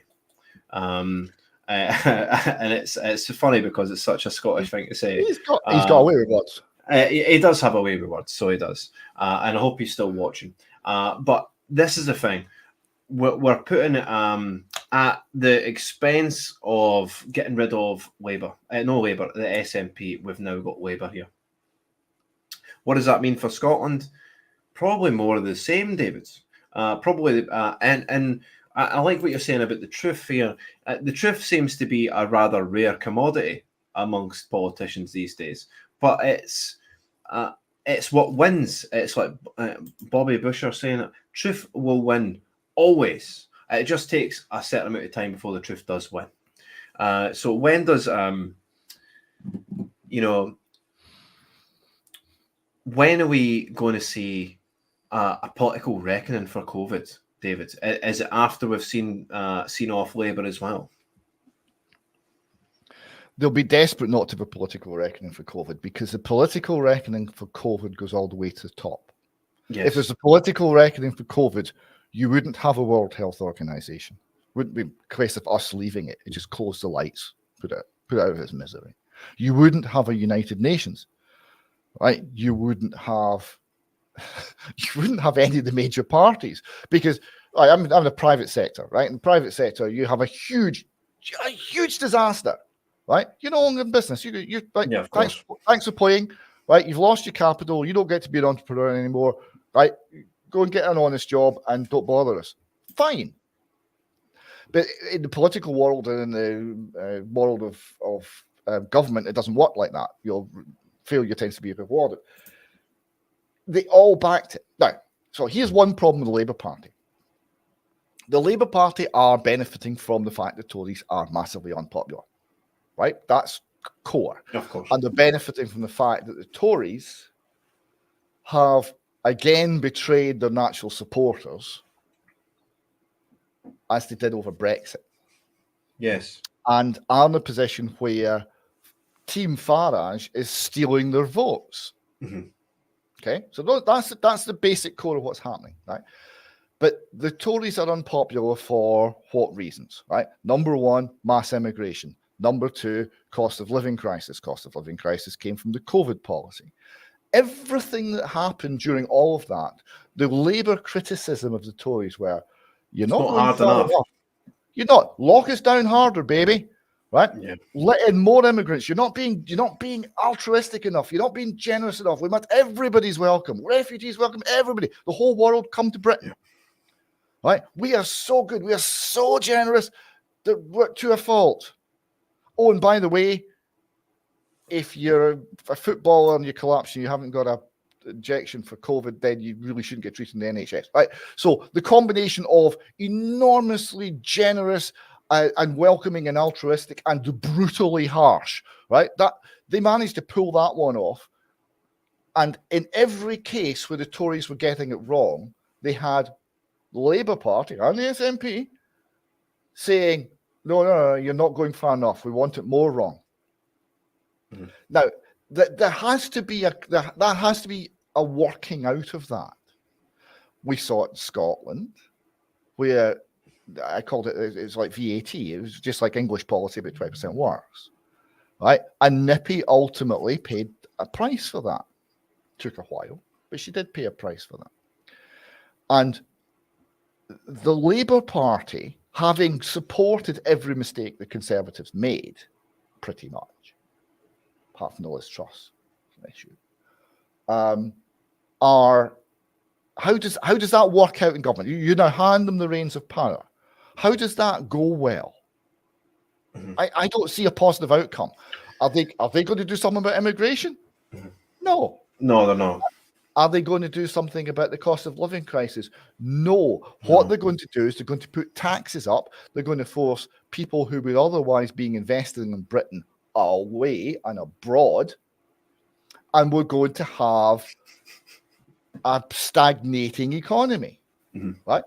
They're not going to do anything about the extra 25% corporation tax. So anyone running their own business can't leave the money in the business. It's been sucked out by the government at an increasing rate. They're not going to do anything about that because they want the money. Desperate for them to give us your money. And this is coming across because ultimately it's the politics of resentment. It's the politics of envy. It's the politics of coveting your neighbour's goods. It's the politics of if we just control enough, steal enough, lock you down hard enough, if you obey enough, things will be okay. And they won't be. Let me take it another direction. We know the inadequacies with Labour. The only reason we're going to be ended up with Labour, especially here in Scotland, is just purely because people are so sick of the SNP. And they're right. I mean, I'm looking at all the papers I bought today, and it's change is the word of the day. And purely it's change. It feels like we're changing the curtains. That's all we're really changing. I mean, the inner workings of everything are still active.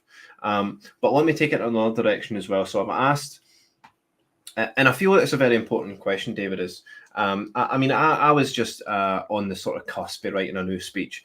And it takes me quite a long time to write a speech because, you know, I'm trying to encapsulate what's happening to us, and what for the life of me, I can see Britain in general and politics in general, just across the West, being polarised. We're being drawn to one side or the other. And the example I gave earlier on was the type of George Galloway figure on the left and the sort of Nigel Farage figure on the right. But I was going to title the speech "String Theory," right? The point being, who's pulling the strings behind Farage? Is there anyone pulling the strings by Farage? Because for me, just like yourself, I refuse to be puppeteered in such a fashion. In fact, I resist the strings. Maybe I should be calling it resist the strings instead of string theory. But in the same aspect, I feel that there is a sort of strings attached to Farage in the same way that strings are attached to Labour as strings are attached to the SNP. Likewise, everybody's alluding to the World Economic Forum, the UN, and all these, supranational, organisations. So my question is to you is it worth the gamble in taking on, a party like Reform, knowing that perhaps they do have strings attached? The first question is, do you think there's strings attached? And two, do you think it's worth the gamble? I'm sure there's strings attached. They've all got strings attached. You stand some chance because it's at least relatively new, so it's not as well hidden. I went along some years ago now to a campaign meeting for a pro-independence group in Perth, right? And I went along to ask a few questions, have a laugh, and it was very interesting because they were getting ready for the second independence referendum, and at this point they were sure it was just around the corner because Nicola had told them it's just around the corner. And they were sure that, the Tories are really unpopular now, and the Labour Party are falling apart. This was back in the days of the far left running the Labour Party. So the Labour Party were tanking in the polls. So they were saying, well, the Labour Party falling apart. So their tactic was, we just rerun the 2014 referendum, but this time we'll win. Go by default. So it's in the bag. So I started asking a few questions in this. We got to the Q&A. And I asked a couple of questions. I was told, you're not asking any more questions. Troublemaker. Right? But it was really interesting because at least half the room was on my side. And they were saying, yeah, that's a good question. We want to know the answer as well. One of the questions I asked was, look, you're telling us all about where to hand out leaflets and what tactics to use. But what about what independence is actually all about? Where's that being discussed? Where's it being decided? If we have a view, how do we get that view heard? And it was like magic. There was a top table of about 6 people, and they were completely silent. And they looked at one another. Right? And no one had a clue. They didn't know. They were getting diktats down from on high. This is policy, go and make it happen. Right? There was no discussion. It was clear the entire movement was top down. There was nothing allowed from the grassroots. That's the SNP, right? The SNP is dictatorial to its very core. It used to be like that. It is now. That's Alex Salmond. Alex Salmond was a Maoist. Yeah, you hire a Maoist, you get a Maoist. Okay? It shouldn't be a big surprise. Didn't Nicola Sturgeon name her book, her speech book, Women Hold Up Half the Sky, which is literally a Mao quote. Yeah. It's sensational to see the same political sort of notions, the same political ideas. It's almost like it's cyclical, David. Aye. Now, so just to finish the point, yes, there'll be strings with Reform. And if anyone's out there thinking, well, I would like to get involved, please get in touch with me if you do and let me know how it goes, because you will know quite quickly whether it's reasonably genuine or not, because there'll be a way where you can have your voice heard within the party. That's not the case in the SNP, and the SNP people know it. And it's not the case in any part of the indie movement. It's not, which is strange, but it's true. Right? So if you go in, if anyone fancies this, go in, you'll know quite quickly, is it open or is it shut down and dictated from on high? And if it's dictated from on high, my advice to you would be leave. Now, another thing you said, so just one other thing what's in my mind, when you were on with John Watt, who was, it was a really interesting segment. He was talking about community. Exactly. And the sort of community that Scotland used to be. And he was absolutely right. Now, I don't know if you read it, but I did an article on this a few weeks back.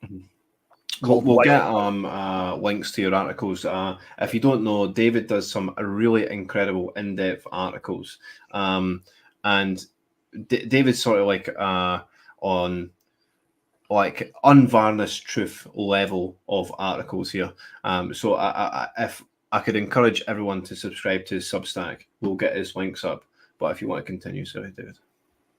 Yeah, so this one was called, for me, a short article. This was called Wild Mountain Time. And I was listening to the Corries singing a song, Wild Mountain Time, from, I don't know, late 70s, early 80s, something like that. And it was near the end of the night, and the audience spontaneously joined in. I thought, you can hear something in this. What I heard was the Scotland I remember.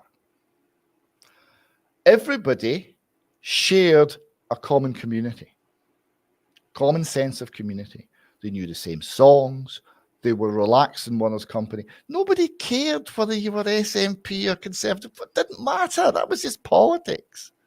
You were Scottish. You were part of the nation. You were you had this culture going back, here 1,200 years and more, but thousands of years. And you shared this with your people, you shared this with your neighbours, and you were a people, part of a larger people, and we were all okay with that as well, but a unique part of this larger people with a unique history and a unique contribution. And we knew the songs and we joined in. And it was natural. Wasn't coerced, wasn't forced. And it's not the Scotland we have now. And I know when it changed in 2014. Yeah. Because one half thought, well, certainly more than one half of the country thought the SNP have won an election. They get to the part of the quid pro quo is we have a decision point on whether we're independent or not. They've earned that. We'll have a vote, and then we'll all abide by the vote. For the other lot, weren't playing that game. Right? They were doing Maoism. Yes. We're not abiding by don't vote. That's a tactic. Right? And when we lost, well, we'll just carry on and we'll demonize the people who voted the other way. And that's where it went wrong. That's where, and much as I don't admire Alex Salmond, I really don't. And he is a Maoist. And he's caused a lot of harm because he's a Maoist.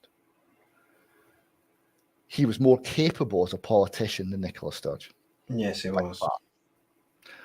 He resigned when they lost the 2014 election with a certain degree of nobility about him. Yeah. A lot of people would have just tried to hang on.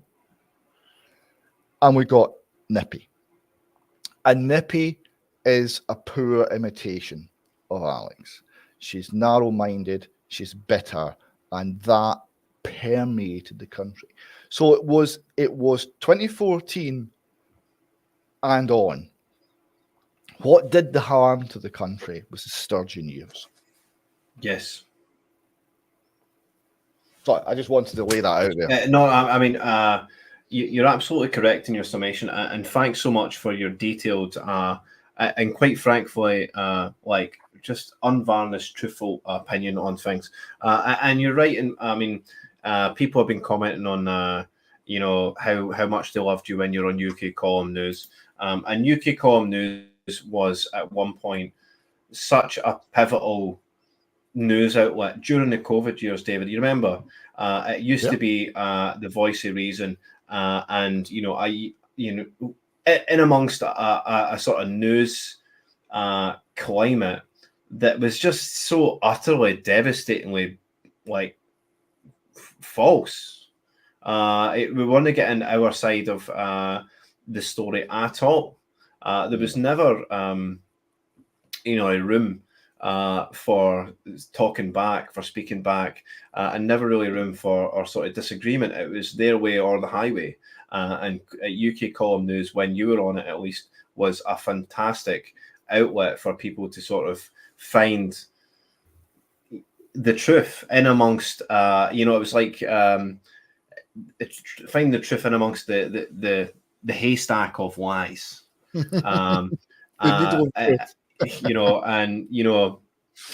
Just when I think back to the COVID years, it was like a breath of fresh air listening to yourself on UK Column and hearing, just what you thought. It felt like you were hearing your inner monologue speak.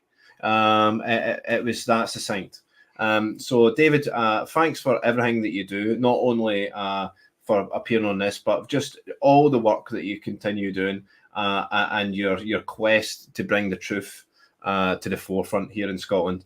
And I see you've got a really nice studio set up here, Northern Exposure. David is a broadcaster, writer. He's a writer extraordinaire, I must add. And I do encourage everyone here to subscribe to his Substack. So David, thank you. What you want to sign offs before we go? Yeah, look, as I say, I'm away to do some work and put the election coverage on the background, probably yours because it's far better than ITV. I'll stick your team my phone number. If you want me back on later in the night, I'll still be here. So give me a buzz, and I'll if you want a quick 5 minutes on maybe I don't know, Aberdeen South or something like that, which is apparently going very badly. Yes. For the SNP.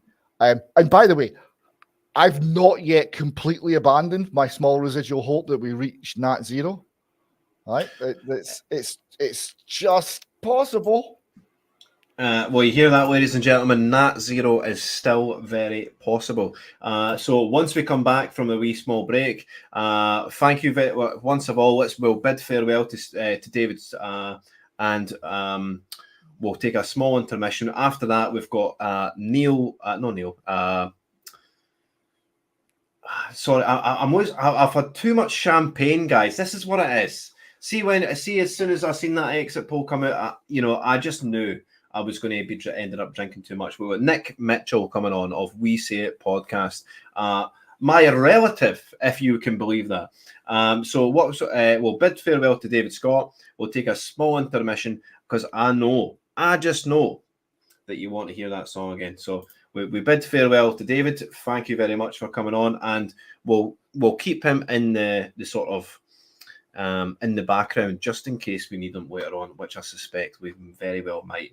So I know you want to hear the song again, guys. Again, it's going to be a wee small toilet break for me. We've been going for 4 hours 20 minutes, guys. It's a marathon stream, but we keep going. That's what we're doing. So don't you go anywhere. Listen to this song. I know you want to hear it again.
Oh, we are back at it, ladies and gentlemen. Back at it again. Almost 3,000 viewers. This just keeps getting bigger and bigger and bigger and bigger. So once and for all, let's, I think I've probably had a bit too much champagne, but we're going to polish off the bottle. Seeing as we're here, it's a historic night in Scottish history. We are ridding ourselves of the SNP. This bottle's finished. This stream has just went absolutely tonto. Right. So before we get Nick on, we're going to go live to the counts. We're going to see who we can get. We're going to phone the man who is at the Aberdeen count, ladies and gentlemen. Let's see if he answered the phone.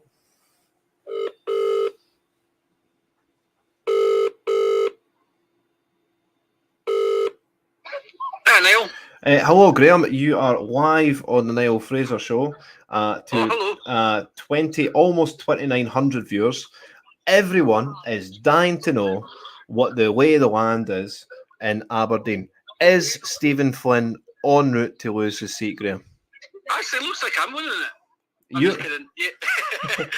So first of all, Graham, if you just want to introduce yourself and who you're representing and why you're at the count. Yeah, hello, my name is Graham Creed. I'm representing the Scottish Family Party for Aberdeen South.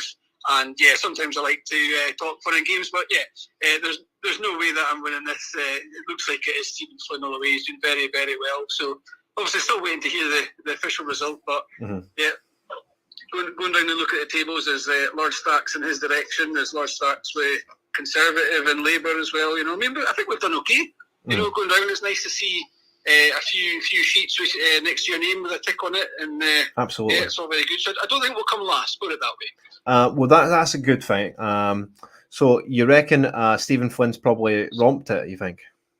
It looks like it, yeah. And people are saying to me as well that it looks like Aberdeen North SNP are going to keep that one as well. But Oh, really? yeah, but I've been looking more at Aberdeen South. I'm sitting at the table with the Alba guys actually next to Charlie Abel, who's standing in Aberdeen North. So fine people, similar values to ourselves.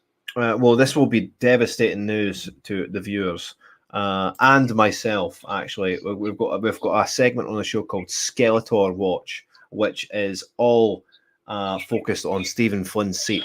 So if Stephen Flynn Skeletor managed to retain his seat, that is really disappointing for me.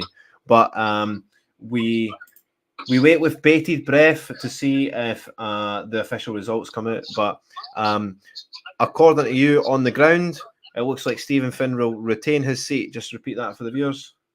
Yeah, it looks that way to me. I mean, obviously, I'm not counting each sheet. I'm standing there having a look. I'm trying to take my own notes, but yeah, it does look that way. So yeah, fair play to him. Right, Graham, you've been a star.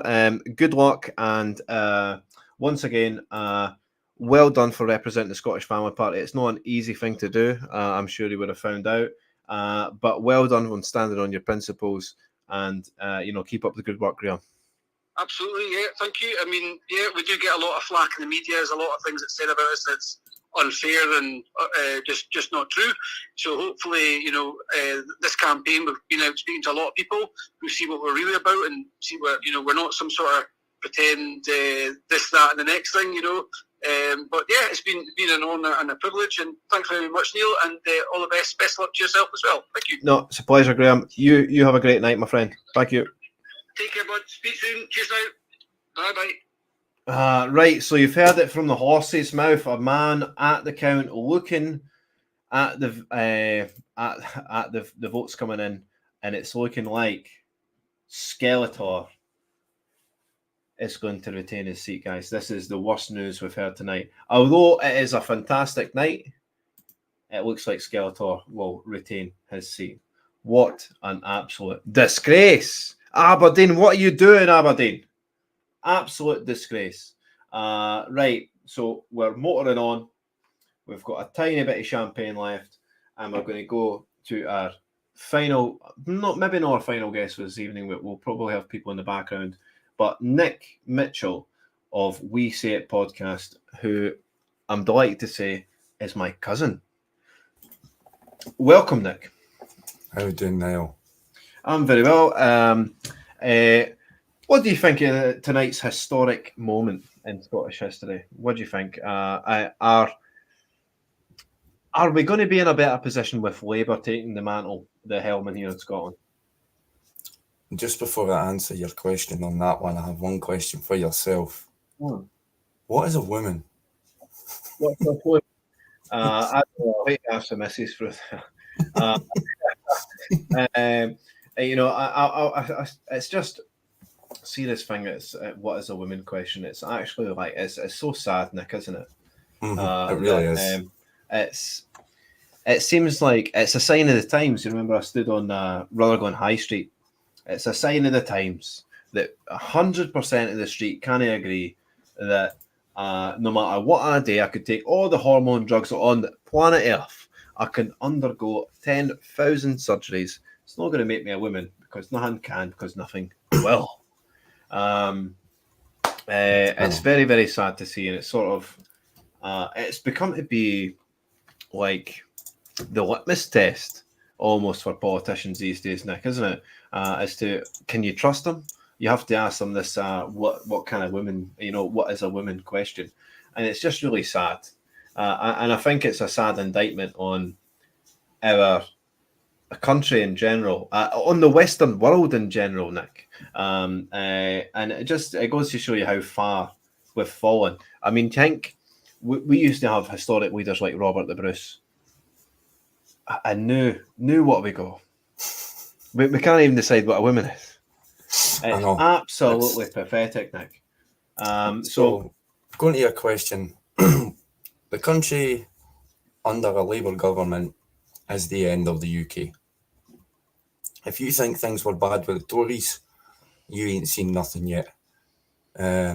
What platforms are we on so I can remain so politically you're correct? live on no, you don't need to be politically correct on my show, Nick. I mean, you be yourself. And I'm a full bottle of champagne deep. So I mean, I'm celebrating, Nick. I don't know about you, but this has been like the culmination of, I feel like, not only my hard work, but the work of the likes of Craig Houston, David Griffiths, the Force for Good. I'm even going to shout out the majority as well. This is the work of all these anti-SNP voices finally getting a wee bit of respite, finally getting some traction, and ending up with a positive result. But again, it's I go back to what Craig Houston says. We've been asked to choose between a shite and a jobby. Well, I saw one earlier. It looks like we've chosen the jobby. It was one earlier. What was it? What was the one I seen earlier? I bookmarked it actually very quickly. I'll get it up for 2 seconds. This was actually cheers, a really everyone, good one. The demise of the SNP. Replacing Get your comments in. Replacing Sunak with Starmer is like changing your tie when you've shat your pants. And it's like, what? I like that one. That's good. This whole tactical voting for me, right? I hate it, right? Why not actually engage your brain, right? Do your research, look at manifestos, look at people, look at their person, look at their demeanour, because you can tell a lot from a person by the way they carry themselves. So, if you can actually use your logical thinking brain and look at candidates and look at people and say, who do I actually think is the best person, right? Then base your vote upon that. Not just vote Bob fucking Jimmy down the road because you want to get rid of the SNP. Yes, we want to get rid of the SNP. Of course we do, right? Fuck the SNP. We've had 17 years of absolute garbage government that have done nothing for the country, who never will do anything for the country, who are all in it for themselves. Now just look at the clown we've got now, standing with a fucking pink cowboy hat on. I know. Right? I'm sorry, but do we have a picture of that? Sorry, can the producer get a picture of that? That is, I mean, the pink cowboy hat was really just. What's he playing at, Nick? What's he playing at, man? You are your Eastern European countries, your Middle Eastern countries, your Chinas, your Australias. They're fucking laughing at us. Aye. They are sitting there, doubled over in stitches, saying, look at the West. Look how far it's fallen. Not just us, but America as well. But what happens in America dictates to what happens to us. Mm-hmm. So, yes, we are at a turning point now with our election, but you better believe what happens in America in November will shape the UK's future for the next, I'm going to say, 2 decades. I mean, just for clarity, I mean, what do you think is going to happen in America? Do you think Trump's going to scoosh it? Trump's going to romp it. The more they're publicising the negativity, it's the same way here. So the more they publicise the negativity, the more people are looking at it and going, this is garbage. Like, this is garbage, so I'm going to vote for him. So the more they were trying to shut Nigel Farage up in the Reform Party by criticising him here, talking about him here, talking him right wing and all this jazz, the more people were going, why are they trying so hard, as they have done in previous years, when the governments and the mainstream media try their best to silence someone and shut them up? That means they're doing something right, you know? Yeah. And that speaks volume. Why is cancel culture a thing? You know, so if you're speaking truth and you're getting silenced, that obviously means you're speaking truth because they don't want you to hear it. Now, I haven't tuned in. I tuned in a little bit earlier on, but I've been awake since 4:30 this morning. So I was awake, asleep, and I heard a little bit. I was talking with your previous guest about the WHO and the WEF. Now, you know yourself, I've been speaking about these things for months and months now, and I'm sitting with my tinfoil hat on, like.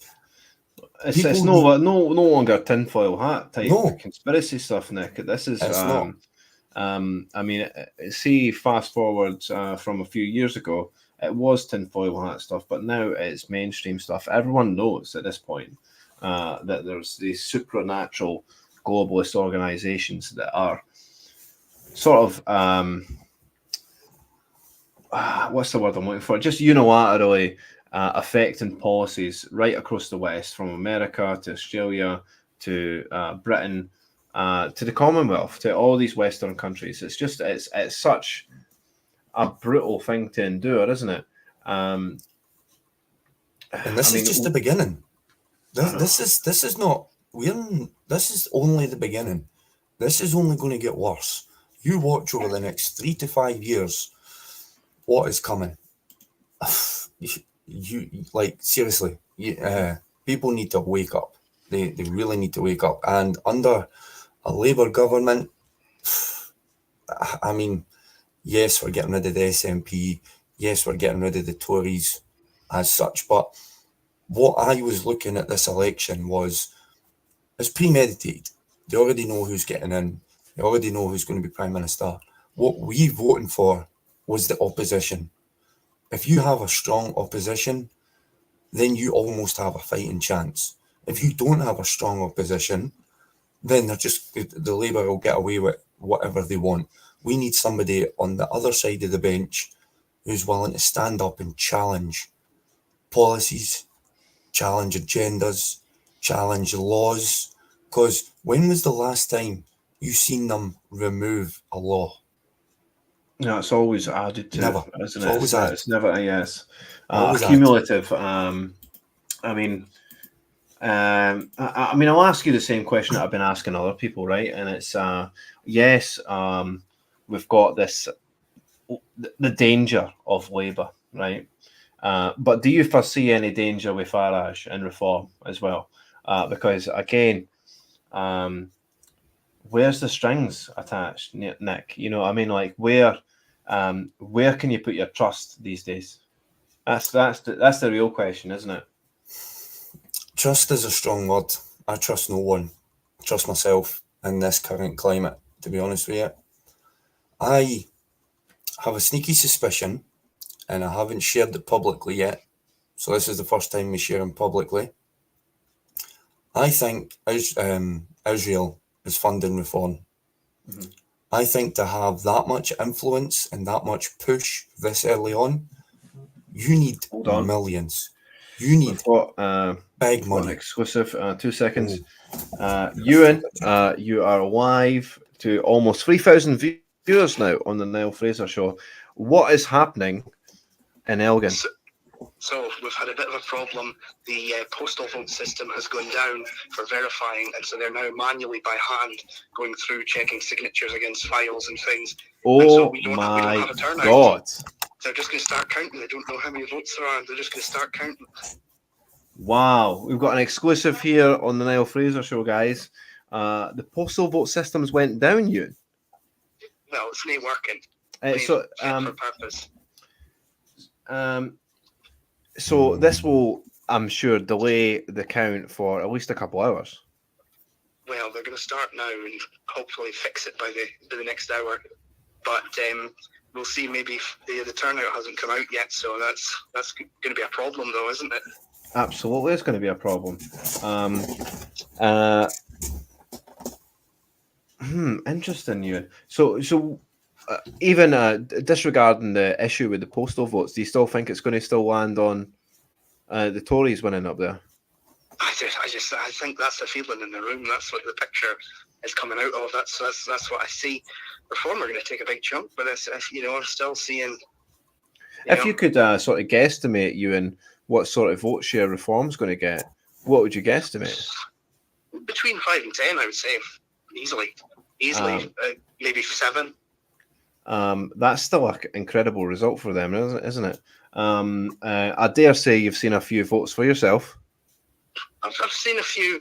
I think we've been squeezed a bit. Obviously, Westminster is not our big department.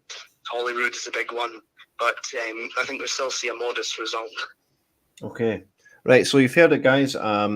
Any more intel, Ewan, please do call back. That's incredible news you've just given us. So the postal vote system is down in Elgin. I mean, what are they using to count that?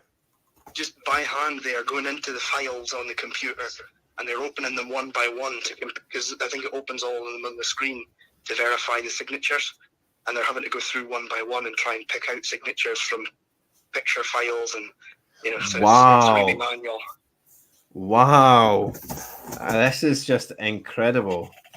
Right, Ewan, you've given us something to think about.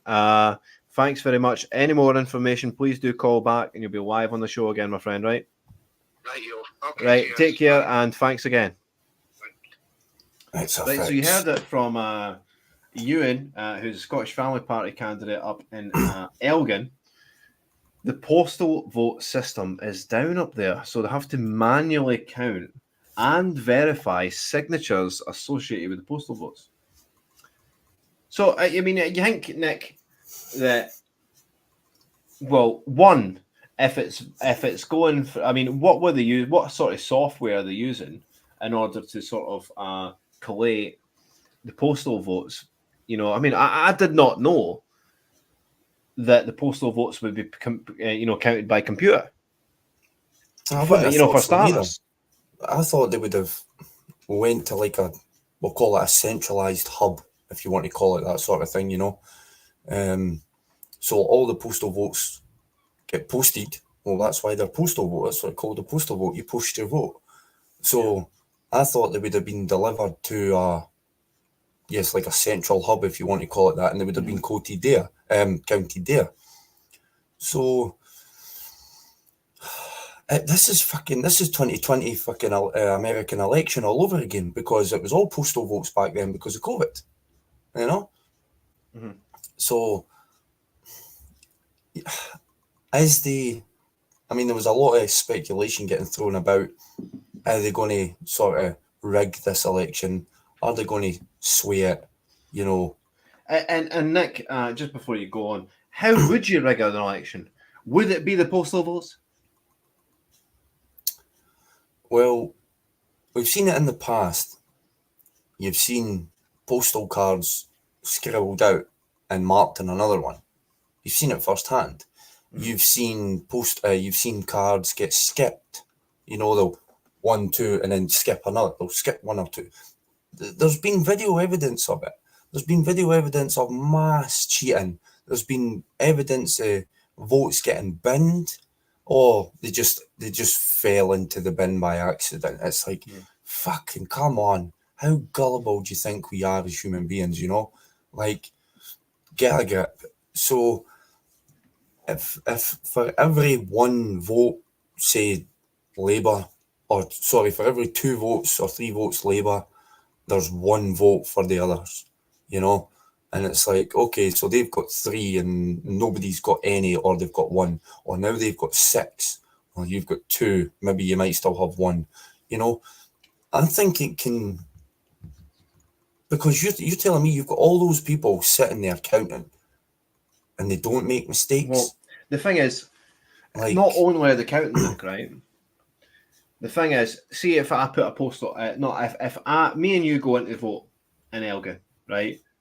We're there, my ID's shown, which is a new thing, right? The very first election that you had to require photo ID was the election that I was in Rutherglen. Can you believe that, Nick? Right, so I've got a wee small part of history there, right? But I was the very first election in which you required photo identification in order to vote. Now, you know, this whole election's been done in the same fashion, right? So you can, you know, realistically and reliably count votes that me and you cast because we've shown identification. It's done on the day. It's in a ballot box, right? Done, dusted. You don't need anything else. But when we go to postal votes, it's a different kettle of fish, Nick, because you're going to have to verify the signature of that person who signed the vote, right? So it's not as if you're just counting the vote. You're counting the vote and you're verifying the signature associated with the vote. Yeah, right? I know. Aye. So this is going to take an absolute mountain of time. So, ladies and gentlemen, we've got an exclusive all the way from Elgin, which is in the postal vote system. The system they're using to collate and verify postal votes is down. So now they're manually going through and manually verifying every single postal vote in Elgin, which to me would take minimum 3 to 4 hours. With, you know, I don't even know how much men or women have got, like, how much manpower is available up there in Elgin at this time of night. It's very, very strange. So we've got an exclusive here on the Niall Fraser Show. The postal vote system is down in Elgin. If you can entertain me just a second, we're going to phone back Alan McManus. He's got some new intel in the Paisley count. Going to get him live on speakerphone now.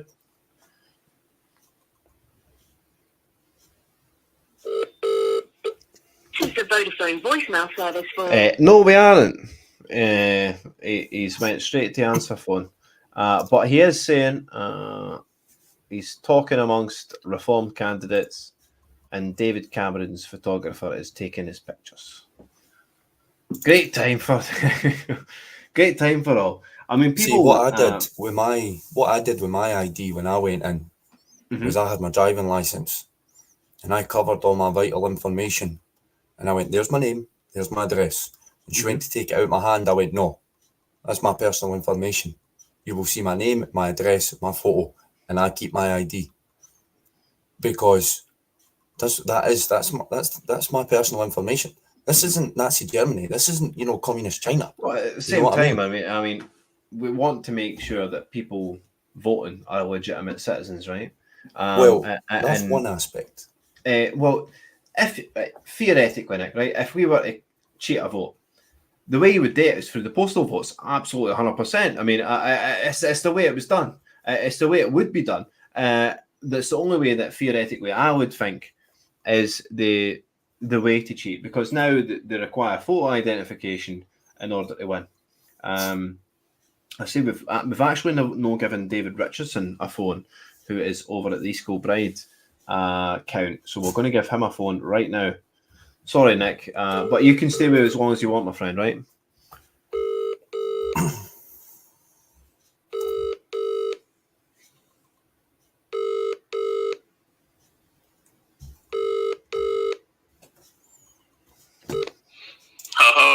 Good evening. Good morning, Niall. Yes, good morning, David. You are live on the Niall Fraser Show. You've got almost 3,000 people listening to your dulcet tones. Great. Good morning, everyone. Every one of you, 3,000 faithful. Right. So, would you like to, introduce yourself, who you represent, where you are, and what you're seeing on the ground? Great, yes. Well, I'm David Richardson. I'm a candidate for the Scottish Family Party. This is my first experience of doing this, and I'm at the count here in the John Wright's Sports Centre, which is in East Kilbride. Mm-hmm. So we have three separate counts going on in here. We've got Hamilton, we've got Rutherglen, and we've got East Kilbride. Obviously, I'm focusing on East Kilbride. I'm here with my wife, Jane. Hello, Jane. If you're listening. 35 years. Yeah, she's keeping her BDI because they're currently doing the count very meticulously in front of me here. Mm-hmm. And what I'm seeing is a I would say a clear victory for the Labour, which would be a big seismic shock here in East Kilbride. It's been SNP for quite some time.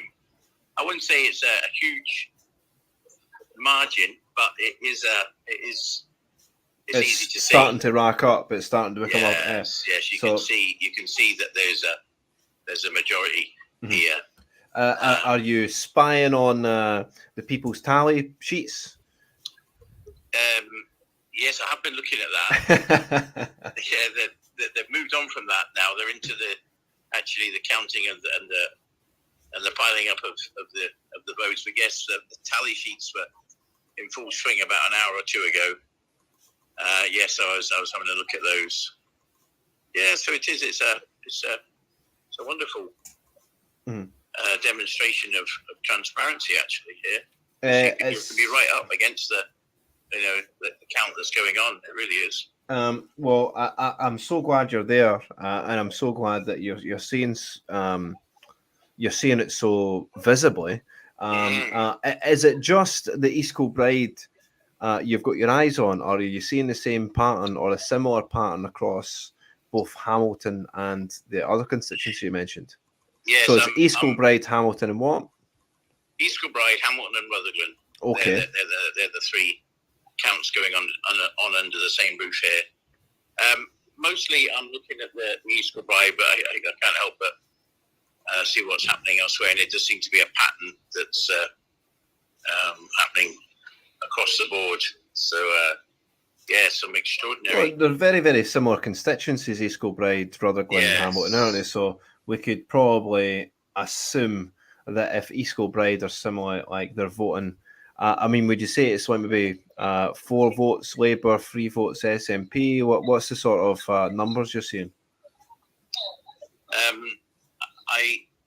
When you say 4 votes, well, I'm like the ratio of like. Yes, yeah. Oh, it's I would say for every 4 votes for Labour, that's probably quite an accurate summary. There is 3 votes for SNP. Yes, and Reform. They're definitely making an impact here. They're going to beat the Tories. I'm pretty sure of it. This is crazy, David. I mean, I'm hearing a similar story all the way up in the Highlands here, right? Really? So we've been on the phone to our man Ewan in the Highlands, and he is saying a very similar story about Reform. He says they're going to retain their deposit absolutely secure. So, first of all, did you see the exit polls that the SNP are going to be down to 10 MPs? Yes, I did. I did see that. I mean, it's gorgeous in one. But it just means that our work in the Holyrood election maybe have to intensify because now the the SNP are going to become the party that demands the list vote, you see. Yes. Well, the Reform entering the fray the way they have it's been quite extraordinary. I noticed a number of the initial results that came through It was quite amazing that the Tories were getting beaten into third and fourth place because of reform, and Lib Dem putting in a pretty decent showing as well. Mm-hmm. So, but from my perspective, the Scottish Family Party, I'm quite encouraged. What I'm seeing actually, there's a very small pile on every table, but we're showing up quite well. So I set myself a target of 1%. So maybe we'll hit that, and maybe more besides. Who knows? Well, the thing is, David, you've done one more than anyone else, and you've stood on your principles, right? So this is what I'm saying to all the Scottish Family Party candidates. They've put themselves right in the firing line, and you've done incredibly well.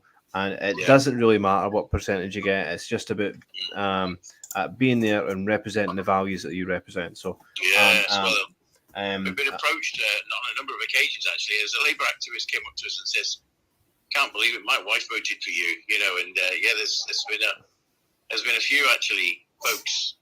I don't understand it, Niall. An older gentleman came up to me there and says, "I'm full agreement with your pro-life stance," and amazingly, I went through the list of our headline stances and principles, and he agreed with them all. And this is the thing. It's so annoying.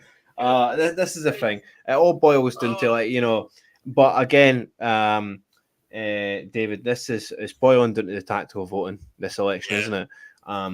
So it's interesting that you're reporting the same thing across the board, and I'm hearing the same thing for all our other candidates as well. Is that reform seem to be getting quite a hefty percentage as well. You're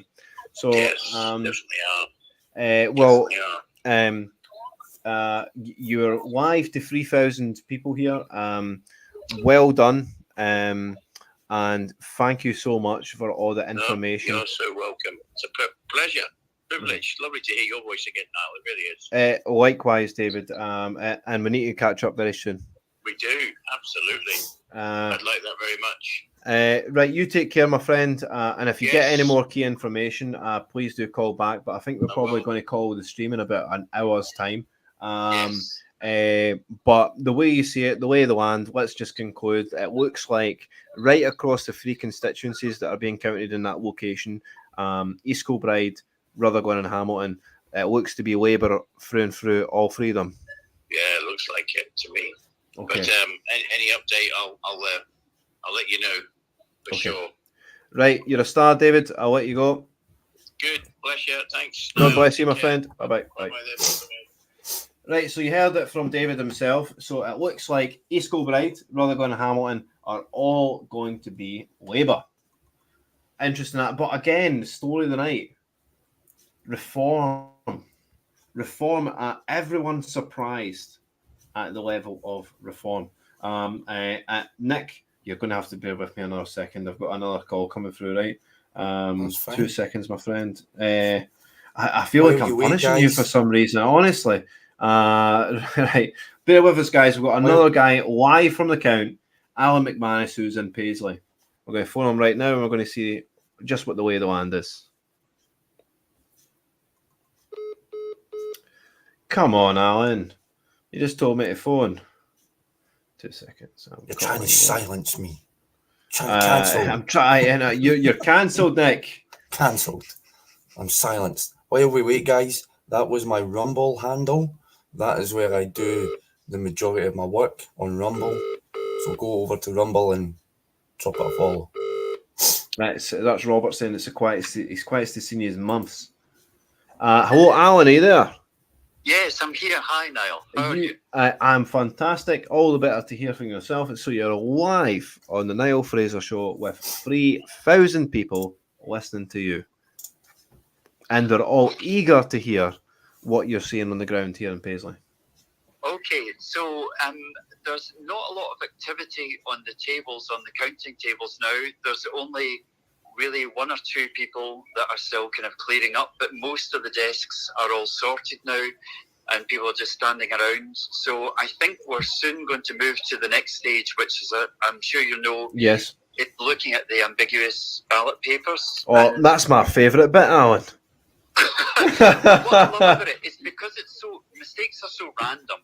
Mistakes and other things are so random, so that it gives you a kind of, an across-the-board estimation of who's getting the first preference. Yes. And often I think you can get an idea of who's won in each, election. So I think we're going to be moving there. So I had an conversation with both Reform candidates from the North and the South constituencies here.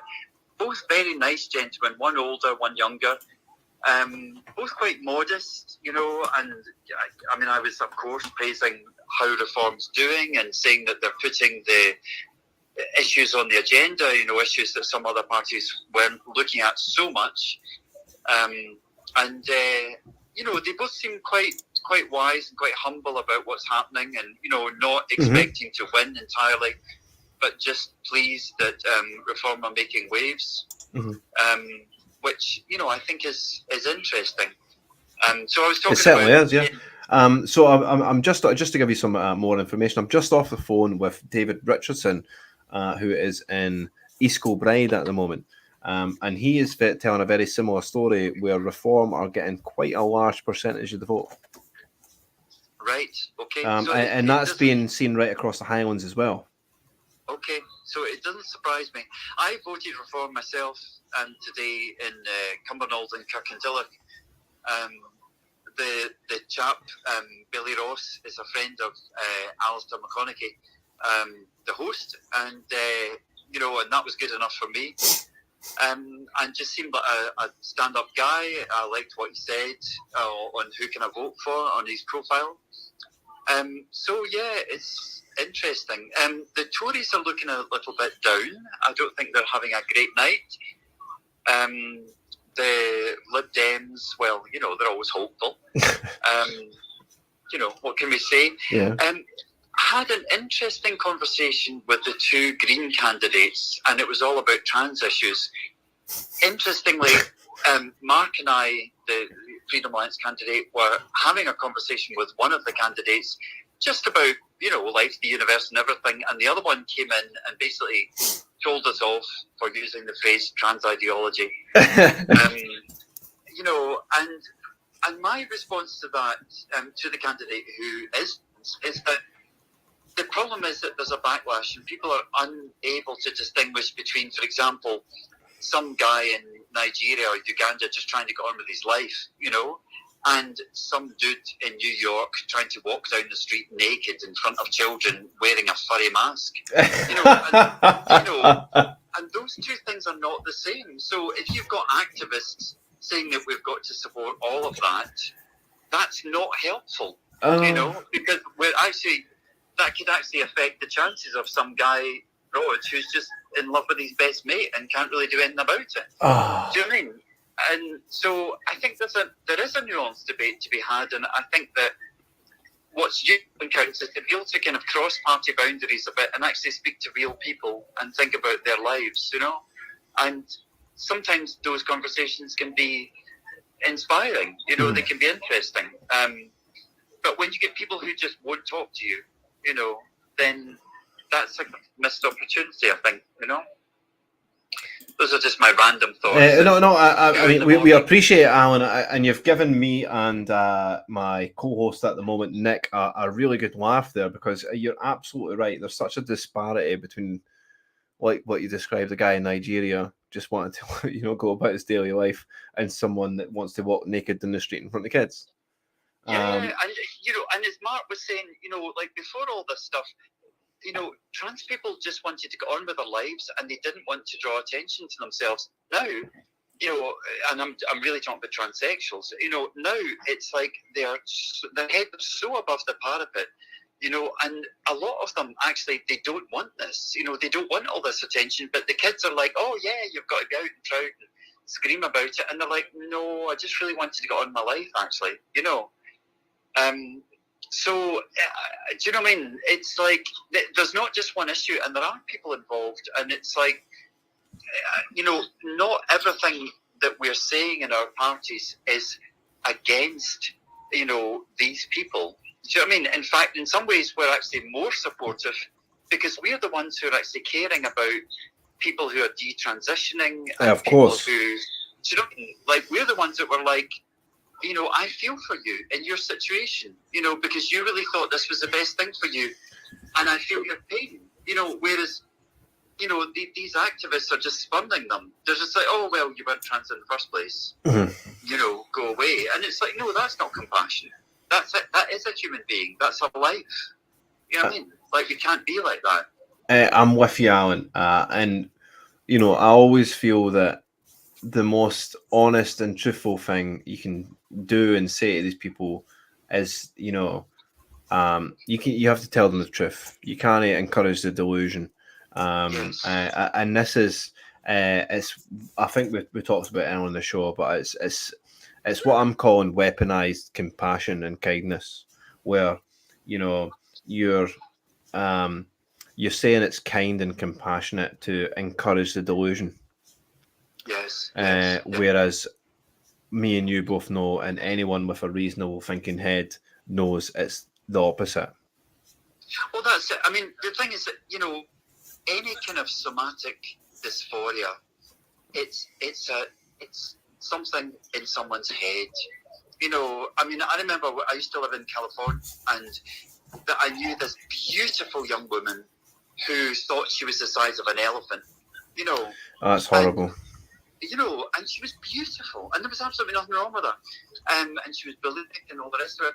Now, fortunately, through various therapies and acceptance and things like that, she managed to pull through it. But at no point did we affirm that mistaken belief that she was obese and ugly and horrible. But she absolutely believed that. But that would not have been kind to do that.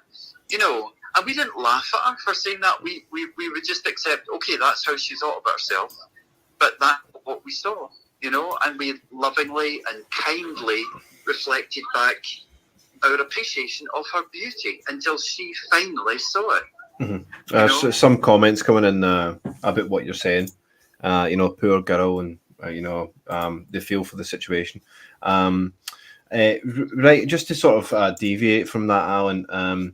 Can you sort of can you tell us what you're seeing on the ground in terms of the voting? Just to sort of take it away from the sort of political chat. Although I'm so happy that you're having these conversations with people, but and it is enlightening, isn't it, Alan?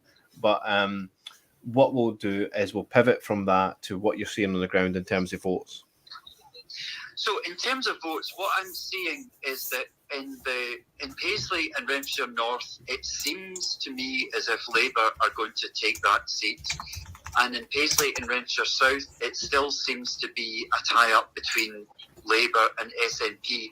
However, in the last few minutes, Labour are looking happier and the SNP are looking more tense. So I wouldn't be surprised, in fact, if both seats went to Labour. That would not surprise me. Ooh. Well, that's what we're going to leave it with, Alan. Thank you so much for that. And again, a great conversation and great story there. And please do, I mean, you will anyway, but please do continue these conversations with people, because, you know, it's no every every day that you get to have these conversations with people that are in the political arena. So you have yourself a great time. I'm sure you are already. Just having these conversations, it's right up your street. So you have yourself a great time. Thank you so much for answering the phone and being on the other end of the phone and giving us this information. Okay. Okay. Cheers, Neil.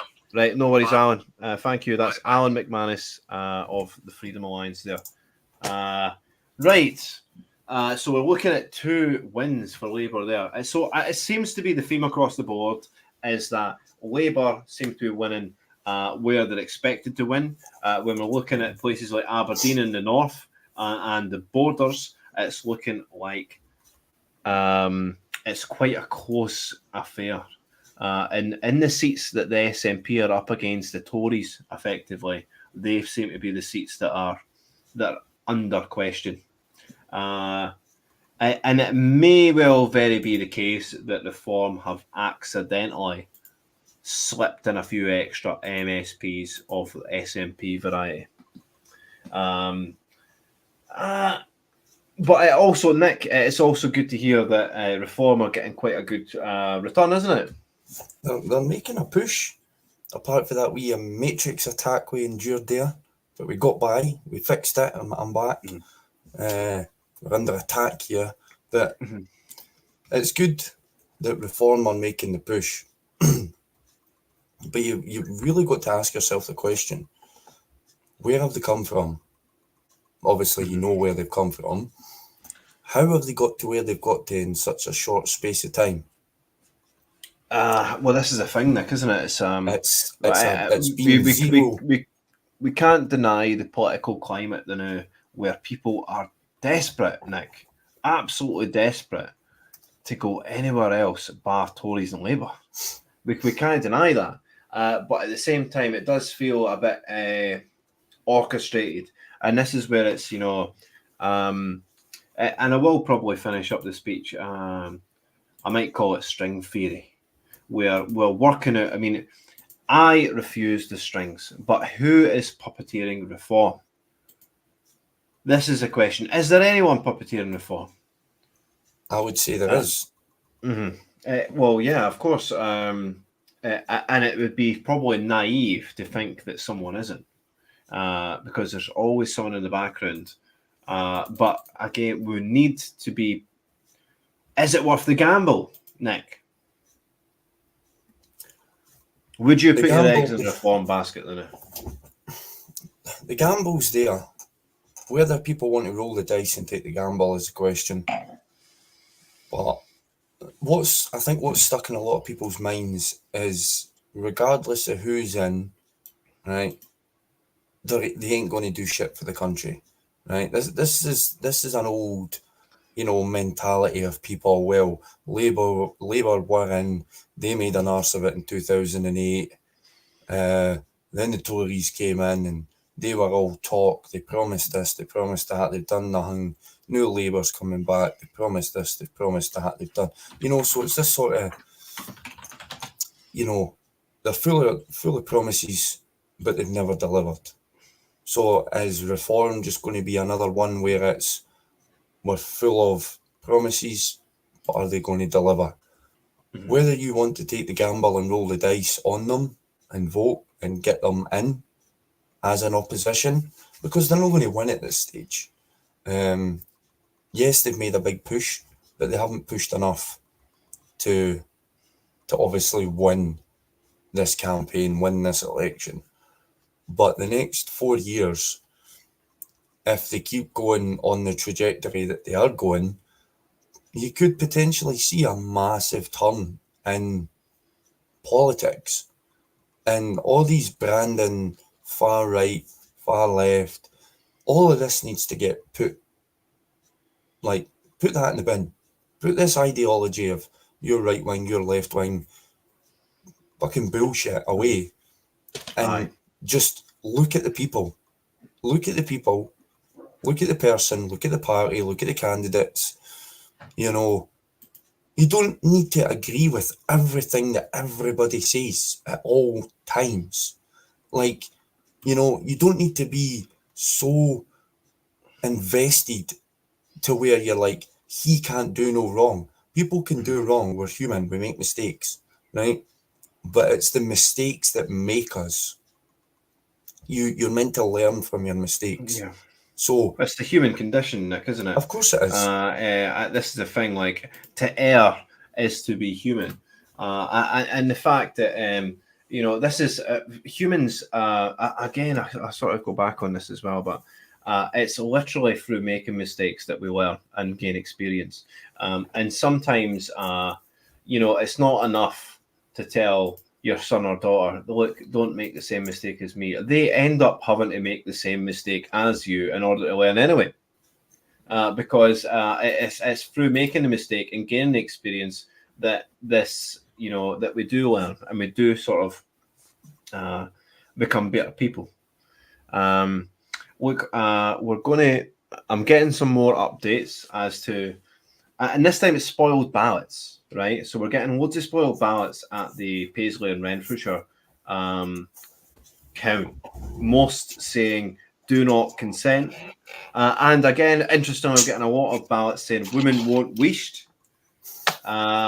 So the women are clearly making their voice heard. I think there must have been a mass campaign as to say, because in essence, the women won't wish movement, they can't vote Labour, can they?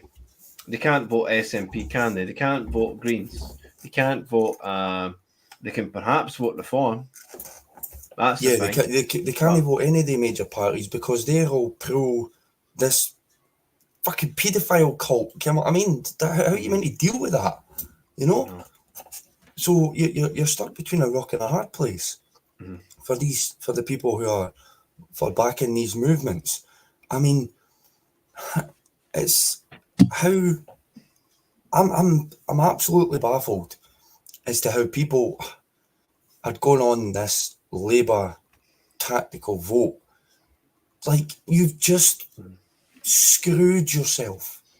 Like, the UK is about to descend into pure chaos, and there's no order in place. Now, you can't have order without chaos, and you can't have chaos without order. There is no order in place for the chaos that is about to be bestowed upon us. We are screwed. Well, we need to give our viewers some hope, Nick. This is the thing, right? As long as there's people like you, and as long as there's people like me, and as long as there's people like Alison McConaughey, which I'm going to bring up just shortly, there is hope. This is the thing. But I'm going to bring Alistair up because I need quite I trust Alistair to sort of. The deadly duo. The deadly yes, trio. the deadly. It will be the deadly duo for 5 minutes. Yeah, I mean, used to actually bounce off well together. But what I'll do is, there is hope, right? As long as there's people like me, you, Alistair, who refuse the strings. And this is, I'm a full bottle deep of champagne, guys, because it's been such an incredible night. But the thing is, we need to be able to trust, right, that the people that we're going to elect will refuse the strings, that will refuse to be puppeteered in such a fashion. So what I'm going to do is I'm going to bring Alistair up. We're going to bring him to the stage. Here he is. Just take a look. Oh, I was going to say, take a look at the people sitting on that panel there. This. Just look at them. They're either fat, obese, old. Seriously, like, look at the people they're putting on these panels. Get some young blood in there. Somebody. What you've described, I mean, all the words you've described is Nicola Sturgeon, right? Right. So I'm going to leave you in the capable hands of Alistair. Alistair's going to helm the show for the next 50 minutes. I really need a break, guys. I've been going for 5 hours. So I'm going to come back in about 15 minutes time. I know 5 hours is amateur. I need the stamina. So what I'm going to do, I'm going to remove myself. I'm going to make Alistair the host, and you, Nick, and you can talk about whatever you want and just keep it going. We need the ball rolling, and you're in the capable hands of Alistair, right? So I'm going to remove myself. Fantastic, folks. Do you know, so good to be on this show tonight with Nick and with the fantastic crew from Niall Fraser's team. They really have done a tremendous job tonight. And I've been looking around the watching the various ITV shows. I've been watching the STV shows. I've been watching the Sky shows, and there's nothing even comes close to what Niall was putting on tonight, because we are literally the grassroots. We are the actual people that those people in the studios, these overweight, remunerated people are talking about. We are the actual people at the sharp end of the policies. And I'm totally with you, Nick, when you say, if we indeed have a 410 MP Labour majority, the country is completely screwed. that is the case. However, what I will say is politics is like a game of chess, and there's always another move that you make. So somebody makes a move and you seem to be caught, but you've got to figure out how do you get back to your particular winning streak. And that's always an option. That's always an option. And so what we're going to have to look at, and we won't know what the full lay of the land is until tomorrow, but what we've got to look at is where do our chess pieces lie, and what is the most likely thing that's going to happen in this country going forward in the next, well, for us, in the next 2 years up until 2026. And then in the next 5 years, 10 years, 15 years, 20 years. Now, some people, and I'm thinking of Peter Hitchens, said for many years that he thought he wanted to see the absolute complete destruction of the Tory party. And he thought that would be a very good thing for his particular brand of politics. And what I found very interesting was that in the last,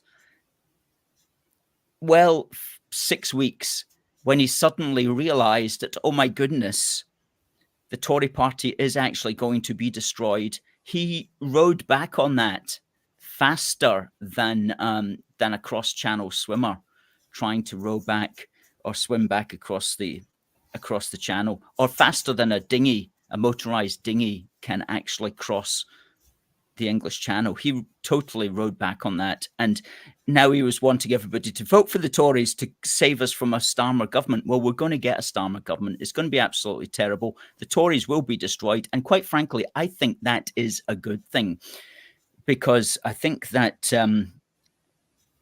they are past their sell-by date. And I don't know what you think of this, Nick, but I think that the Tories and Labour are two cheeks of the same globalist arse.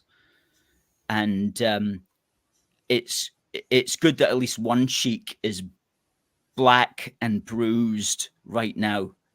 And in fact, the muscle fiber is probably going to degenerate and you're only going to have one cheek left. What do you think of that analogy? No, you're right. There is no difference between the two, really, apart from the person who runs the party. That's the only difference. And they're both puppeteered by the same people. They're both told what to say by the same people. It's like, what we've got to remember is the people you see on the telly is not the people who are making the decisions. They're just the mouthpiece. They're the ones sitting there with a wee folder, with the bits of paper, reading for a script. Right? That's what they're doing. They're bad actors. They call us bad faith actors. They are the bad faith actors. They're sitting there with a script in front of them. They know what questions are going to be asked. They know what answers to give. Right? It's like a comedy show. Whereas when you get people like yourself and like me, we don't read for scripts. We don't read from what's the word of them? The wee things they read on the telly screens. You know, monitors. Whatever they're called. We don't sit and read for them. We say what's in here and what comes inside.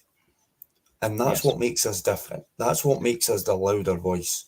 Yes. Because we don't conform to your controlling mechanism. We are not controlled by anybody. Now, by all means, I have no influence over people. I have a very, very small following, but I have a very loud voice. And you do. And I'm not scared. I've heard it. I know, and I'm live. Not scared to say my voice and speak my voice. And this could absolutely be the downfall of me in terms of Scottish law. If I keep going the way I'm going, Scottish law might have something to say about it. And then I have another battle on my hands, and I'm fully prepared to take on that battle. I'll play that chess piece. I'll sacrifice a queen or a knight or a bishop if I have to, because I can get that back. I just get a wee pawn to the other side, and I will come back stronger. you know. So I love using chess analogies because I like chess. I play chess. It's a fantastic game of knowledge and understanding. And it's actually a game of life if you play it right. But under a Labour government, yes, we need to try and fill the people with hope and a little bit of, you know, encouragement that there might be light at the end of the tunnel. It is a very, very long tunnel we're about to head into. This isn't going to be a short trip. This isn't going to be a little trip underneath, you know, the English Channel. This is going to be more like going from the UK to Australia under a tunnel. And to try and see the light at the end of it, times are going to be dark before they get better. And that's the reality that people are going to need to live in. But they're also going to need to realise that 14 years of Tory government, you ain't going to change that overnight, right? This isn't going to be, you're going to go to your bed on Friday night and you're going to wake up on Monday morning and everything's going to be all sunshine and rainbows. You know, you can't just overturn a 14-year rule over a weekend. You know, this is maybe going to take them the next 4 years. And maybe longer to fix the damage that's been done to this country. Yeah. Well, Labour are going to come in. The difference between Labour and Tories is always that Labour comes in with a plan. They've got a whole list of things that they're going to do with a majority, whereas Tories come in with never any kind of plan. And to the extent that Tories or the Conservative Party has an ideology, it's always all over the place. It tends to concentrate on economic technicalities, which, quite frankly, are always up for debate anyway. But it never has an actual plan of government. So it'll always come in and it'll make vague claims about, for example, supporting education or defence or whatever, but it never actually puts anything into motion. Whereas Labour always comes in, it's like, this is what we are going to do now that we are in power. I mean, Labour are like a revolutionary party. They always have been, whereas the Conservatives have been a sort of just have... I wish, could you pass me that? Could you pass me that, please? Could I have some of that? He's sitting on that. I'm sitting on the water. What's going on here? My God! I didn't realise it would pop like that. It was, I've not got a bolt up now. It's just a lighter there, but wow, gentlemen. Yeah. So my point here is that Labour are going to come in with a plan, and the plan is always to see how much we can bugger up Britain, and that really should be the name of their manifesto. It should be Labour has released its new manifesto entitled How to Bugger Up Britain, how we will bugger up Britain in the next 5 years. That would be the most honest title for their manifesto, but they cage it in all sorts of clever terms, but they never actually put it into plain English. However, when you read it, you have to be thinking, how is this going to further the purpose of buggering up Britain? Because that is always Labour Party's policy number one. That's why you should never vote for Labour. I mean, it's just like, for me, it's unconscionable. Anyway, having said that, they're going to do that, and they're going to do all sorts of stuff that's going to make things worse. But one of the things what that will do is, for every action, there's always an equal and opposite reaction. And so when they make things worse in that way, other movements will grow. And if this is so important about reform, is if they can get tonight, and we'll find out in a few hours, if they can get some kind of roots into Parliament and voices that can be heard, then there's an opportunity that resistance might grow. And you touched on it earlier. It's like, will that resistance be compromised? And that's a big, big worry, because the people who have got the power are the people who have got the money to put behind it, and the people who have got the media. And if the money and media try to compromise reform, they can do so, and they'll try to do so on certain key points. One of them the most obvious one will be war. They're going to try to get reform to support war with Russia. They're going to try to get reform to support war against Iran. They're going to try to get reform to be a kind of warmongering party against China. That's what the people who have got the money are going to try to do. And say the name, Alistair. Say the name of the state. I don't want to do, but you know what I'm saying? They will try to get us into these wars. So at the end of the day, if Farage comes out for war against Russia, if he comes out for war against... See, what they want to do is they want to take down Russia. And then when they take down Russia, they're going to take down Iran, because they have to take down Russia first, because Russia's got the Crimea. And the Crimea is the main area where the planes can take off to defend Iran. Because like if Israel and America and Britain start a war with Iran, Russia will come in on Iran's side. Well, it's all lining up that way, isn't it? Yes, yes. And so they have to take Crimea out of Russia's hands first of all. So the first thing is to take down Russia and then Iran. And I'm not talking about like they're going to do this in the next few weeks. This is a thing if it takes them 5, 10, 15, 20, 25 years. I mean, the people who want war want perpetual war. Perpetual war. I mean, let's look and at this is this is a huge thing that we're facing, and most people don't understand the war party, but they want us constantly in war. And so where is reform going to lie? And the money is going to try to get reform and Farage and so on to go for war against Russia and go for war against Iran and all that shit, quite frankly, that none of us want to deal with. So that's a major fault line that reform is going to be facing. And if it can stand up against that, then it will be a real British national party. It'll be a real sovereign party defending British sovereignty. So that's a big area of it, and that's the kind of main area at the moment that we're facing. I just like to thank you, Alistair, first of all, for taking the helm there. It really is appreciated. I mean, I can't go more than 5 hours without a wee tiny break, right? Well, you've done amazing. Absolutely fantastic. But we're killing the viewers. We've got over 3,100 people tuning in us right now live across X and YouTube. Although I'm looking at X, it's 4 people. Not 4. I'm looking at YouTube. It's 4 people. Well, you only started that YouTube platform today, so I mean, you can't expect any more than that. Well, we've got 3 subscribers on it. One of which is me, by the way. And the other one is you and your producer. I mean, let's just sort of continuing on what you're saying about. Let's focus on the war for a situation for the next half an hour, right? I'm going to run for another half an hour, right? Let's look at where this election puts Britain on the war front, right? Because we looked at Farage there for a second, right? And Farage, what's he asking for? He's asking to increase the military to 100,000 troops or whatever it is. And he's looking to increase the amount of recruits. Why? Well, why? I mean, you want a military that's combat ready, but the question is, ready for what?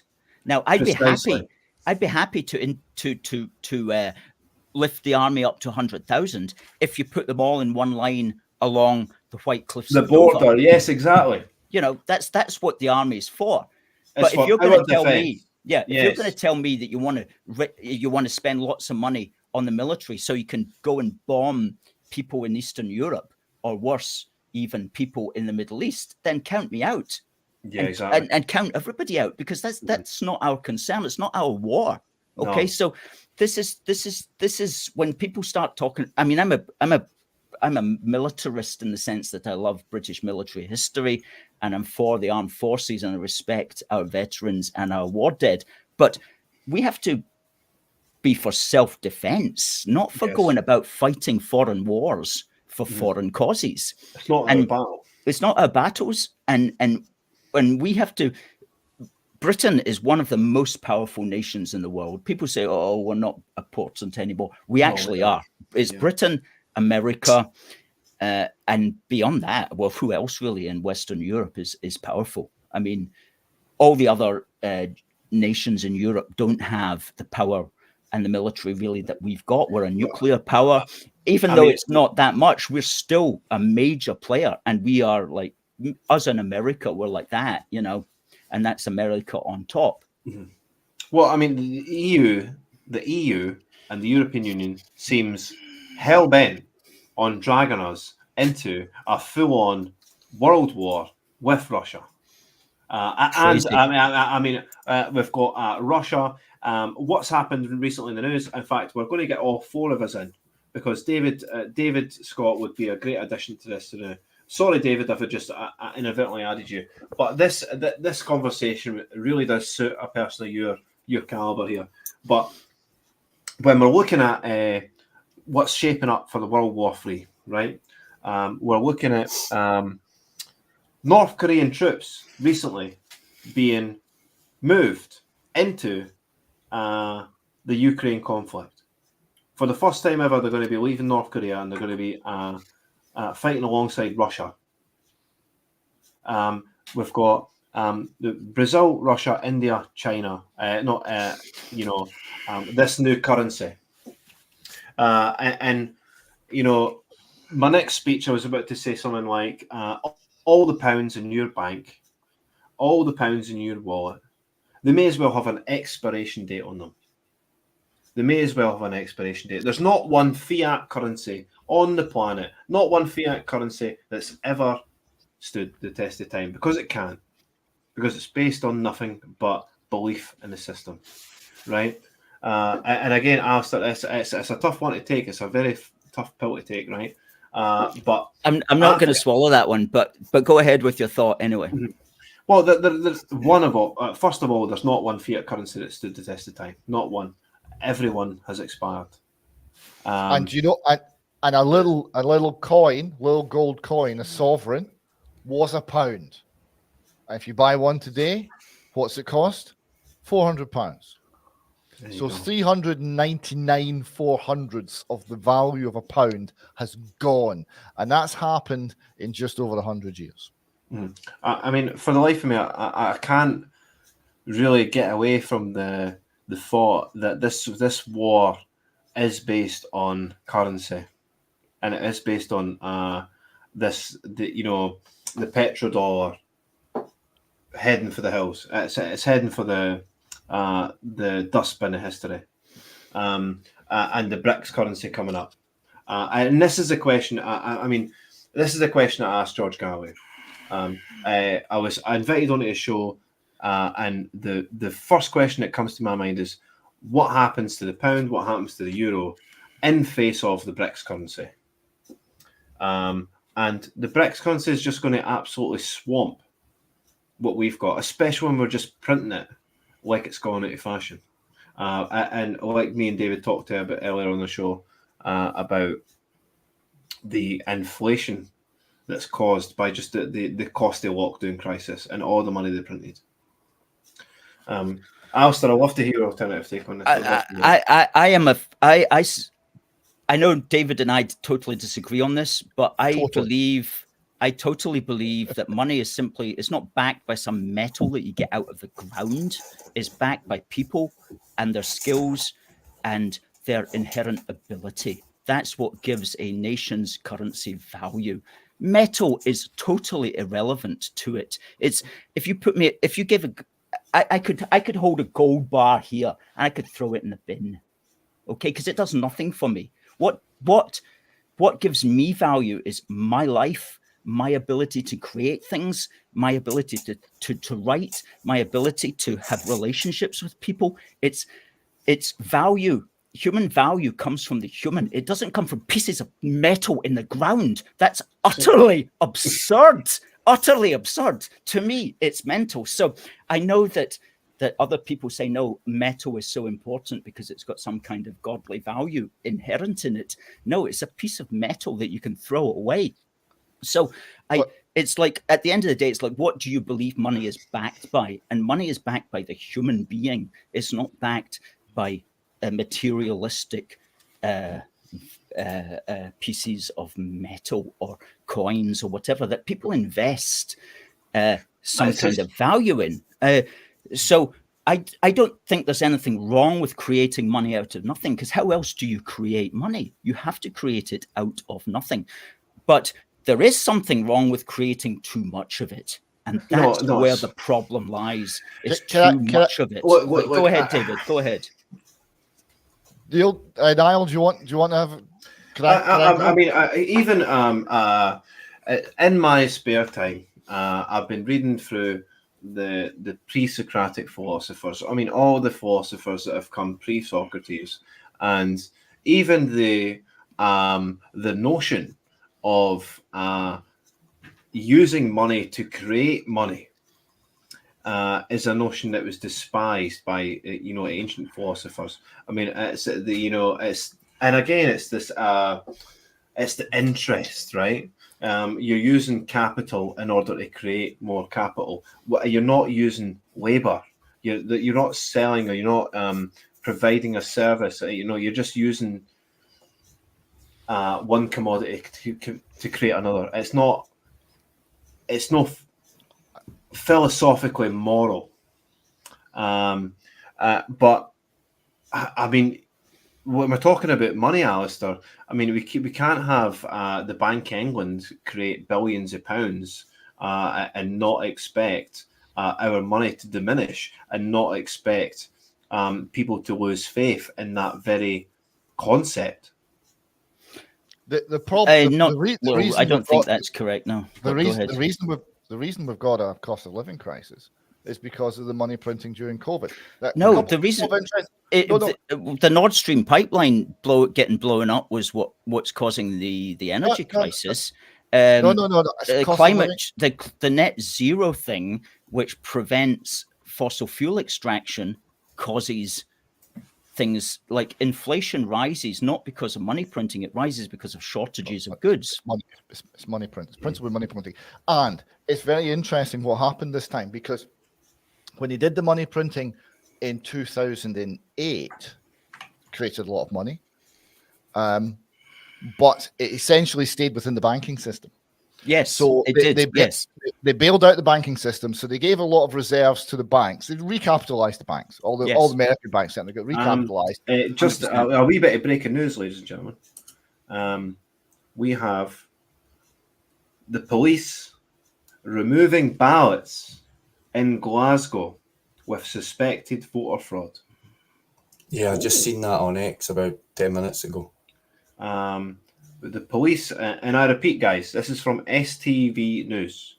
The police are removing ballots and suspected voter fraud. So I want to sort of, I mean, we're getting a bit heated about this topic, right? It's a conversation for another time. Of course, you can have a rebuttal, David. I'm not going to. Just a quick 2 minutes on it, right? So the difference between 2008 and now is the Fed and the central banks were buying assets or doing quantitative easing, right? Creating money out of thin air, and they were buying assets from non-banking financial organizations, which put it into not the banking system, but put it into the more general economy. And because that money printing went into the general economy, we got inflation. Now, I don't accept that, but go ahead. Right, okay, but that's my view. Now, couple of things. One, money is a commodity, okay, and it's simply the most generally desirable good. It's a free market phenomenon, right? If you let people trade, they'll trade whatever they've got, and eventually the thing that's most tradable, most generally desirable, ends up being money, right? It doesn't have to be metal. It's just over the years, over the centuries, that's the one that's emerged as the best answer. Now, the other thing is, if you give it to politicians and you put the power into politicians' hands or bankers' hands, but ultimately, most people who are talking about these things are talking about politicians' hands, to create money, and they create money. Where does it get its value? It gets the value from taking value from the existing money supply that's in circulation. So it's a form of theft, and the alternative, which is a metal-backed system, is money with integrity. It doesn't suffer the thing is, inflation. it's a finite resource, and it doesn't suffer political. It's not subject to political control, and this is why it's a beautiful thing, because it's everybody has a stake in it, and it's not subject to manipulation in the same way. And this is it's a very elegant system, and it worked relatively well, even though it was still a fractional system. It worked very well for 100 years. We had mild deflation. The value of your money just very gradually got more over time, which was good for pensioners, good for investment, good for saving, good for all these things. And since we've had central banking, and central banking is a lot worse than banking, we've had 399 400ths of our money's value destroyed, and that has a very horrible effect on a society. And we're seeing it in a multitude of ways. That's my view. So we'll move on from it, because we could be all night on money, I'm sure. I want to reiterate just the breaking news that police are removing ballots in Glasgow with suspected voter fraud. This is probably the story of the night. What kind of fraud? Well, this is. I'm just going to link the story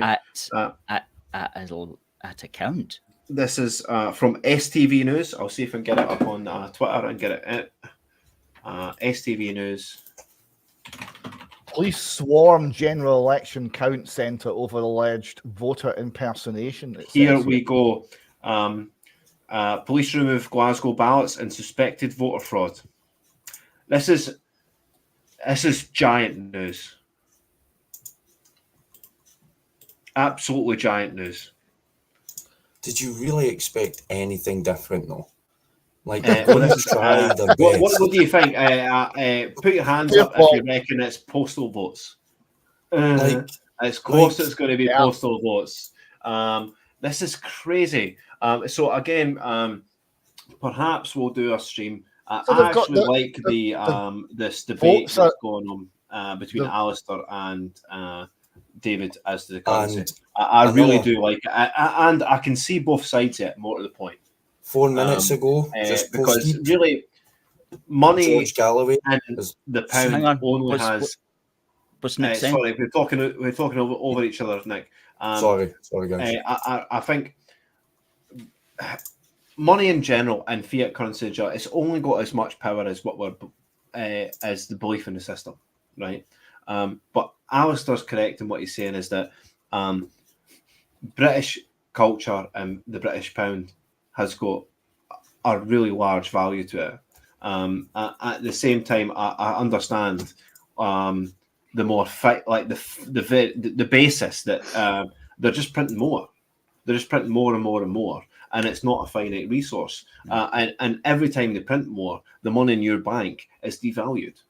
Yes, well, it depends. It depends upon what you spend the money on. You print the money, and if you spend the money on wealth creating things, then it's going to create more wealth. If you spend the money, you can't make people richer by printing bits of green paper. Oh, you can make society better by printing money. Yes, you absolutely can. If you print too much of it, if you print too much of it, yeah. If you print too much of it, of course you can make the currency collapse. Right, gents. I'm not having this debate on. David said how much, and at the end of the day, that's a political question. But this conversation must be had. We'll have this conversation again, right, gents? Actually, I would love a full-on debate show between us, because it's such a fascinating debate, and it needs to be had. And we need to hear both sides. And this is the first time that I've seen both sides represented legitimately. So I'm for Alistair and I'm absolutely. For I think it'd be a good idea. Get the two of us in the studio and we can talk about it. Absolutely.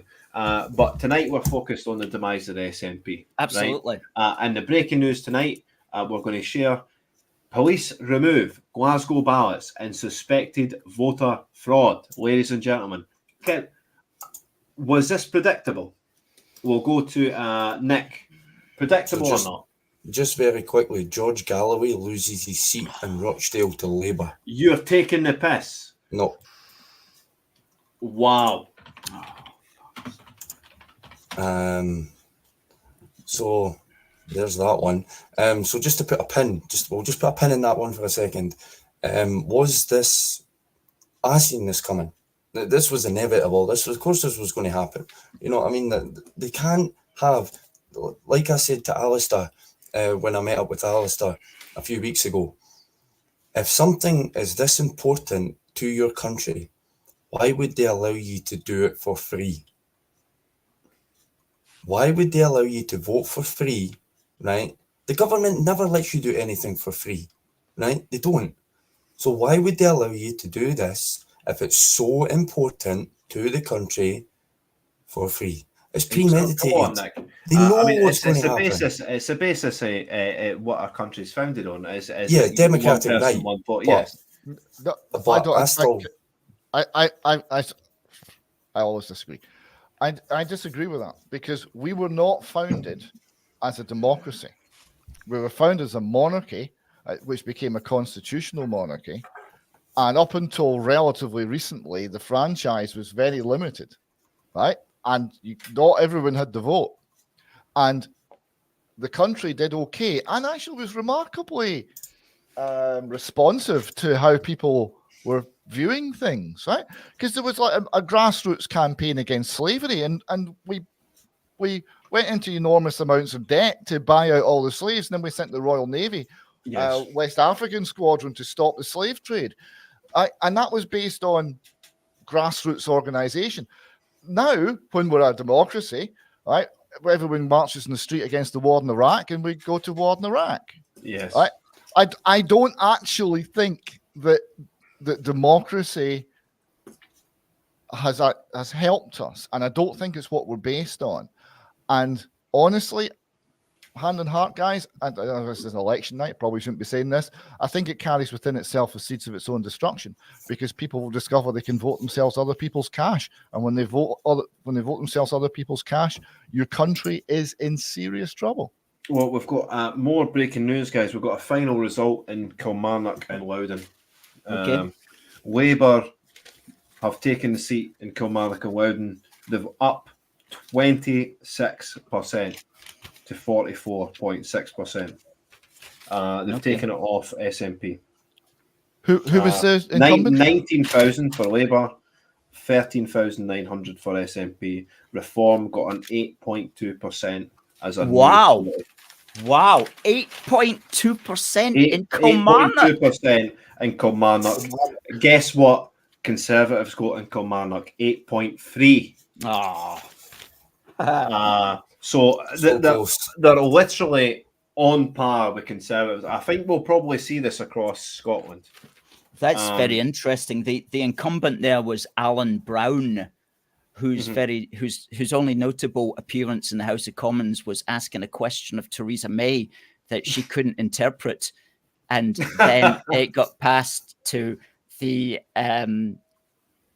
chairman with the speaker, and he didn't understand what was going on, and then he told Alan Brown to sit down. It's like it's the funniest piece of political theatre. That was about 5 years ago. Again, guys. That was almost 3,200 people watching us at the moment. Can you believe this, guys? Alan Brown had a 12,659 majority, and that's been overturned. Well, I mean, if that can be overturned, that's incredible. I told you, Nat Zero's still not impossible. It's not impossible. That we can all agree. That would be fantastic. I went and had another look at ITV's coverage actually after I was on the first time. Mm-hmm. And Nicola's sitting at the desk, and she gets a text message, and she checks her phone live on air, and she reads whatever the text message is, and she's got a pen, and she starts to jiggle her hand back and forward with the pen, like in an involuntary nervous action. So I don't know what was on the text message, but I don't think it was good news. Yes, it might have been. It might have been that result. Do you think they're actually sitting there, right, and going, "We're fucked"?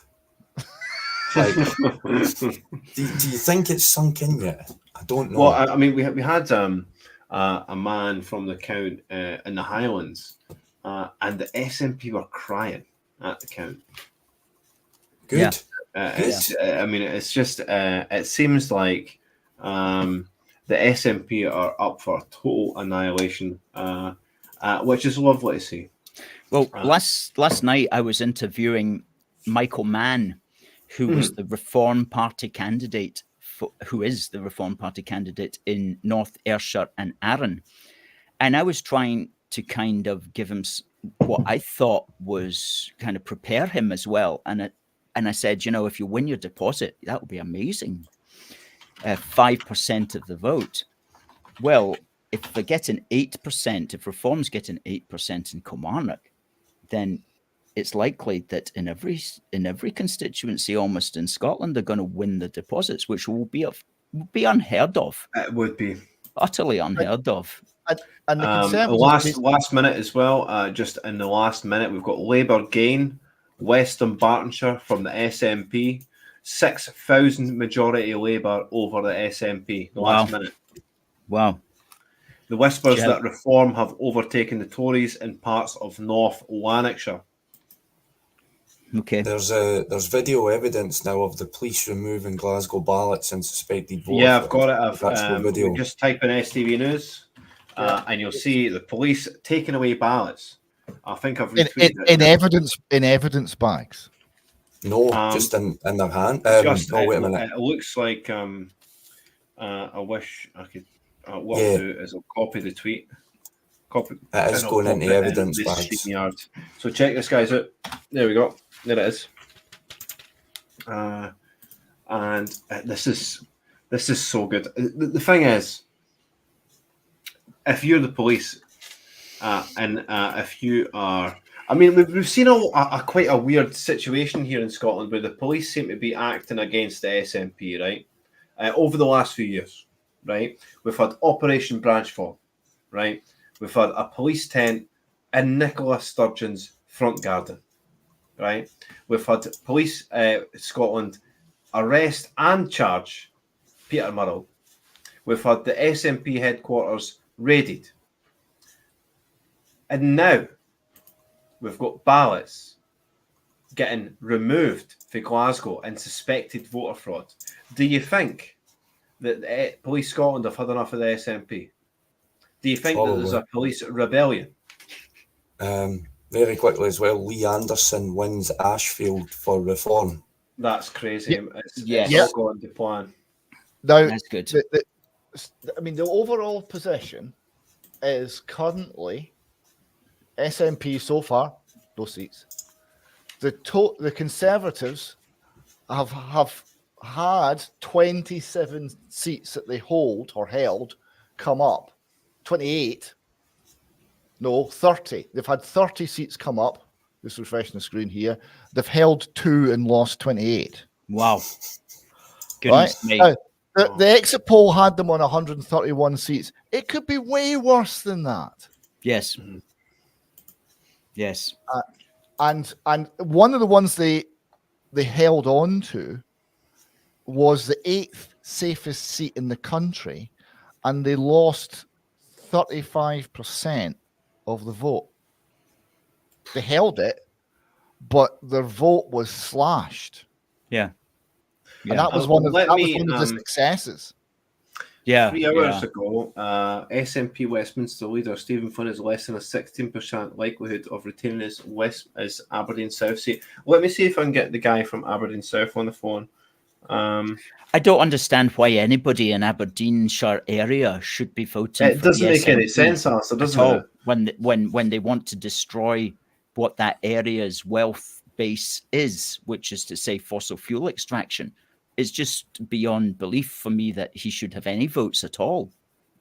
I don't know what anybody else feels about that, but it's just we're going to get Graham on the phone, who's on the ground in Aberdeen. Hello, Niall. Hello, Graham. You're live to 3,200 viewers on Niall Fraser Show. What is the situation on the ground in Aberdeen? I'm hearing conflicting reports that Stephen Flynn might not retain his seat. What's the situation? There's no news here yet. We've been away to look at some of the spoiled votes, and there's some very creative artwork on them. I can assure you. It's also quite surprising to see a lot of people saying all useless, all liars, thieves, blah blah blah, and that shows you how disillusioned people are with mainstream politicians and parties. And in a lot of cases, they may well be right, but it's a bit disheartening when you get ordinary people like you and me that say, look, we can do things slightly different.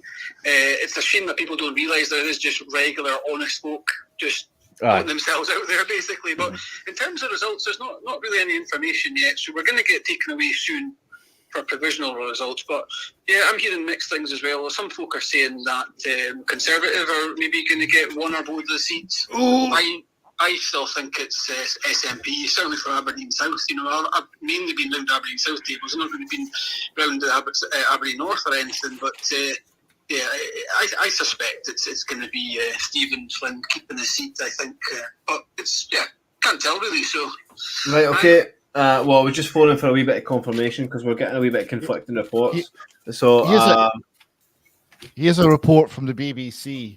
Thank you very much, Graham. You've been an absolute star. Or deny anything at this end yet, Niall. But as soon as we hear something a bit more firm, we'll be in touch. But you'll probably see it on the news anyway. They've got pretty good coverage going on just now. Right, you take care, Graham, and thanks very much for answering the call. Okay. Send yourself now. All the best. Cheers now.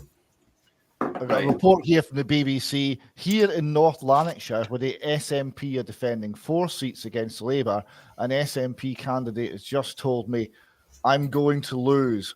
We're all going to lose. Oh, wow. Not that listening to the BBC they're saying all 4 North Lanarkshire seats. Motherwell, I'm told, won't even be close, particularly with an unexpectedly strong reform vote. Wow, interesting. Well, Motherwell, that area anyway, I know the new Motherwell, Wishaw and Carluke, it's a new constituency, but they've always returned strange votes over the years. It's one of these areas that you never can tell what the people are thinking. They've returned communists in the past. That's going back quite a bit now, as well as the very first ever SNP MP back, was it just after the war? And I think it was a by-election, and he only stayed in his place for a few months, and then he lost it. So, yeah, Motherwell's a very interesting demographic area. And the predicted win for Motherwell, Wishaw and Carluke is the pro-union campaigner Pamela Nash, who was, until very recently, the CEO of Scotland and Union. Yeah. Yes. And she was quite well recompensed for that, I presume. And she's decided to give that up for a better job in Westminster for Labour. And it looks like she might well get that. Oh, I'm sure she'll do someone else's bidding, Alistair, because she certainly was doing absolutely nothing at Scotland and Union. Well, she was. Nicola Sturgeon saying that Stephen Flynn has won his seat on ITV. Stephen Flynn looks like a safe seat in Aberdeen. This is the last few minutes. Look, I mean, let's just get him up for a second here. Let's just bask. And this is our new opponent, gentlemen. This is our new opponent. Because, I mean, realistically, he is the SNP Westminster leader. He gets so much media attention. But I'll get him out of Alistair's face now. He can't even talk right, man. Like, seriously, why do people listen to him? I have no idea, Nick. But this likely is going to be the new leader of the SNP, right? They can't continue with John Swinney, surely, after losing such a massive general election like this. I mean, we'll finish off with this debate. We've got we're going to push on our 10 minutes, right? I thought I was going to end at 3. We went on 6 hours, but we'll finish at 3:15, right? We've got another 15 minutes. What's the next steps for SNP, guys? Seriously, I mean, what is the next? They've just faced utter desolation tonight.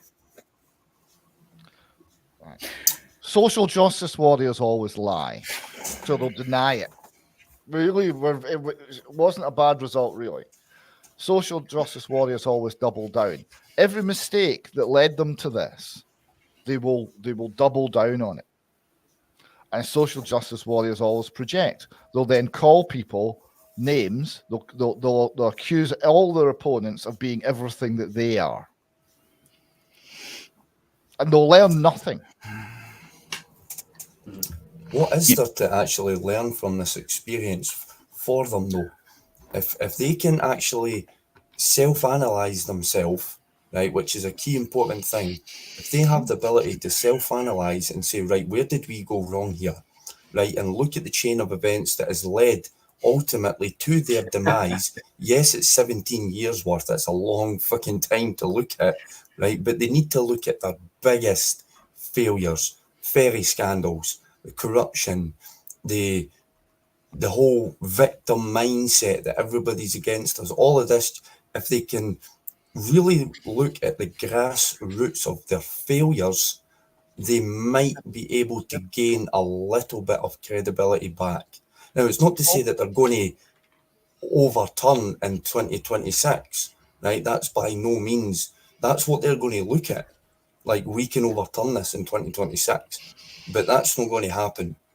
The problem is, it's their whole soul, right? They've sold their soul to these things. Yeah. I don't know how they roll back from this. I really don't. Well, that's all they can do really is self-analyze and look at their failures. Like, don't deny their failures. Like, oh, we've done the best for Scotland that Scotland's ever seen. It's like, no, you didn't. You led us into total destruction, and you would keep leading us into even more destruction if we allowed you to. But it needs people like us to stand up against them with a voice, who's brave enough to speak the voice. I mean, we can say it internally to ourselves, but you need to have the bottle to stand up and be counted and be heard. Yeah. You know? Yeah, absolutely. I agree with Nick there. And I think that the SNP, as David also said, they probably won't learn very much from it. If they learn anything, it will be like, we didn't double down, we didn't treble down, we didn't quadruple down enough. Yeah. And so they're not going to roll back and say, oh, actually, David and Alistair and Nick and Niall are actually correct. We should go along with what they say. They're just going to be continually worse. So I don't see them learning from it. And I see 2026 coming around. I see reform becoming a major force in Scotland in the sense of getting considerable numbers of MSPs in. And that's 2 years from now. I think that Labour are going to try to mess up the United Kingdom as much as they possibly can in the intervening period, so that even if reform get in 2026, it's harder even for us to do anything. But I think we will get in 2026, or people like us will get in. Because I totally agree with your analysis there, Alistair. What do you think will be the sort of the repercussions of reform getting into Holyrood? I mean, what does that look like? It depends upon who the people are that get in, and if they've got the cajones to be able to stand up and articulate the sorts of things that we've been talking about tonight. And that requires us, as Nick said as well, to provide in many ways the voice and the ideas for them, because Holyrood, just like Westminster, it's a very it's a place where you can go and you can very quickly get drawn into the system, and it's like, oh, actually, I don't want to shout against these SNP people because they're actually very nice, because I had a few drinks with them in the bar and I had my subsidized lunch with them, and he seems like a very nice guy, so I don't want to give him a hard time. You know, it needs reform candidates to be like seriously revolutionary minded, because we're living in a revolutionary age. If we're going to turn back what is happening to the country. We need men and women of substance who can do that, and not weak-willed people. They have to be really strong, and this is where reform itself is going to have to find those people who can do that. This is what Swinney tweeted out yesterday. John Swinney said, Scotland's values are the SNP's values. Vote for them tomorrow, right? So that's the kind of arrogant stuff you get, right? And he then listed them, right? For ending Westminster austerity, right? Now I translated that as tax, print, and borrow and spend recklessly, right? He said for eradicating child poverty. That's an interesting one, because what they do is they make it a relative measure, not an absolute measure, and then they monkey a little bit with the benefit system and tax the well-off. And the poor people are just as poor, but they're now no longer characterized as poor. The figures say something else. For protecting our NHS. Now, the NHS kill 18,200 Scots and the woman. Who knows how many old people? Because if you let a Stalinist organization decide whether you're going to live or die, eventually it comes for you. For rejoining the EU, so vote for the SNP for the Union, just the wrong one. And then finally, for a future made in Scotland. And this is what you'll get. These banal, a future made in Scotland. What does that mean? What sort of future? Serfdom is the future he's talking about. They never discuss what the future is. It's just as long as it's made in Scotland. Oh, it's made in Scotland, right? As though somehow we are magic people who can do no wrong. No, we can make bad mistakes. We can have socialism. We can be Venezuela. We can be Singapore. We get to choose. They're making all the wrong choices and they won't discuss it. So what you're going to get from the SNP is more of that sort of nonsense. Nothing of substance, right? No people of substance, because they're not attracting people of substance. And I think it's going to be really interesting, because the mood in the country is 17 years, they're exhausted, they've got no ideas. The big list you were giving earlier on the mistakes they've made, the first one was named person, going after the children. And the whole issue of children has been huge in this. If you watch what people are saying to Swinney in response to his tweets, bananas and Nutella feature frequently. People are really angry about what they've done to the children and what they're doing to the schools. All of this is going to give the country a mood where we need to change these people, right? And I think there's going to be a lot. It's going to be a lot more fluid next time in the Scottish Parliament than it ever has been. So breaking news: Keir Starmer holds his seat. Okay. Yeah, I've seen that. It's just coming in the last. Aye, Holborn and St Pancras. So it looks like he'll be the next Prime Minister, probably. By the looks of well, that. definitely. I mean, it's abysmal what's going to come down the line for us. But I just wanted to sort of to shout out that we are absolutely smashing the viewing figures, gentlemen. This broadcast has been unbelievable. So I'm just, because we're clearing up at past, another 7 minutes, right? I want to thank first David, Alistair, Nick, yourself, and all the guests we had previous for their contributions. It has been utterly stellar. And all of you have really, really pushed this broadcast to the absolute maximum. Just to put it in perspective, we are on par with the Lotus Eaters. So I don't know if you know where the Lotus Eaters are, but they're at 3,600 viewers now, and we are at 3,300 viewers now. Fantastic. So well done, Niall.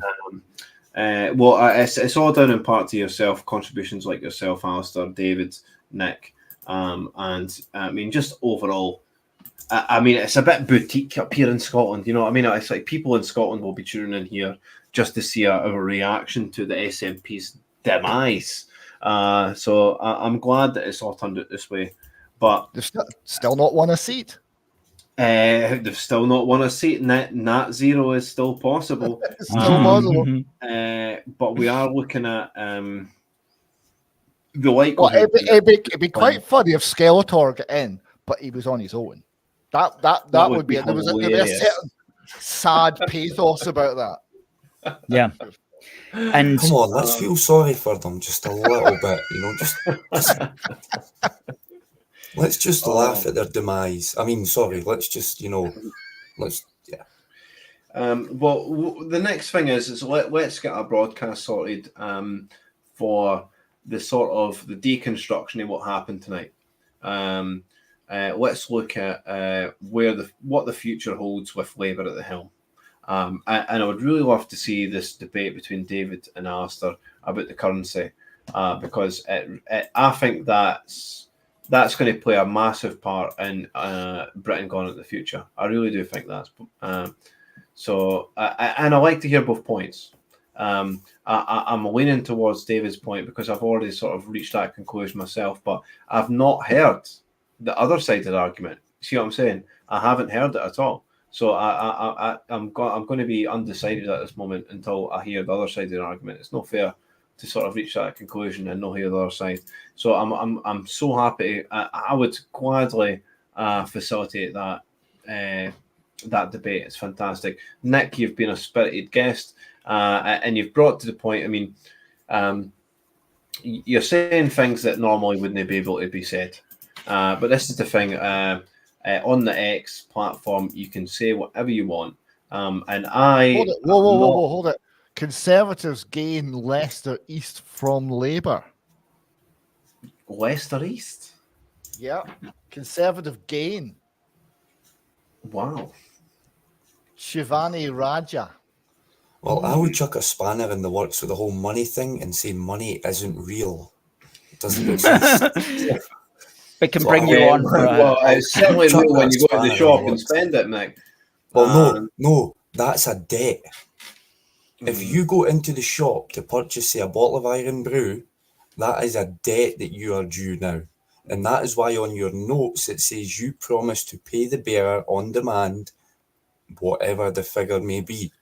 It's not real. It's numbers on a screen. We get charged.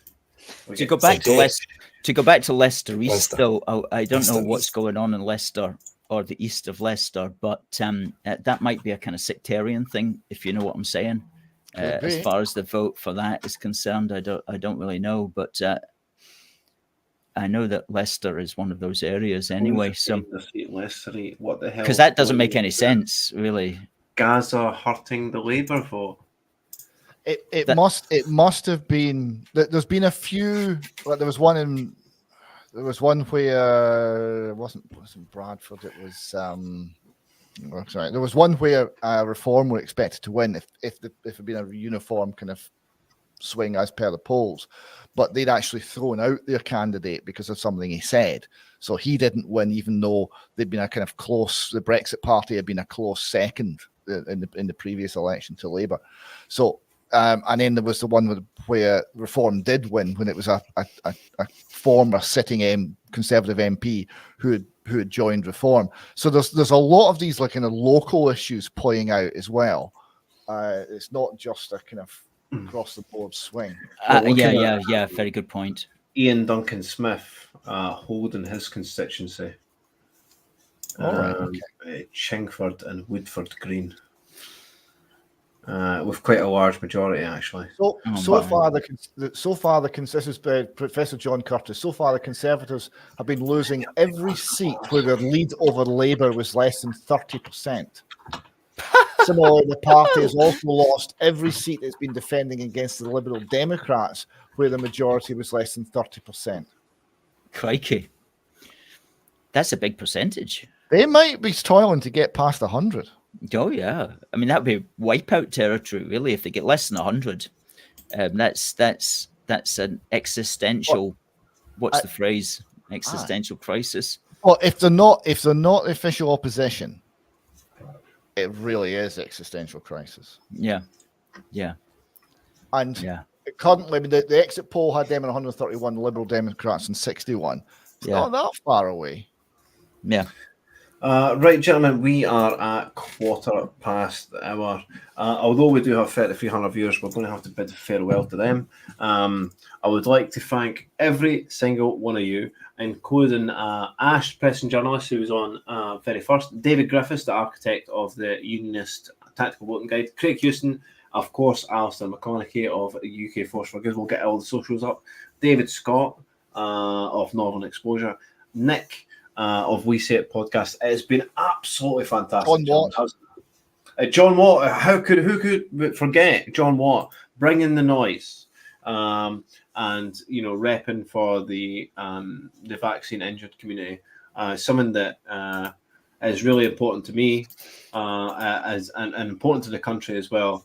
And it was only going to increase in importance over the years, I'm sure. Yeah. And well done to you and your team, Niall, for putting this on. Great idea, a really good idea. I'm glad somebody did it. Somebody on our team, as it were, to put this together and to bring all of these guys that aforementioned together to be able to contribute our respective wisdom to the matter.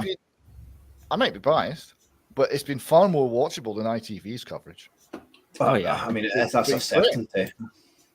I mean, who could tune into that with a straight face? I mean, yes, they've got the information coming up first, but I mean, if we had access to the information that they do and the sort of resources that they do, we'd be able to put on a show that would rival anything in the UK. No doubt about it, and we've got the personalities here as well that would be great. Absolutely, and you're doing this on literally nothing. You're putting this together. You got 3,200 viewers on literally no money, like literally zero money. Right. We will end it on bad news, gentlemen. Bad news. Kirsty Blackman holds Aberdeen North. Bad news, ladies and gentlemen. Kirsty Blackman Aberdeen holds again. What the Aberdeen North? With people in Aberdeen, are they? Aberdeen, they must be absolutely glaking up there. I don't know what Have you seen the song about Kirsty Blackman? I haven't. Oh, it's glorious. It is wonderful. If I can find it, I'll post it in the chat box because you might want to finish on it. It is absolutely awesome. It's the best political song I think I've ever seen. It was interesting to see Wings of Scotland's pointing out that I did say Ian Duncan Smith held his Chingford constituency comfortably, right? But he's got 17,000 votes. Labour underneath him has got 12,000 votes, and an independent under him has got 12,000 votes as well. An independent taking 12,000 votes. Grant Sharp's That's incredible. Strange times, ladies and gentlemen. What's Grant Sharp's? What's Grant Sharp's? Let's see. Defence Secretary loses his seat to Labour. Yes! Wow. Holy dynamite. Grant Sharp's the missile lover.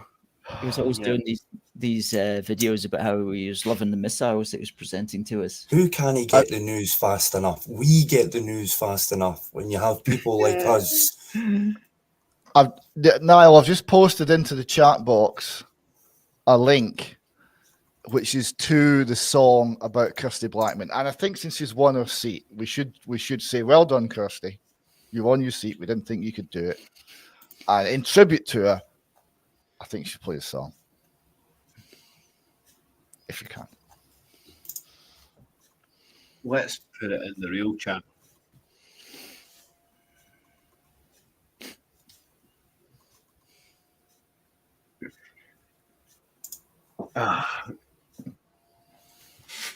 Right. Right, ladies and gentlemen, it's been 6 hours and 20 minutes of a broadcast. Once again, thanks for everyone for tuning in. We're finishing up on about 3,300 viewers are live right now. We're going to have to end it on a high. Sadly, Kirsty Blackman's won Aberdeen South, but with Aberdeen North to declare, it looks like an SNP hold because Aberdeen South has been, for Kirsty Blackman, it's really quite annoying. Right, anyway, what a spirited show we've had. We've had a whole bottle of champagne, and I'm feeling a bit worse for wear. So let's all get a wee bit of kip and rise right in early for tomorrow and see what the chips have, Wade. Hold on a minute. I thought I seen some information about Pete Wishart. Hold on a minute. Before we go, Kip, I get up in like an hour's time anyway. I'm up. That's it. Pete Wishart. No, I've not seen any information on Wishart. Right, well, we'll deconstruct this tomorrow, guys. Thanks everyone for tuning in. It's been a great show. Thanks for all the great commenters. It's been fantastic with hundreds and hundreds of comments tonight. I'm looking forward to doing it again. Go and follow my X account, guys. I need 500 followers. That's my baseline. Right, let's promote. Let's go. Promote 500. next. I need to get up there. I need that 500 mark. Let's go. You and will Alistair get it as well. Nick, it's been a hard you see grind on fucking X, man. X is so hard. There we go. Rumble. Right. Gentlemen, it's been spirited. Alistair, that's where you need to be. Honestly, I can't thank you enough. But we'll have to leave it there. So I'm signing off, and I'm signing off in the best and ultimate way possible, guys. It's with the Lamore Europe. Europe for the Europeans. Ladies and gentlemen, thank you very much for tuning in. It's adios for me. If you want to say goodbye, gentlemen, now's your opportunity. Goodbye. Have a good night. Thanks for tuning in, guys. And it's been a real pleasure. Right, gentlemen. Au revoir.